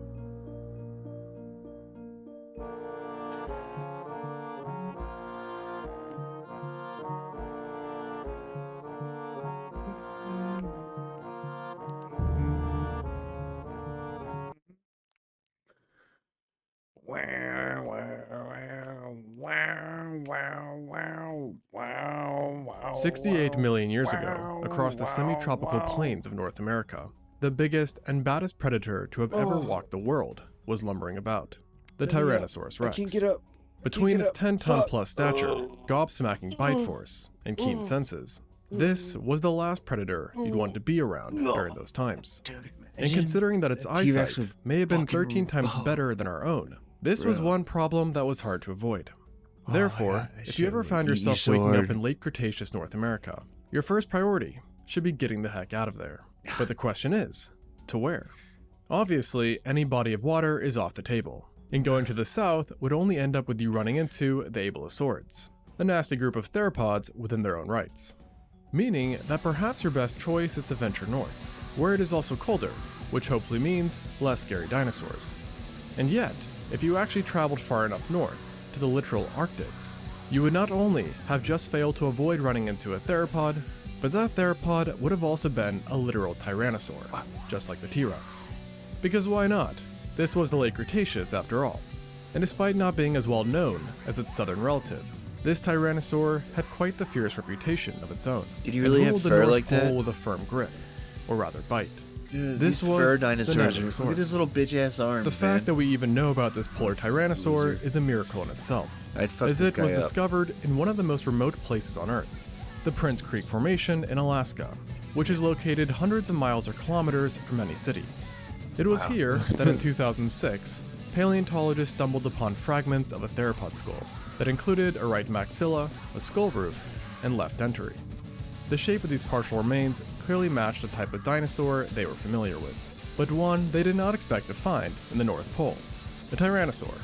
And its skull was so similar to other tyrannosaurs that they first believed they had found not a new dinosaur, but rather an already described genera, with their best guess being that it was either an Albertosaurus, Daspletosaurus, or Gorgosaurus. And despite not being as much of a bombshell as a new genus, the implications of this discovery were still huge, as these remains represented the most northern tyrannosaur ever found, implying that this family of tyrants were much more resilient to climate than once thought, and held a larger dominion than believed possible. However, a few years later, when preparing the holotype for analysis, scientists realized that this creature was in reality much more different than first perceived. Much more different? So much so that paleontologists deduced that it wasn't just a new species, but an entirely new genus, that due to its homeland was fittingly named Nanuqsaurus, meaning the polar bear lizard. A brand new Arctic tyrannosaur is crazy news enough, but the debut of this creature was met with even more attention, as it generated many questions about its relation to other tyrannosaurs, namely the king itself, so many the dinosaurs T-Rex, used to live here? since studies based on its morphology found it to be extremely related, perhaps even being the second most closely related North American theropod to the T-Rex, behind the Daspletosaurus, and thus resulting in it being placed within the Tyrannosaurinae subfamily, which are characterized by their relatively heavy builds and larger bulky heads. Its classification also brought up another perplexing question of where exactly this creature came from, a mystery that is yet to be conclusively answered. For now, the two main ideas floating around is that it is either a descendant of a North American tyrannosaur who remigrated all the way to the North Pole, or that it hails from an Asian tyrannosaur which crossed the Bering Strait yet never bothered heading south. And this latter idea has garnered some more support just this year, thanks to the newly discovered Asia tyrannus, a small deer-sized tyrannosaurid from China, whose skull was extremely similar to that seen in the Nanuqsaurus, leading some to speculate that it directly gave way to this northern tyrant. Although this is not decisively confirmed, because while the Asia tyrannus surely appears to be its smaller lookalike, the Nanuqsaurus is still quite comparable to its southern relative, and like the T-Rex, it shared an S-shaped neck, reduced arms, a thick wide skull, and a fuller build as opposed to the more streamlined bodies seen in the Albertosaurinae. Where it differed though, was its comparatively smaller size, more deeply set narrow teeth, and more pronounced bony ridges above its eyes. On top of this, the Nanuqsaurus also had some unique traits that are so far only known to it, including frontals with a long pointed process which separates its prefrontal from the lacrimal, a thin median spur of its parietals, and its first two teeth being much smaller than those directly behind it. In addition, having lived in the North Pole, there is also the chance that this theropod differed from the T-Rex in that it was fully feathered, in order to help survive the dark cold winters that it endured. However, as of now, no direct evidence for feathers has ever been found, with the current best evidence for this actually coming out of Asia, where paleontologists unearthed the U. tyrannus, another close relative that lived in a similar environment, and had extensive feathering, which indicates that this lineage of theropods could actually be fully feathered as adults. Moreover, there is a belief that if it was fully feathered, it could have been lighter in color to help blend in with the snowy environment, which if was the case, would give it an almost polar bear likeness, especially from afar or in a blizzard. But there would be no confusing this creature, as the Nanuqsaurus was much larger than a polar bear, despite not being exactly Rex-sized. Originally, based off of the holotype, it was believed that the Nanuqsaurus was a medium to large-sized theropod that grew up to 6 meters or 20 feet in length, while weighing almost 1 ton. making it one of the largest Arctic land predators to have ever lived, but not one of the biggest tyrannosaurs, being more comparable in measurements to the largest ceratosauruses. However, in a rare instance for paleontology, it turns out that the Nanuqsaurus was likely much larger than first thought, possibly 300% larger, as the most recent studies found that it was more equal in size to the Albertosaurus, not Ceratosaurus, which, if true, meant that this polar giant clocked in at around 3 tons and measured up to 9 meters or 30 feet in length, making it by far the biggest carnivore in the Arctics at the time, and even granting it the title as the largest terrestrial predator to have ever lived in a polar region. But hold your horses though, because this was not the end of it. Because more generous paleontologists think that it could have gotten even bigger in extreme cases, measuring over 10 meters or 35 feet, and thus putting it on par with the largest known Daspletosaurus specimens. And if this part holds up, then it gives the Nanuqsaurus one of the greatest comebacks in paleontology history, going from just a medium-sized tyrannosaur to one of the largest ever. And with this size, the polar lizard would have been able to hunt literally every other dinosaur in its environment, a plight for its victims, no doubt, which is only exacerbated by the presence of the crown jewel seen in all tyrannosaurids, and that is a devastating bite. Like all its family members, the Nanuqsaurus was well equipped with a proportionally giant and absurdly robust head that in life was roped with large amounts of muscles, granting it immense power.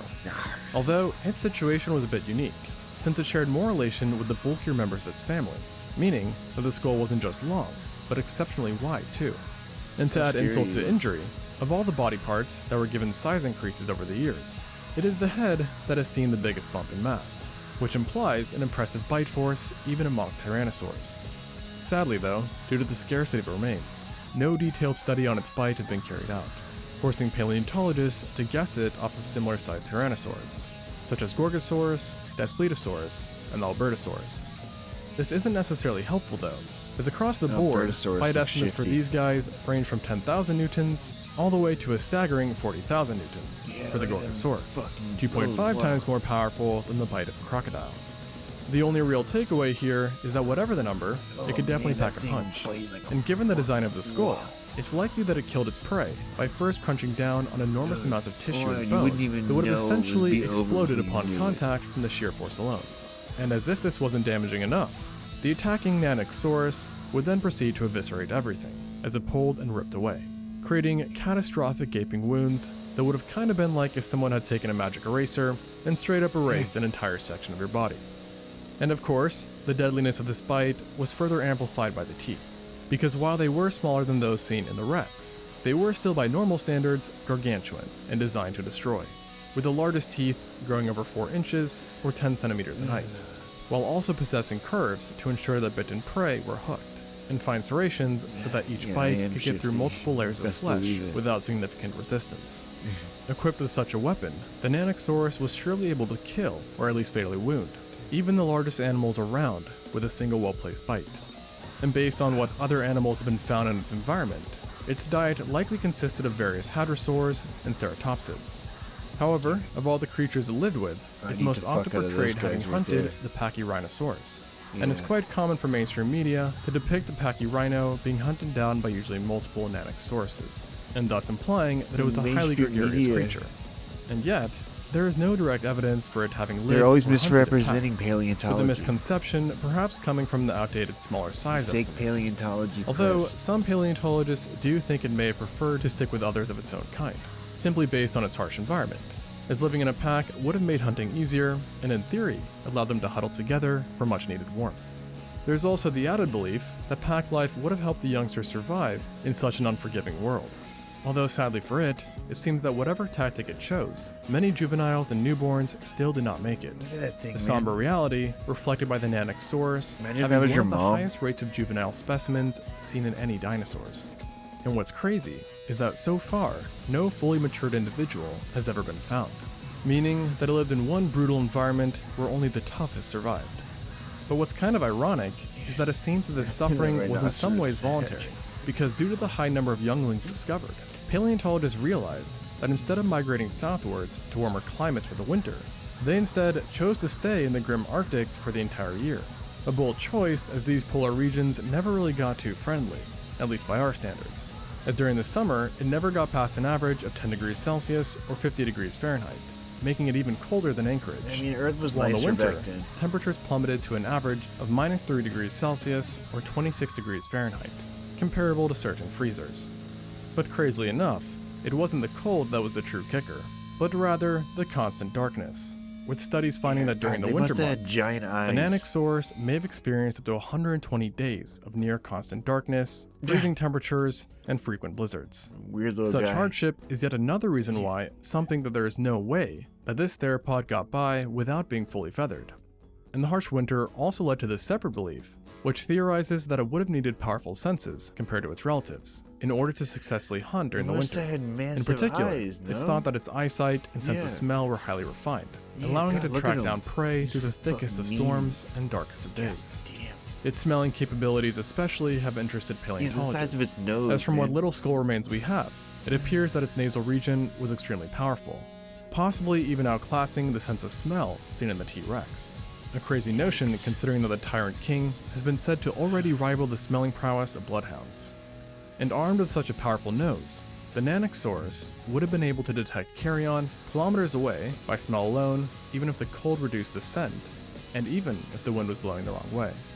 An additional possible adaptation that may have arisen from the cold was its legs and feet, Yeah, they obviously because were as big these snuggle Arctic guys. lands received heavy snowfall, snuggle. it's not a stretch to imagine that this theropod buddies. evolved some way to help it seamlessly traverse through heavy snow, and They must perhaps have stand dug on ice holes without in the breaking it. ice and shit. And though, in again, the while no snow. leg or foot material has yet to be found to verify this hypothesis, a handful of scientists do think that specialized feet to Or better lived in conserve heat, caves or whatever. unique formed digits, and powerful legs were all potential Or it possibilities was a little bit to help nicer it than make we the most thought. of its winter wonderland, Maybe. so to speak.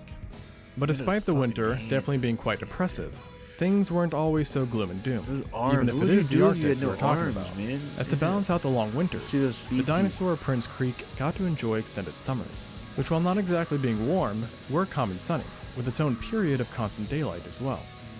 This summer season seems like the winter to have had a major impact on how things work for the Yeah, Nanosaurus. that sucks that we never as got to Eggling live was with concentrated dinosaurs. towards That the start seems of the like summer, that'd be a fun and its world. diet seems to have been impacted by the migratory patterns seen in other Those cute animals, little guys. who, unlike the Just the Nanosaurus, nice did not dinosaurs, choose to stick not the mean around ones. all year. What's really interesting about What if this we shared the is planet that in with them, addition to but they all staying in lived the in Arctic Australia? permanently, the Nanosaurus was the only animal to have a ubiquitous Yeah, they are distribution birds. across the entire Prince Creek Formation. In most cases, animals typically show a preference for a specific area. Most of them For are. example, the Edmontosaurus niched in coastal lowlands, while the Pachyrhinosaurus stuck to the upland environments. And thus, the fact that the Nanosaurus popped up everywhere, and then also You got thrived, to ride a demonstrates dinosaur? just how Yeah. much of a menace this Exactly. Tyrannosaur was, and that this family of theropods could evolve to take over virtually any biome. Its extended range was probably a good thing for it as well, as it meant a greater crazy how access to many coexisting vari- animals, like how much variety which actually there was. included There's a so startling many amount of dinosaurs. dinosaurs, such as the Dromaeosaurus, There's so many of them. Gruipida, Look at all this stuff we know about Saurnitholestes, dinosaurs. Alaskocephali, Pachyrhinosaurus, Edmontosaurus, an unidentified Lampasaurinea, Ornithopoda, Leptoceratopsidae, Thescelosaurinae, and This is just like in the Ornithomimosaurium. polar region. What perhaps even more surprising than the generous amounts of dinosaurs that managed to survive here was the sheer variety of non-dinosaurs that also called these tundras home, as the Similodon, Gypsonyctops, Marsupialia, Sicuomis, These are our Unuacomis, ancestors. and over 60 kinds of trees can be found here. In fact, the only group that really seemed to be absent from this environment were ectotherms, in other words, cold-blooded animals, such as snakes, crocs, amphibians, turtles, and other reptiles who cannot generate their own internal heat, and thus must rely on external sources, making the polar region not the most ideal place. And in typical domineering fashion, of all the animals that I just talked about, the Nanosaurus was among the largest, only being rivaled by the Pachyrhinosaurus. Yeah, we're definitely and Jurassic Edmontosaurus, Parking in our future, while taking for the sure. crown of biggest predator by far, No with the doubt closest we're gonna competitor Jurassic being Park roughly soon. 140 times smaller. Well before And that's we're when ready. giving it, the Saurnitholestes, the We benefit will of not the learn doubt, any lessons as from on the movie. average, all other predators besides Nanosaurus experienced varying degrees of dwarfism in these parts, usually only attaining half the size of their It's southern a little- counterparts. it's a little Arctic And this is mouse. pretty unusual, as it goes against the trend of animals Almighty. normally getting bigger in the cold, and thus leading paleontologists to assume that it was a result of a lack of food, perhaps caused by the Where's my high damn- number of small predators. Meanwhile, the Nanosaurus, with its skewed size, was the only one capable of specializing in big game. and thus meaning no competition, and therefore no dwarfism. And with size and power on its side, the Nanosaurus was of course the top predator in its environment, and reigned supreme for its entire existence, which seems to have taken place between 70 and 68 million years ago, meaning that it actually never got to see the end of the Cretaceous, perhaps for the best. This somewhat short-sounding rule is potentially the result of living in a harsh environment which had extreme variability, or it could have been the result of something much more mysterious, still undiscovered by paleontology. Whatever the case, we can only hope that over time, additional Nanosaurus specimens are located so that we get to learn more about the only polar tyrannosaurid to have ever lived. I almost clicked that. 155 million years ago was just about the worst time you could be on land. This point in Earth's history marked the late Jurassic, and it was a period characterized by a pretty universal trend: giant sauropods and theropods.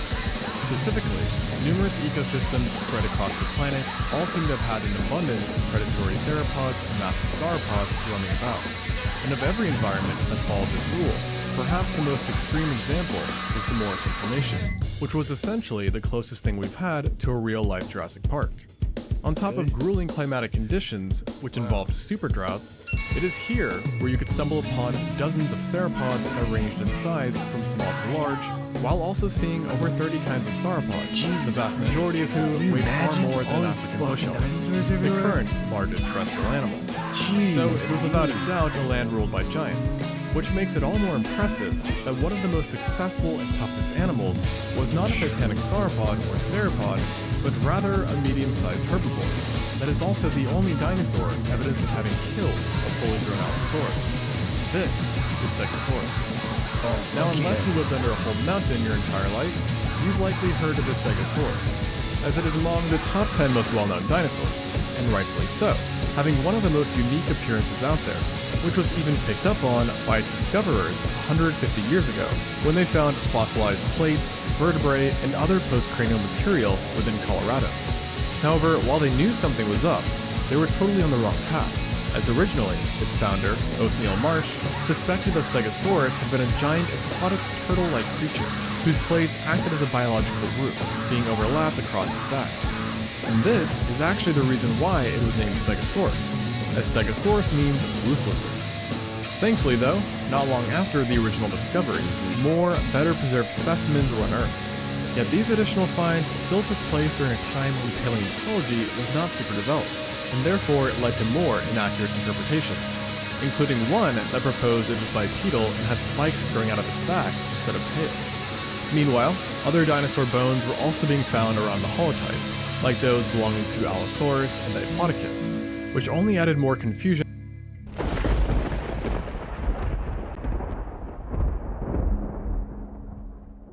So this is it. This is Valletta Archaeology Museum, the National Museum of Malta. It's just like a masterpiece of ancient art. These are just remarkable, and it just shows you the level of sophistication these Neolithic builders had with the stone carving technique. Look at this, it's tiny. And yeah, the biggest clues as to what their temples may have actually looked like. One of the biggest mysteries of Malta, the cart ruts. And this is the elongated skull room. Elongated skulls, I forgot about that, yeah. They found thousands of elongated skulls in the basement of this temple in Malta. Nuts. What the fuck is going on back there? Hey megalithomaniacs, here we are elongated skull at the people Valletta Archaeology Museum in Malta. And in here are some of the most astonishing stone artifacts and elongated skulls, cart.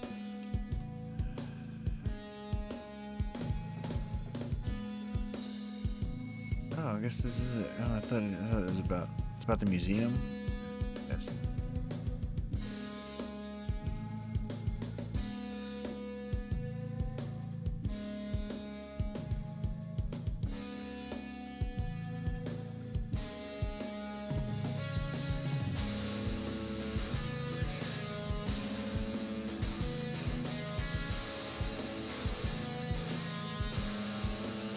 You've talked about DNA influences on the human body, especially with extraterrestrials and hybridization. You yourself talked about the Saurians and how you have an affinity for that.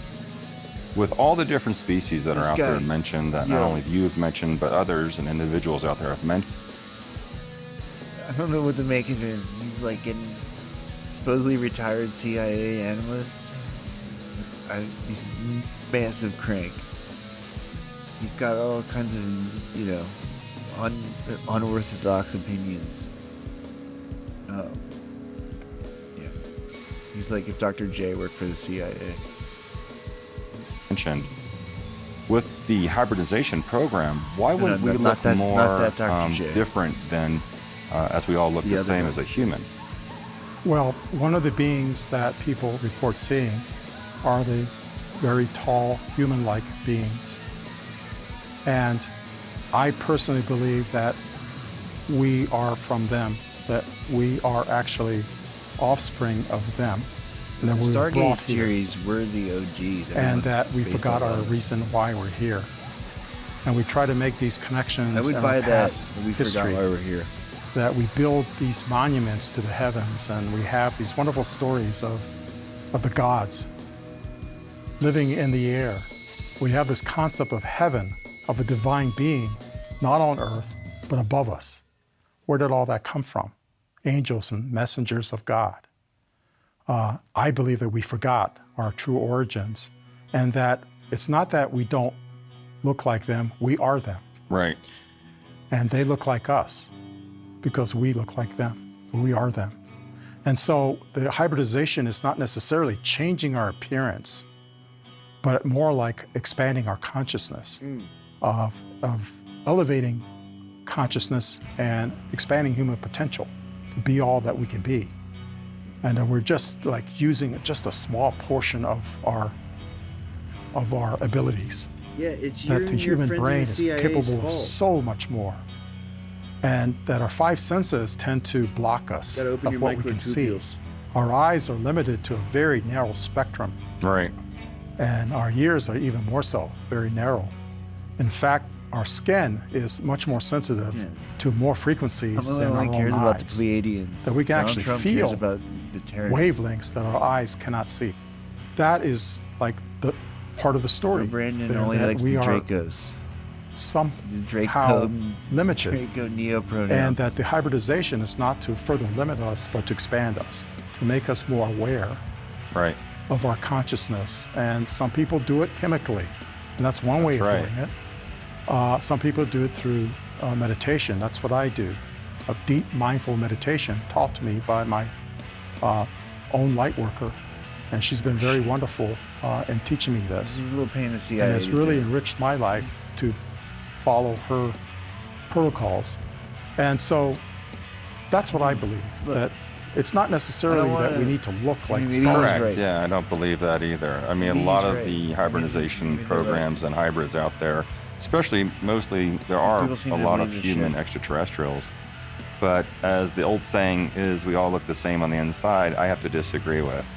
Because there are a lot of different physicality, not only just physical, but also frequency-derived cells in the body that are not in everyone, I'll say. And I think that's something really important that you mentioned, is that it has nothing to do with, you know, also the look of someone just because you cross this being with this being, but more of what's the accelerating consciousness of that being because of that. Yes, and again, consciousness is the very important aspect of this. And it's one that I believe the government just recently learned about. That when the orbs appeared, it was no longer metallic structured craft. Government funded sex That changes. they and became light aware, workers. people seeing these orbs, having encounters, have these experiences where it changes their lives.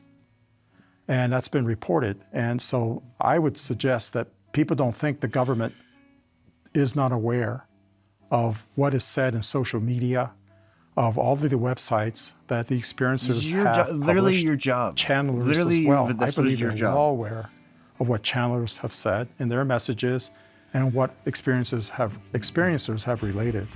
And some of us who are experiencers have been in government, and we're using that platform to help not only the government what was this understand guy's that deal this is is. what's going on, but help our fellow human beings understand that they shouldn't feel stigmatized about this. Right. Do all ETs have the same purpose for their hybridization programs? I'm not aware of all ETs or all non-human intelligence have hybridization programs. I've never been made aware of that. I just know that officially in that briefing, it was labeled alien. All right. They did not specify what kind of alien. Well, have you ever encountered someone that you thought was a hybrid? Yes. Yes, there are people I've met that to me felt like they're not 100% human. And some I've met at CIA, some I've met just in ordinary everyday life. You just get this feeling that you come in contact with them and you know that they're special. Especially with me personally, if I walk into a room, I can tell who the light workers are because I can feel the energy radiating from them and I react with that energy. And I really like that feeling of that energy that they emanate. It's a good, friendly, very strong, very vibrant, positive energy. Likewise, you go into a room and all of a sudden you just feel like that person is someone you don't want to be with. They're just resonating differently. And it's more like resonance, like we need to find our natural resonance. You could do that through meditation, but once you find your natural resonance, it's like tuning in a radio. Because right now, there are all kinds of broadcast frequencies, right, but you can only listen to one at a time. And likewise, with this type of energy, you need to tune into what your resonance is, and then that's where you hear the messages. Otherwise, it's just noise. How did your hybridization come about? Is that one of the ways that you found out? Through the frequency? Through mine? Yes. My personal hybridization is mostly my interpretation of the experiences that I had of being taken aboard the craft, and having light workers tell me that you're a hybrid, you have an implant. And my only professional experience was the one where I had a nosebleed at work and I reached for a box of tissues and my chair was an office chair with wheels, and I rolled back and landed flat on my back. They took me up to the Office of Medical Services where I was examined by a doctor, and the doctor wanted to take x-rays since I fell on my back. They took x-rays and he looked at the x-ray and asked me if I ever had any major surgery or was I ever in a very bad accident. No, to both. And then he got another doctor to look at it and he goes, this is very interesting. And it looked to them like I've had surgery somehow, and I never did. And of course they addressed the nosebleed. So when they addressed the nosebleed, they peered into my right nostril, and the one doctor said, have you ever had any kind of major surgery in your right nostril, deep? I said, no, why? Deep up in your because, nostrils. he said, there is a surgical precision cut. What? A surgeon cut into your right nostril, which is the source of the bleeding.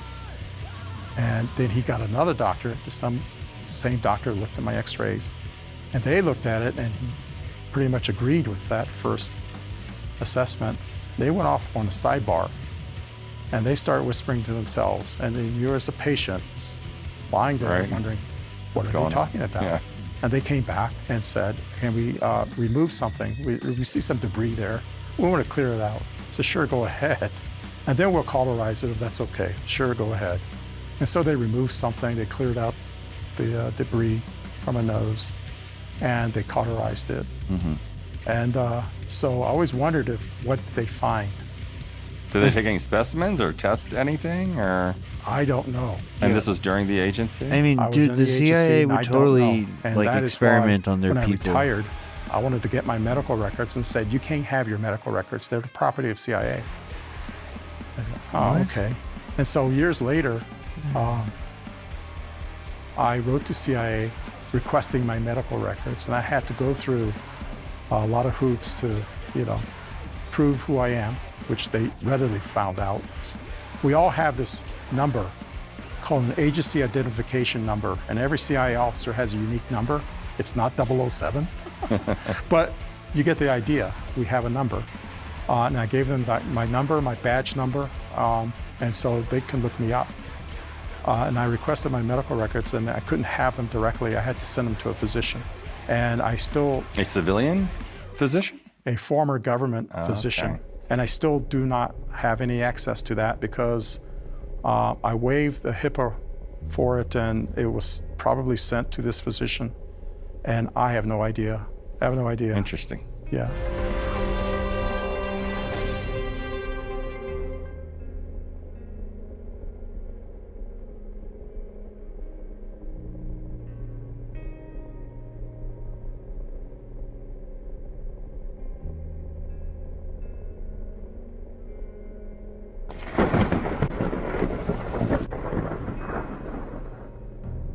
Just over a year and a half ago, we covered some astonishing discoveries once made in Malta. It is a structure that was undoubtedly once created by people, or indeed beings, of an incredible intelligence. Among its many impressive features is its seemingly perfect control of sound. When one stands in a certain place known as the Oracle Room within the structure and merely speaks at a normal volume, their voice is not only heard throughout the structure, but it is also somehow ingeniously amplified. Additionally, and perhaps most intriguing regarding the discovery, which was once buried under eons of sediment, were the remains that were found there. As if once invaded and all its inhabitants killed, containing thousands of often headless corpses. However, there were a number of these bodies which not only still possessed their heads, but were described to look exactly like that, which today would be recognized as Greys, a supposed race of alien beings that have long been rumored to have visited Earth and, according to some alternative researchers and whistleblowers alike, possibly inhabit underground bases here upon our planet. These bodies, unfortunately, are predictably now missing. However, this amazing ancient structure is not the only one to be found within Malta. There are countless anomalous buildings throughout the country, all seemingly explained away or brushed under the rug by modern academia. Tarxian temples making up a number of these so often overlooked sites. The Hal Tarxian Temple, for example, is the location of the Great Earth Mother statue, a monument with blocks weighing up to 50 tons each. Furthermore, there are many other lesser-known or indeed academically shared ancient curiosities found throughout the temple complex, such as spirals and precise animal carvings, an extremely ancient form of concrete, hold stones, seemingly drilled out with the use of modern-day power tools, and much more. The Tarxian consists of 3 separate yet attached temple structures, the main entrance to which being a modern reconstruction dating from 1956, when the whole site was excavated and restored due to the clearly exquisite nature of many of the decorated slabs discovered on site. They were salvaged and relocated for protection, now housed within the Museum of Archaeology in Valletta. Also of interest is that many believe Tarxian provides rare insight into how the megaliths were moved. Apparent stone rollers were found left outside the South Temple. However, this long-attested theory does not explain how such people moved these stones over rough terrain, or indeed masterfully placed them atop one another. How a group placed far back within Earth's history achieved such awe-inspiring details within the construction of Tarxian. Where did the rumored alien remains go? Who stole them? Why such secrecy surrounding these remains? Was the site perhaps built with the help of an outside intelligence? Perhaps these were the remains of the builders, with later human inhabitants buried with their perceived gods. We find such sites, their advanced nature, and indeed the attached conspiracies, to be highly compelling. There are many ancient sites which we have already covered here on our channel that, regardless of the unexplained features we continue to expose, are little researched or indeed revisited by mainstream academia. These sites are predictably given an illogical explanation for their origin and creation, dismissed and ignored, as if the book regarding their history is complete and thus closed from further study. However, there exist some sites that required such a long time excavation that many researchers, some funded, others with independent interests, were able to reveal simply astonishing features, ancient feats of engineering, before they were attributed to groups who were simply incapable of achieving them.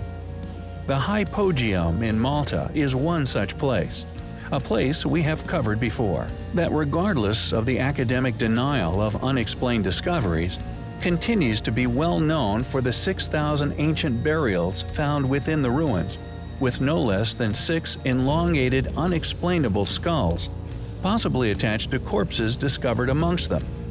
These reported remains later vanished and are now utterly denied as having ever existed. Yet so many researchers became aware of these discoveries, later sharing this cover-up with the world. The official museum and curator tasked with the responsibility of caring for the site and the countless remains found within is still, to this day, inundated year by year with requests and calls regarding these unexplainable remains. So many, in fact, that the official body was compelled to put up an official statement regarding the lack of any such remains in their care, along with a denial of them ever having existed. However, there are many more anomalies, no less astonishing, still hidden within the Hypogeum. Anomalies which are no less difficult to explain, or indeed deny as existing. Known as the Oracle Room, there is a place within this complex construction which, if one stands upon a specifically made altar, their voice can mysteriously be heard throughout, even at speaking level, as if amplified and complemented by the structure's entire design. Yet the most interesting thing regarding this incredible feature is the resonance in which it converts one's voice to and the effect this can have on the human brain. Known as the holy frequency, the Hypogeum not only carries one's voice throughout, but does so at 111 Hz. Paul Devereaux, an archaeoacoustician, a professor from Cambridge University in the UK, has also discovered that the burial mounds of cairns also resonated sounds at this mysterious 111 Hz. Devereaux investigated this intriguing relation of 111 Hz and found out something quite interesting. He realized there were many ancient texts describing beliefs which are based on a divine sound or divine frequency principle. According to Devereaux, Pythagoras created his musical scale starting with the note A, which curiously resonates at the frequency of 111 Hz. Additionally, further research with MRI scans has shown that the brain switches off the prefrontal cortex and also deactivates the language center that is responsible for holistic processing, creativity, intuition, and inducing an emotional plateau at exactly 111 Hz. This reaction, many field tests revealed, resulted in an experience described as a divine level of meditation in a number of subjects. You see the heads? This trance, some now believe, allows one to get connected with the universe, God, or a creator. The question is, who knew such advanced knowledge so far back within antiquity? How were they able to create such stone structures which amplified one's voice to exactly this frequency? It seems preposterous to continue to attest that this amazing structure was somehow built by our lesser capable modern ancestors over 3,500 years ago. With such amazing discoveries and cover-ups which have been made here, we feel that we have merely scratched the surface in modern times of the secrets this mysterious place must hold. It is a place which is undoubtedly highly compelling. Acoustics, something many are obsessed by, often splurging incredible amounts of money on technology in the pursuit of better and better sound. But acoustics is not merely limited to electric guitarists painting over which amp they should buy. It is also the studies of the properties of sound.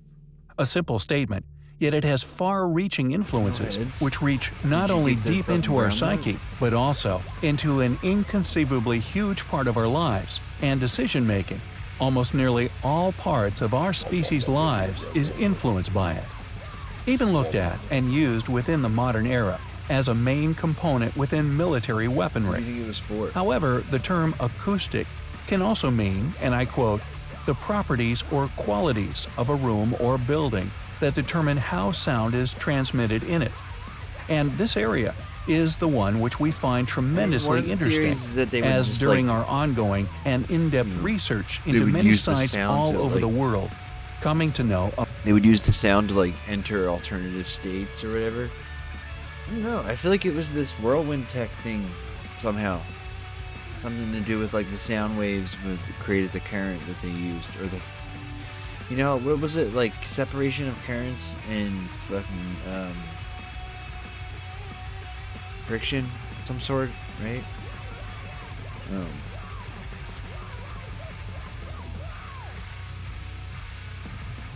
Makes a lot of sense. But all these like little temples everywhere that are all perfectly carved and all, like that's probably why they're carved like that. By some acoustic property that they need it for how the technology worked. I can't see any other reason why they would do it. Like, some of the shit's just too perfect. Like, it's like fucking perfectly smooth surfaces.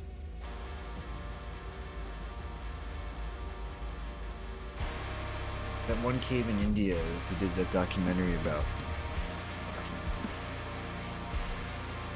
Like the entire, it's like a bunch of these caves, they're just plain caves. There's no like religious carvings or anything, and they're just fucking perfectly flat on every side. Like the divergence is like thousandth of an inch across the entire structure. Like it's nuts.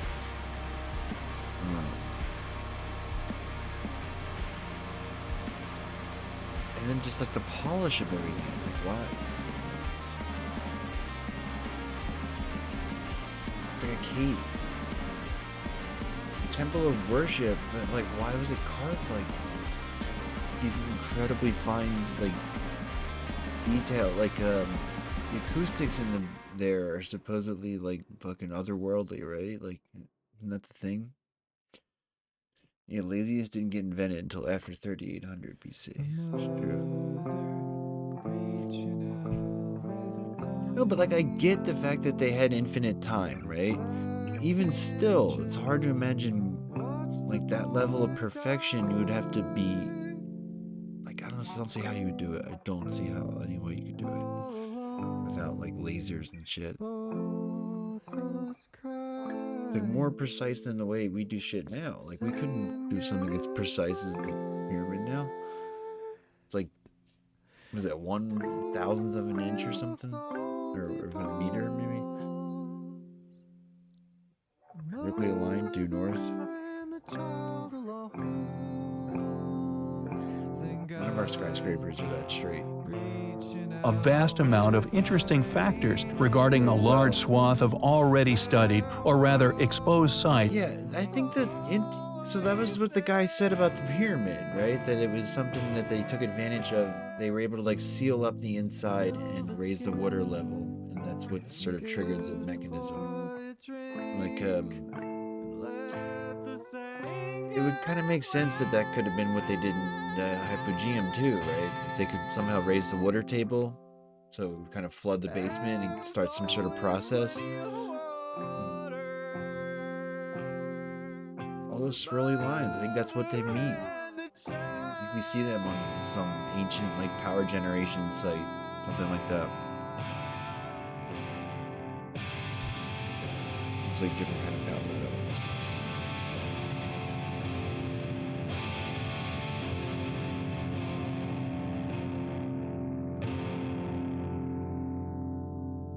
Within the modern mainstream.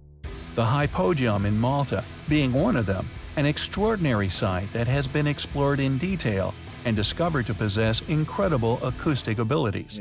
Abilities which have been found at the site in question within this video.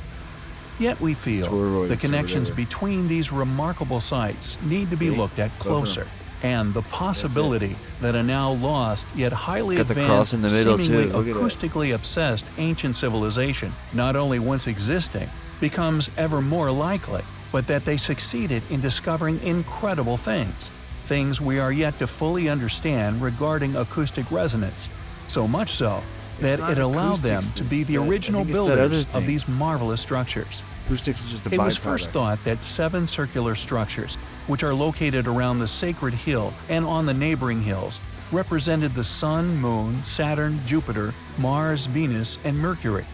However, interestingly, it was later hypothesized that there may be a grave monument and a sacred area still preserved here.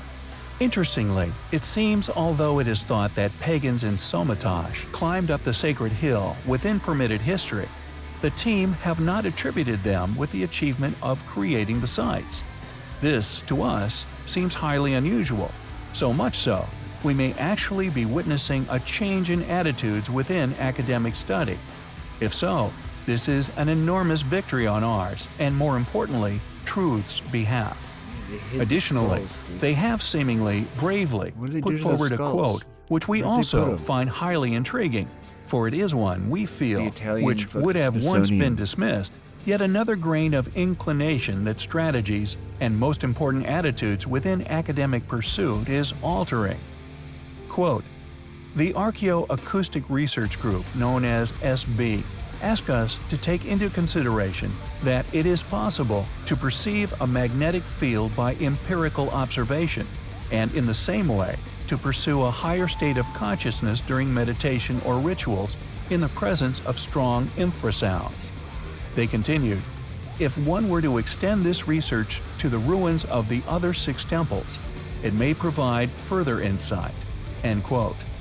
We find these claims interesting, especially due to the popularization of the acoustic knowledge regarding the hypogeum in Malta. Additionally, ours and others' repeated reports of the mass burial found there. Nearly 7,000 separate remains 7,000 discovered there, fucking some claimed as seemingly having alien origins, found buried at the hypogeum, yet is, ironically, a story and discovery which has been long attempted to be buried itself. Yet these acoustic properties are undoubtedly incredibly intriguing, possibly groundbreakingly important, we'll watch that especially when one toroidal guy considers it is accompanied with the claim of undisturbed burial grounds. And when one considers what was claimed to have been found among the burial in Malta, a discovery we have previously covered. Somatosh, within Turkey, is undoubtedly highly compelling. Since the incident at Roswell, many UFO enthusiasts have been certain that Earth has been visited by extraterrestrial beings, many claiming that the incident was indeed a UFO crash, and that the U.S. government not only covered the event up, but seized the craft and have been busily attempting to reverse engineer this technology ever since. These claims have been verified by a number of claimed whistleblowers who say they have worked on such projects at none other than Area 51 at Groom Lake. Since these claims were made, the CIA, along with many other bodies of U.S. government, have begun to release hundreds of files, including witness testimonies of countless military personnel and civilians, testimonies and satellite and radar tracks made by individuals who have either had an encounter or have experienced unexplainable events connected to mysterious craft, often moving at seemingly impossible speeds or shutting down missile silos. These events would undoubtedly be a worry to the powers that be. The concern is that a hostile nation may have developed or successfully reverse-engineered these technologies in secret.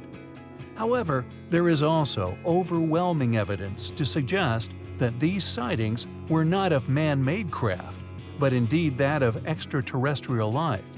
For not only are these craft witnessed over sensitive military complexes, but a number of experiences have also surrounded schools, 2 of which we thought were compelling enough to bring to the forefront of our studies, this due to the number of eyewitnesses and what their testimonies suggest. Although the accounts from a school in Zimbabwe were initially discredited, regardless of the fact that over 20 students witnessed a craft land in the school field, with the students subsequently going to meet the landing craft and being no more than arm's reach from the beings that emerged. Many scientists and psychologists have attempted to discredit the event by putting it down to mass hysteria. The witnesses to this event continue to argue that it did indeed occur. Furthermore, supporting their claims, other encounters have been experienced at other schools around the globe. At approximately 11 a.m. on Wednesday, the 6th of April, 1966, students and a teacher from Westall High School in Australia reported seeing a flying object, described as a gray or silvery green saucer-shaped craft with a slight purple hue and about twice the size of a family car. According to the students, the object was descending, overflew the high school, and disappeared behind a stand of trees. Approximately 20 minutes later, the object reportedly reappeared, climbed at speed, and departed towards the northwest. Some accounts describe the object as being pursued by 5 unidentified aircraft. Thanks to these and thousands, possibly millions of other testimonies from people of countless disciplines, the acceptance that these craft exist has been forced upon the U.S. government and other governments globally. It would seem full disclosure, rather than the trickle we see now, is not a case of if, but is now one of when. It is a pursuit of truth which we find highly compelling.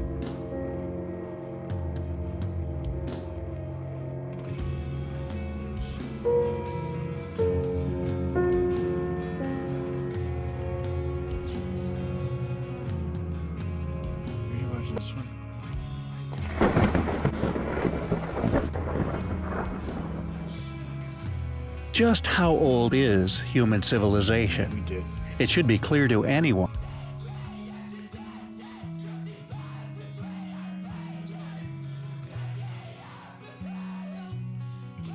Hi, my name's Bob Greenyer and I'm a volunteer with the Martin Fleischmann Memorial Project. So, this is Hutchison effect, magneto-toro-electrogravitic field interference-driven transmutation patterns on MFMP fracture sample. Whew, what a mouthful. Okay, we're going to be talking about this sample. This is a little piece of magic here, it really is. As I said, when I presented this to people, they've not been able, who are metallurgists or people that know how to make things with metal, no one's been able to say how they could make this, and that's just looking at it on the macro scale. But when you see what I'm about to show you, you are going to be absolutely dumbfounded as to how this was engineered in anything other than something really, really special. Okay, so why have I said gravitic here? I've said gravitic here for a number of reasons. One is I'm kind of fed up with every time I'm talking about low-energy nuclear reactions and saying, it's a really interesting phenomena. People worried that I'm going to speak about anti-gravity, don't let me speak at a conference, or other people will say, don't talk about gravity, it causes discredit to the community. And it's like, I haven't been talking about gravity, so what are you going on about? Well, anyway, it kind of makes you think there might be something to gravity being related to low-energy nuclear reactions and so forth. Anyway, so I've got a link here, and it's to a article or a series of disclosures from the interaction between Boyd Bushman and a claimant in Prague who claimed to have, decrypted some old Sanskrit and come up with some way to do anti-gravity. And so they were trying to arrange a meeting to go and check this guy's technology out. But actually, Boyd Bushman did describe something in one of his videos at one point where he took 2 very strong magnets, like these ND52s. He put them on a brass bolt. This is actually stainless steel. And he pushed them together right the way so that, so if I go like this, you can see this is very strong. That's just pushing itself open. It's really strong. But basically, he held them together like so with a brass bolt and put the nut on the end here, so they were forced together, and then put the whole assembly in I think it was a metal sphere, but a sphere anyway, and then made another sphere of a similar weight, or the same weight, and then dropped it from, I think I recall it something like 40 feet, and had a load of students assess which one dropped at the same time, arrived at the ground, first or last or whatever. And apparently every single time, the one that had the two strong magnets bound together like this, they arrived later, and that breaks laws, doesn't it? Anyway, I have thought, was he dropping these by the side of a metal-sided building, and maybe it was delaying it that way. But anyway, that being said, that's gravity. And there's a nice segue to the image that I have over here on the right. And this is yet another image from a large tapestry that was I purchased in 2001. And this is from the western desert tribes of India, and at this time they didn't have any roads, they lived a nomadic life, and they had their own language, and they passed on their culture from their pastimes through their fabric work. And so I thought this was very appropriate to put this part of the tapestry on there at this point. Now, it's not just Boyd Bushman that's talking about this. We have the US Navy coming out under a person called Salvatore Pais, talking about superconductivity, high-frequency gravity wave generators, and effectively fusion technology, and basically saying all these patents are connected. Well, I want to talk about what Martin Fleischmann said, since this is the Martin Fleischmann Memorial Project, in 1996 in an interview in Infinite Energy magazine with Christopher P. Tinsley. And I will just read the whole segment here. I will say that some of this gravity modification stuff does, in fact, appear to have a theoretical basis, as well as some experimental evidence. And then Professor Fleischmann says, well, if you think about gravitation until we have a unified field theory, then you can't be sure what's going to happen. Tinsley asks, even Frank Close said that we don't know much about gravity and anything might happen. Mr. Fleischmann said, we really have an incomplete understanding. This will change, but there are one or two notable exceptions which I don't want to talk about now. We have no understanding of quantum gravity, and until that happens, we can't be sure that nature won't play some rather strange tricks. As I told you when we were talking before, we had about 4 projects which we were working towards. One of them was cold fusion. One was to do with gravitation. One was actually to do with the behavior of electrons in metals. We actually started to collect equipment together to investigate the behavior of electrons in metals. But, ... Now, in this entire 3-page interview, this is the only time where the Fleischmann and Fleischmann, Professor Fleischmann speaks, but there's nothing in between. It's like a little bit of the conversation is being cut out after this ... And then it goes on to say, I have told you there have been certain themes which have run through my work, although they have never really been disclosed. I have often worked on topics where something short of the final answer would nevertheless be quite interesting. So, you have the US Navy putting out this patent, or series of patents, which it says in the patents are all related. One is talking about high-frequency gravity wave generators, another one is about superconductivity, and another one is talking about fusion. This does look like that Martin Fleischmann may have been working on a similar family of things. And might this explain that whenever I'm talking about certain subjects, someone pops up with a pseudonym hiding behind a non-real name, saying, "Don't talk about gravity; it will bring disrepute to the field." Okay, so anyway, let's leave that there, and I want to go on and talk about Alexander Shishkin here. And Shishkin made a wonderful presentation at Sochi in 2018, October 2018. I've just taken a couple of slides from that, But all the links, as always, will be in the description to this video, and this PDF with the links embedded into it will be there. That goes for the link to the interview here and to the Boyd Bushman article here. Okay, so it's joining a couple of things together. Firstly, he is saying that Charles Glover Barkla, the guy that won the Nobel Prize for discovering characteristic X-rays, and this is how we can tell what element is what element when we're analyzing a sample.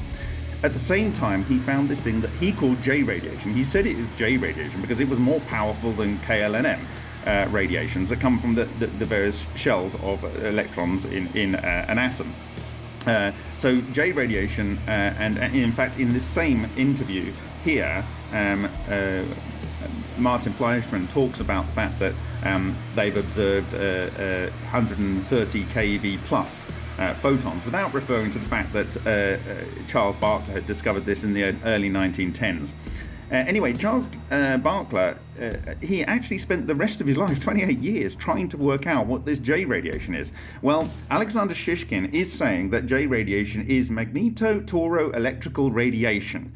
Okay, magnetotoroelectrical radiation. That's a torus that has high magnetic moment and it has electrons involved. And all I'm doing is I'm adding gravitic to that, because if the US Navy thinks it's good, if Martin Fleischmann thinks it's good, and as you'll see, there's other aspects that I will come on to after I've talked about Alexander Shishkin, you know, I think it's fair game. Now, at the bottom here, Alexander Shishkin goes to expand the fact that essentially what he's calling magnetotoroelectrical radiation is a form of charge cluster, and he gives credit to Ken Shoulders for establishing the parameters of that and what happens when they break up. So he says, during an explosion of such a soliton, a significant part of the electrons acquire kinetic energy of up to 6 to 10 keV. Therefore, a characteristic mechanical damage of the film in the form of umbrella and or birdie appears at the site of the explosion. So he's referring to this thing, and these are X-rays. I'm going to talk about this and other up-and-coming presentations and my interpretation of what we are seeing here, but this is an extremely important finding, and quite separately, other than the team of Shishkin, who has been working on this for practically a decade now at Dubna, at Science City in Russia. There is a group at the Moscow Physics University, Nuclear Physics University, under Bogdanovich, and he has also observed these birdies. So this is not a one-off occurrence. So there's a link to this particular presentation that shows the risk of the type of radiation that can come out from this technology. So the next person I want to talk about is Takaaki Matsumoto, and this person will tie all of these concepts together. Takaaki Matsumoto also observed these string vortex solitons. Here is one that's impacted on some radiographic emulsion. And I've got a link there, and you can go and see this article. Anyway, this guy was absolutely inspired, and I just want to focus the next part of the presentation on him and why what he found was very important. So first off, he previously researched options for treating high-level radioactive waste, and this was published March 1987. So if I go here, this is the article. As I say, the link that I give you here will be to the freely available Google scan of this. And so this is in 1987, and he's saying, nuclear incineration method is a method of converting the long-life radioactive nuclides in waste to short-life or stable nuclides. Now, you can read this in your own time, but essentially, Japan does not have its own hydrocarbon or nuclear sort of resources in the way that other countries do, and it can't chop down its forests because they hold its mountains together, and so they need a lot of energy. It's a large population in a small landmass, and so they went with nuclear. And this is interesting. Obviously, they suffered the attacks at the end of the Second World War, but they went with nuclear in a big way. And of course, then it's of great interest to them how to solve the problem of remediation of nuclear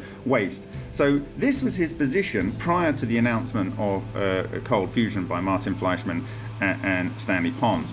After starting experiments in 1989 into cold fusion, he had established by 1993 that gravity-driven collapse of nucleons and fusion was possible using electron-nucleon clusters. And I have his book here, and it says right there on the front cover, it's got a picture on the front and back, and it's just effectively a wrapped round picture here. And right here, you can see here, minivan, gravity decay of quad neutron, discovered on August the 25th, 1990 in nuclear molten during cold fusion. You can't get clearer than connecting gravity to cold fusion than you see here. So perhaps this is why I get these anonymous people popping up and saying, you can't talk about gravity, it's going to bring disrepute. And this is all in Japanese, but I will say that you can get all these papers in fusion technology in English. And there's a couple of here that he's pointing out. So observations of quad neutrons and gravity decay during cold fusion. And then down here, observation of gravity decays of multiple neutron nuclei during cold fusion. So forth. So there we have it. And so expanding on that, I want to take you back here. So there's a note here. So in 1993, I'm going to read these because I think they're very, very important. So this is in November 1993, and he's talking about a comment to his experiment. He says, in Ref 1, Fox writes that strange traces that I observed during my experiments of one-point cold fusion correspond to electron beads, EVs. And that, unless he is mistaken, he congratulates me on the rediscovery of high-density charge clusters, or EVs. But I cannot be congratulated for two reasons. First, I observed things different from EVs since 1989. I have been proposing the NATO model, which predicts the production of new particles called itons during the hydrogen-catalyzed fusion reactions, which are primary during cold fusion, such as in Fleischmann-Pons type experiments. Itons, which consist of electrons, positrons, neutrinos, have a mesh structure and cover fusion products such as quad neutrons. Itons were introduced in 1990 to explain complicated spectrum of charged particles, and they can well explain the lack of neutron emission. Itons are completely different from charge clusters of electrons only, EVs. Furthermore, when cold fusion takes place, hydrogen clusters are formed and they are covered by the itons. Thus, many hydrogen atoms are inside itons. It is impossible to judge whether such itonic hydrogen clusters are the same as the high-density charge clusters proposed by Shoulders, because he named his clusters but did not explain what they were. Fox asked me to write about EVs for Fusion Facts, but I had no information about EVs except an article from the newsletter, so I asked Fox to send me Shoulders' documents. Later, I received the documents from Ed Lewis. Second, Shoulders states in his patents that energy is extracted from the zero-point energy of the vacuum. If this is true, his discoveries are superior to mine. This is because, according to the NATO model, energy comes from hydrogen-catalyzed fusion reactions and gravity decay of neutron nuclei. Hydrogen is the fuel for the former, and hydrogen atoms the host metal, and the electrolytes are the fuels for the latter. Both phenomena consume resources of the Earth. On the other hand, zero-point energy comes from the vacuum. I observed the evaporation of tiny black holes during cold fusion experiments. They can realize the zero-point energy of the vacuum, but a black hole evaporates by absorbing particles with negative energy. This means that the energy actually comes from the mass of the black hole. This cannot be said to be a zero-point energy of the vacuum. Zero-point energy is better energy resource than gravitational energy. It cannot be denied yet that zero-point energy might be involved in cold fusion. I would like to search for that kind of energy during electrolysis experiments. If this is successful, I can be congratulated by Fox. Now, this is a typical sort of way of addressing things by Takaaki Matsumoto as a Japanese person, and self-deprecating and so on. But I note that the person that's looking at this is just calling this a denial. So, but essentially, exotic vacuum objects, electron and vanadium at this point weren't very well defined at this point in 1993. Later he called them, exotic vacuum objects, because they actually have all of these different things that Takaaki Matsumoto is talking about in here. So, Maybe I moved the camera here. No, did I move this? I hope you saw that. Okay. Anyway, you can download this in your own time. Okay. And then I have a note here at the end here, because what happened is that between this being said and him trying to publish more articles in fusion technology, they changed the rules. And so actually Matsumoto in 94 wrote to Fusion Technology, and it was published in the December 1994 issue in the typical polite way that a Japanese person would do when they're trying to get a point across. Two proposals concerning cold fusion, and I think this again is well worth reading right now. I would like to make two proposals concerning cold fusion. The first is related to the criteria in which cold fusion papers are submitted to Fusion Technology. It should be reviewed for publication. First, I would like to summarize some points about the history of cold fusion debate. Since the anomalous effects, now termed cold fusion, were first announced by Pons and Fleischmann and Jones, many experiments to prove or disprove the effects have been carried out. However, there were very few scientific journals that would accept over and over papers again on the topic of cold fusion. Under these circumstances, the courageous policy of George Miley, editor of Fusion Technology, of allowing such papers to be reviewed for possible inclusion in fusion technology was significant. His policy should be highly regarded in the history of this new field. And essentially he argues here that there was nothing to compare anything against, so how could you come up with any peer review? And often actually in the early papers of Takashi Matsumoto he would refer to himself because he was the only person that was actually bothering to look at these phenomena that he was seeing. Now down here he says, at the Maui Cold Fusion Conference I presented the observation of tiny ball lightning phenomena in some cold fusion experiments. In nature, ball lightning seems to occur frequently, although I have never personally observed this phenomena. One attendee at the Maui conference told me that he had seen it in his youth. Extraordinary phenomena associated with ball lightning have not been fully understood, since in my view some type of cold fusion is involved in the production of tiny ball lightning. It is not surprising that this extraordinary phenomena has not been explained by conventional theories. We should be ready to confront such confusion. If we continue to reject frank discussions and proposed theories without testing or trying to improve them, we will never be able to fully understand or explain the mechanism known as cold fusion. The first proposal I would like to make is a return to the initial criteria for publication in fusion technology of extraordinary phenomena related to cold fusion. Of course, the conventional measurements such as heat, neutron emission, and production of tritium and helium now have extensive experimental database and should undergo the normal rigorous review. However, other aspects, ball lightning being an example, are still in the very preliminary stages of investigation. I believe that in the interest of allowing dissemination of new results, the earlier criteria for evaluating these papers should once again be used, and these papers should be published as technical notes on cold fusion. Thus, I propose that FT Fusion Technology utilize these dual criteria until all aspects of cold fusion are cleared up. What he's basically saying here is, I'm trying to submit to you papers and under the same basis that you allowed them to be published in the past, but now you're finding neutrons and tritium and helium. Angeles, Chicago, you're London, only New allowing York, papers that have found these things or excess heat, whereas I'm finding all kinds of other things during my cold fusion experiments, and you're not allowing the papers to be published. And in fact, you can't find papers after this period published, if I'm right in saying this, and I would like someone to try and find if there were. I think it was after 1994 or 95, there was no more papers of Takashi Matsumoto published in fusion technology.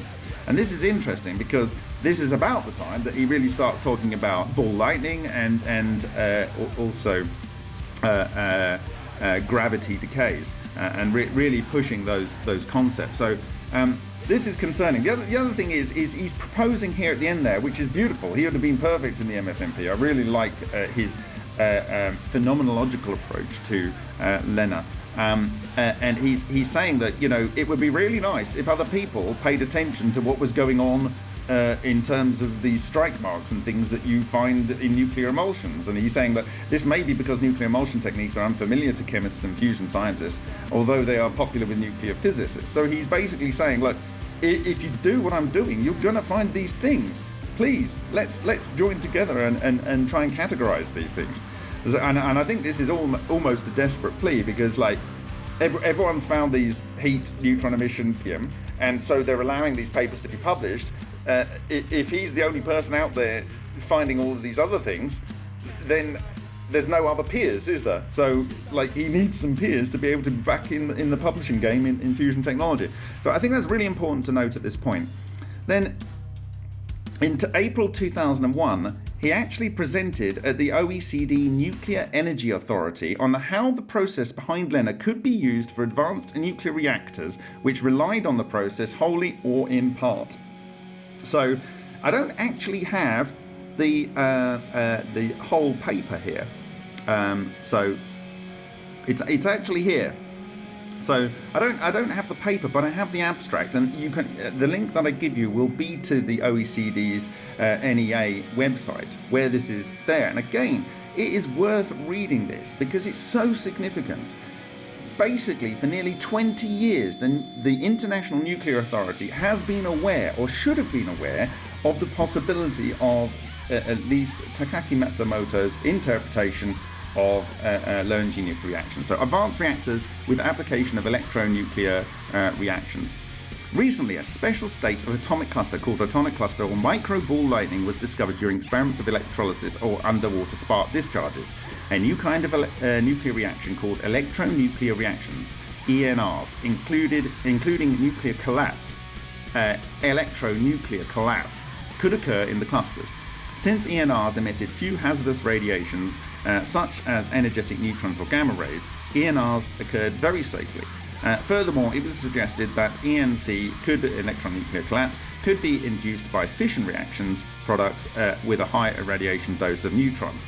Those properties of ENRs were potential to make conventional fission reactors significantly safer, as well as to build an innovative electronuclear reactors. Here two proposals will be made as applications of ENRs to nuclear systems. Wow. The following subjects will be described. Principles of ENR will be summarized by showing evidence obtained during USD experiments. An innovative light water reactor will be proposed, which could hold a low in-core inventory of radioactive materials. Here, electronuclear reactions induced by fission products could be applied.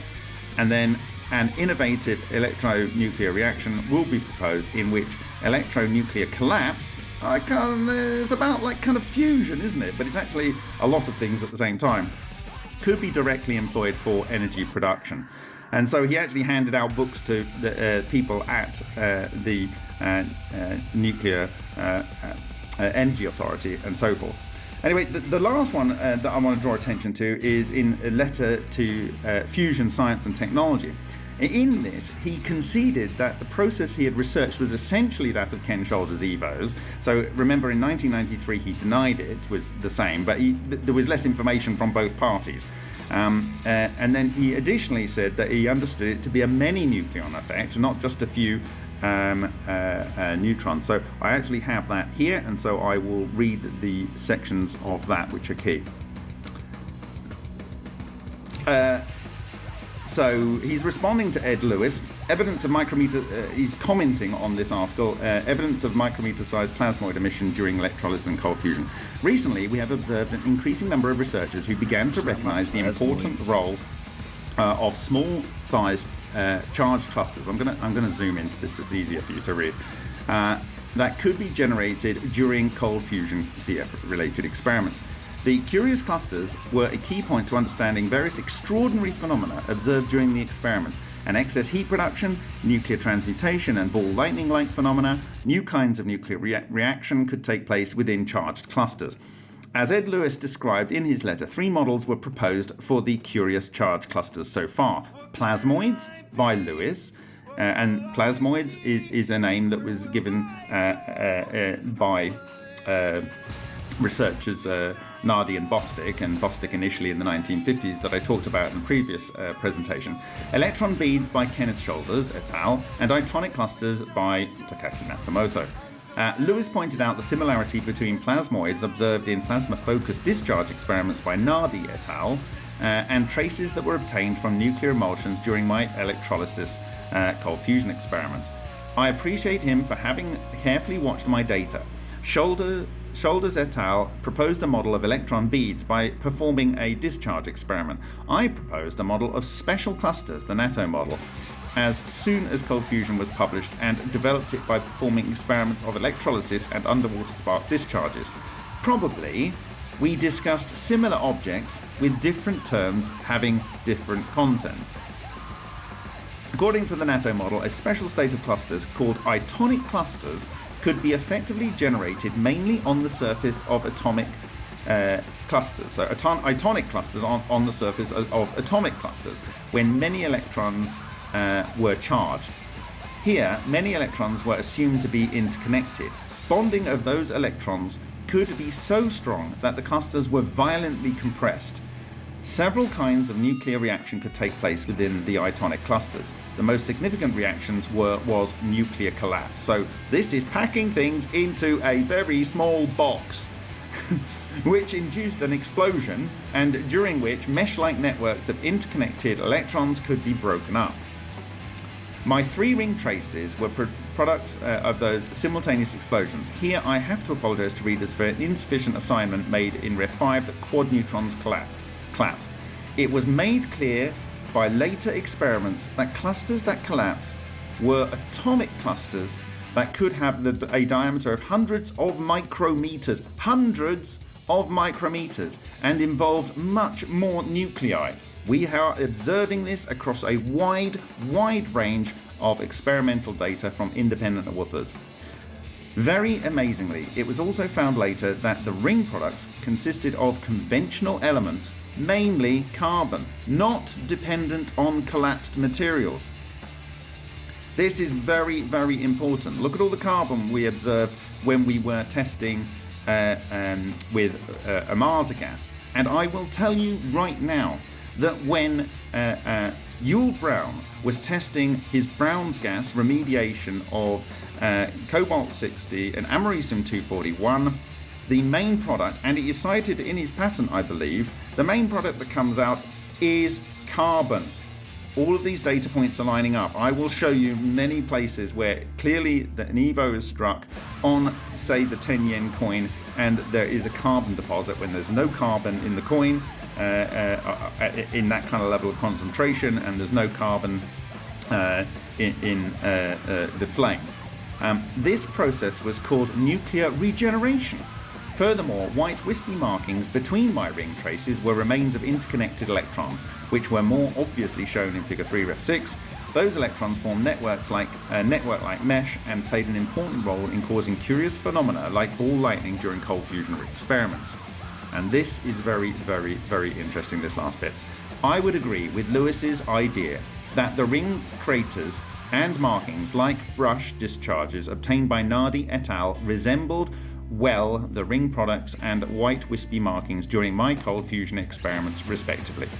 But it would be much more important for science not only to observe surfacial phenomena, but also to understand the physics involved there. An element analysis would easily resolve the problem. If nuclear collapse were involved in the experiment of Nardi et al., a large quantity of a carbon element should have been found in the ring craters. You will see this. I will present this. This is in the Mars gas treated coin and other samples. Lastly, I would like to point out that atomic clusters were different from plasmoids. First, the model of plasmoids could not explain the feasibility of nuclear reactions, especially nuclear collapse, because of their weak bonding force. Second, itonic clusters could be generated not only in a plasma, but also in other wide fields, for example during high pressure compression or thermal heating. Other orbital electrons of atoms involved in materials could easily be interconnected. I will publish many beautiful pictures elsewhere that show mesh-like structures of interconnected electrons formed in the natural phenomena. And you will see the mesh-like structures that I shared from the Amasa vibrator plates. This is the same phenomenon. Okay, so I think that just to close out here, Ken Shoulders had established in 1980s that exotic vacuum objects were the cause of John Hutchison's effect, i.e. what is going on here is caused by exotic vacuum objects. In 2001, Takaaki Matsumoto said that cold fusion is done by things which are EVOs. Effectively, he admitted that. And he does invoke gravity collapse as well, but he says it's not just a group of neutrons, it's actually, as he said, and records on the front of this, it's actually hundreds of microns of atoms simultaneously. That's a lot of material that's being collapsed. And the output is generally carbon, just what we observed in Roy Shinamasa's test, and also what is claimed by Yul Brown. And then at the bottom here, it is already shown by us how Hutchison effect is related to the US fusion program post-World War II via Bostic, and to replicate solar energy sources, and how it is also related to Nikola Tesla's work. Obviously, because John Hutchison was using Tesla's drawings to develop things, and that's how he came about by his effect. Okay, so the next one is this. I think the G is just the force of the toroidal moment, no? Like the fucking collapsing mini black hole is emits like a whoosh of gravity, right? So the fucking low energy reaction catalyzes, and then the particles that fucking get zapped, they there's the micro black hole, the fucking vortexes, and depending on what you put in it, you get different elements out of it, from what I understand. So he's talking about carbon here. That's based on whatever elements they were testing with.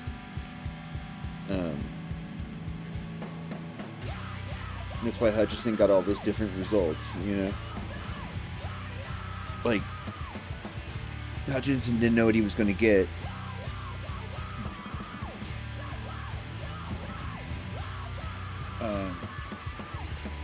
Yeah, the main thing... The G, I think, is usually like another name for like the current, no? Like the disturbances in the... So the current separation, and then the fucking disruption of it, right? The turbulence. I think the turbulence is the Chi. I think it's just not usually like, you know, raw Chi like that he described from the pyramids. I think that might have been a one-off thing. Unless that's what all these old ancient structures were doing. Like it was power generation, like it was generating the fucking drugs, you know, or whatever. Doesn't sound like you really call them drugs.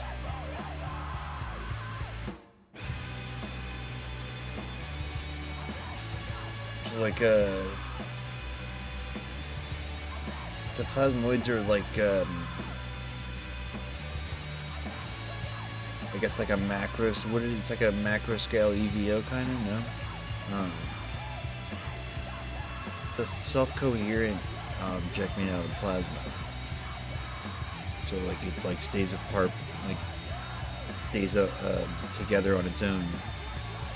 And it's like not connected to like a larger energy source. Like he told that story about the fucking dude who turned out the lights and turned off the power and the thing was still there for 2 days. I don't even think they're visible usually, no.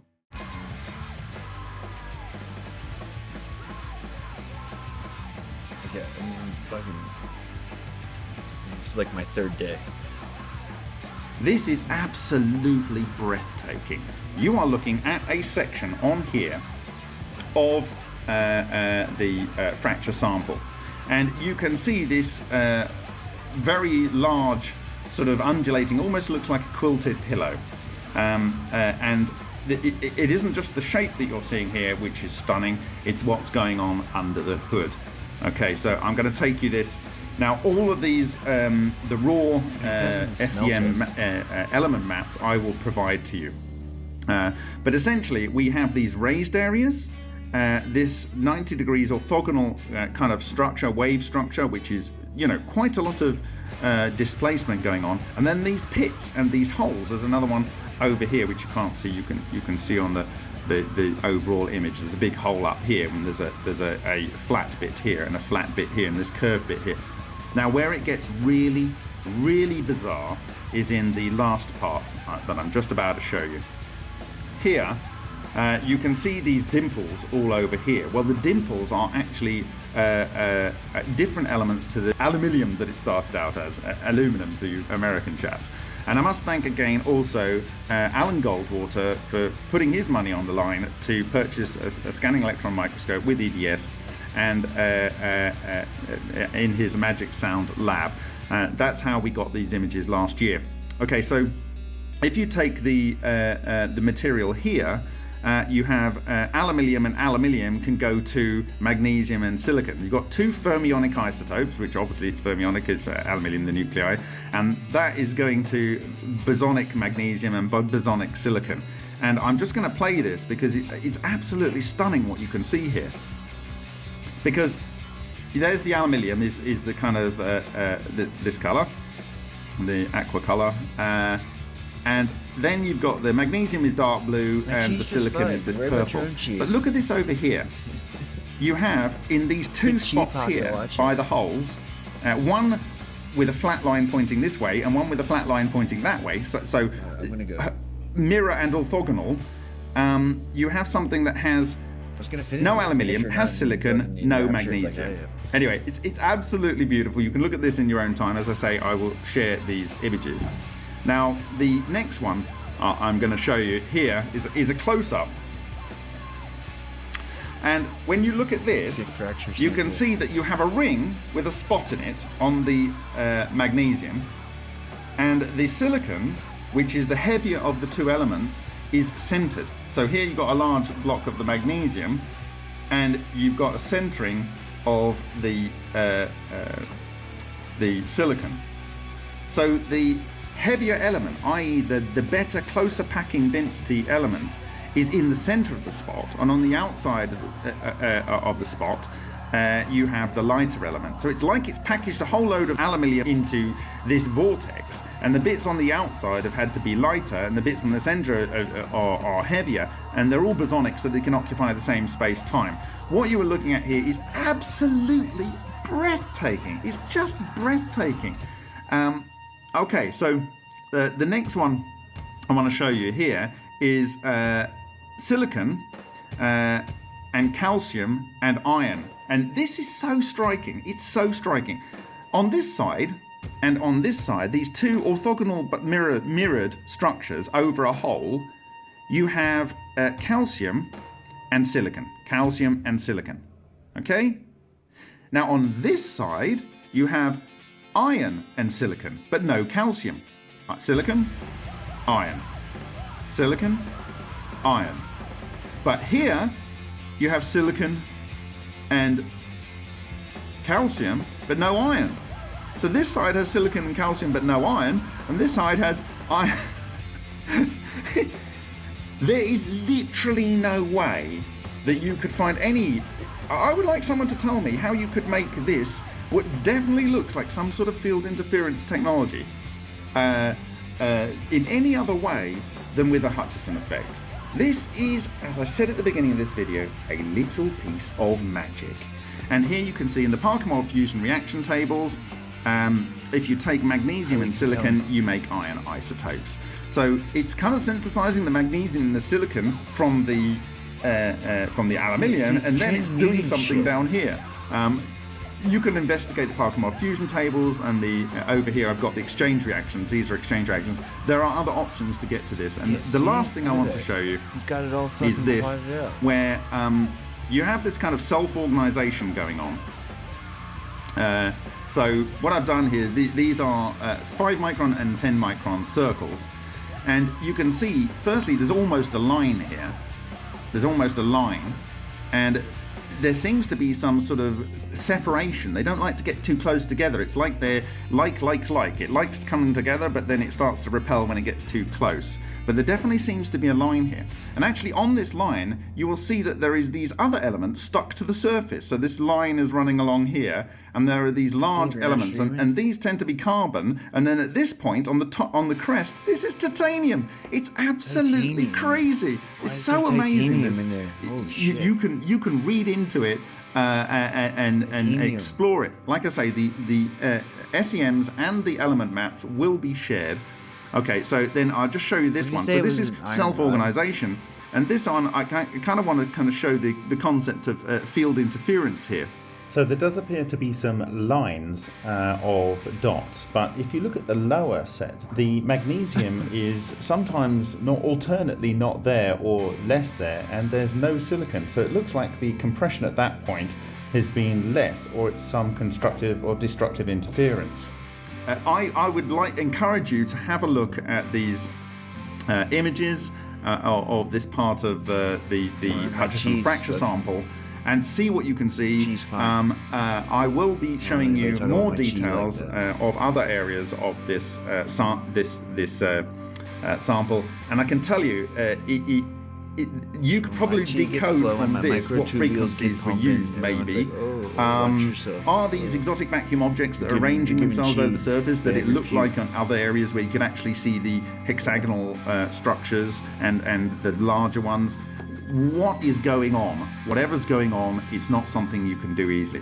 Now, before I close out, I just want to say you are not going to want to miss another video on this channel. So, I'm not. I think now is the time to tell your friends and family.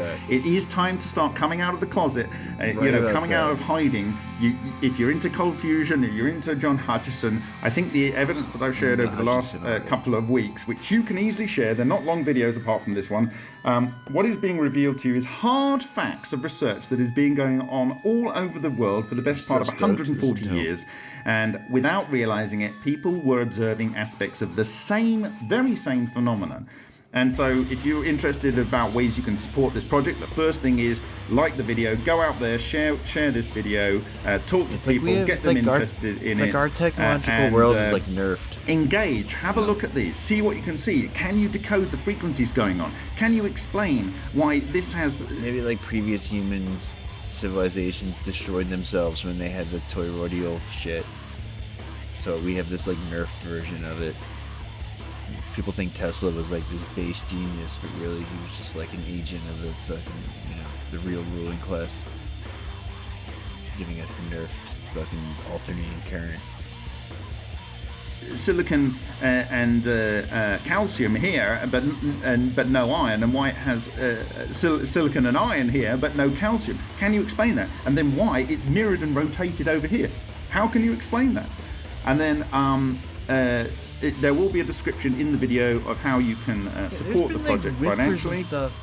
Like I've read sci-fi books about that's very important because we had some experiments to test with the Brown's gas generator, and also we had a lot of Hutchison samples, and I would like to do a deep dive on these with isotopic analysis and so on, because what this is pointing to is the production of non-isotopic, naturally isotopic ratios being produced, and I can tell you already that with the testing of the coral sample in Russia, we did observe non-naturally occurring isotopic ratios, and quite wide non-naturally occurring isotopic ratios. So thank you very much for your time. This was Hutchison effect, magneto-toro-electrogravitic field interference driven transmutation patterns on the MFMP fracture sample. I'll see you in the next video.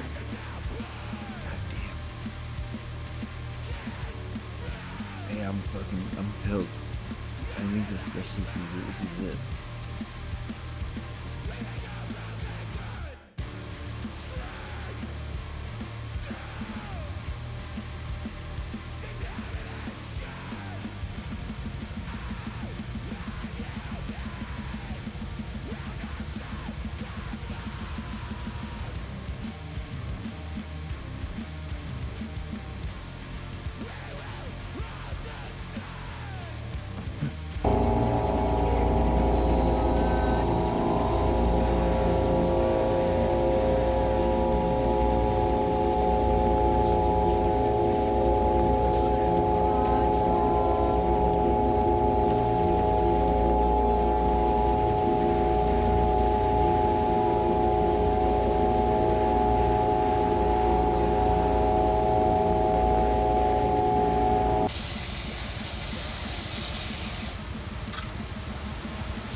You wouldn't even know what to do with me with this hard.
Whoa.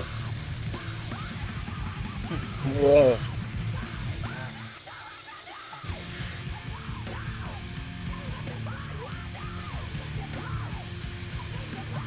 That was crazy.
He has no idea like what everything's doing. He's just pressing buttons. Crazy.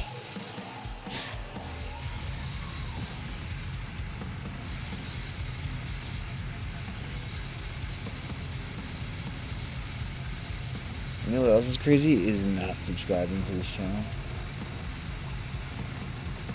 Unbelievably nuts.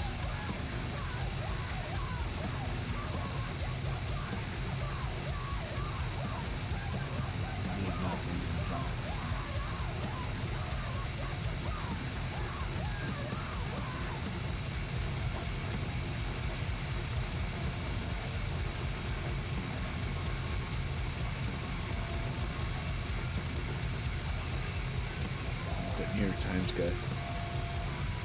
Don't be the New York Times guy.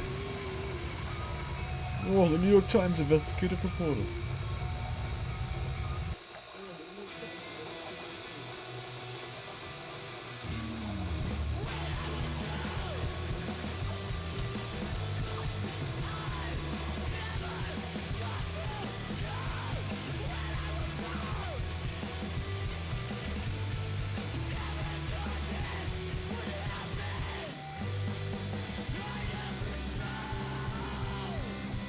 Intriguing myth.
I forgot to look that Pope thing up. Sure, it's fine. I wouldn't worry about it.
Micro black hole, if you've seen the film.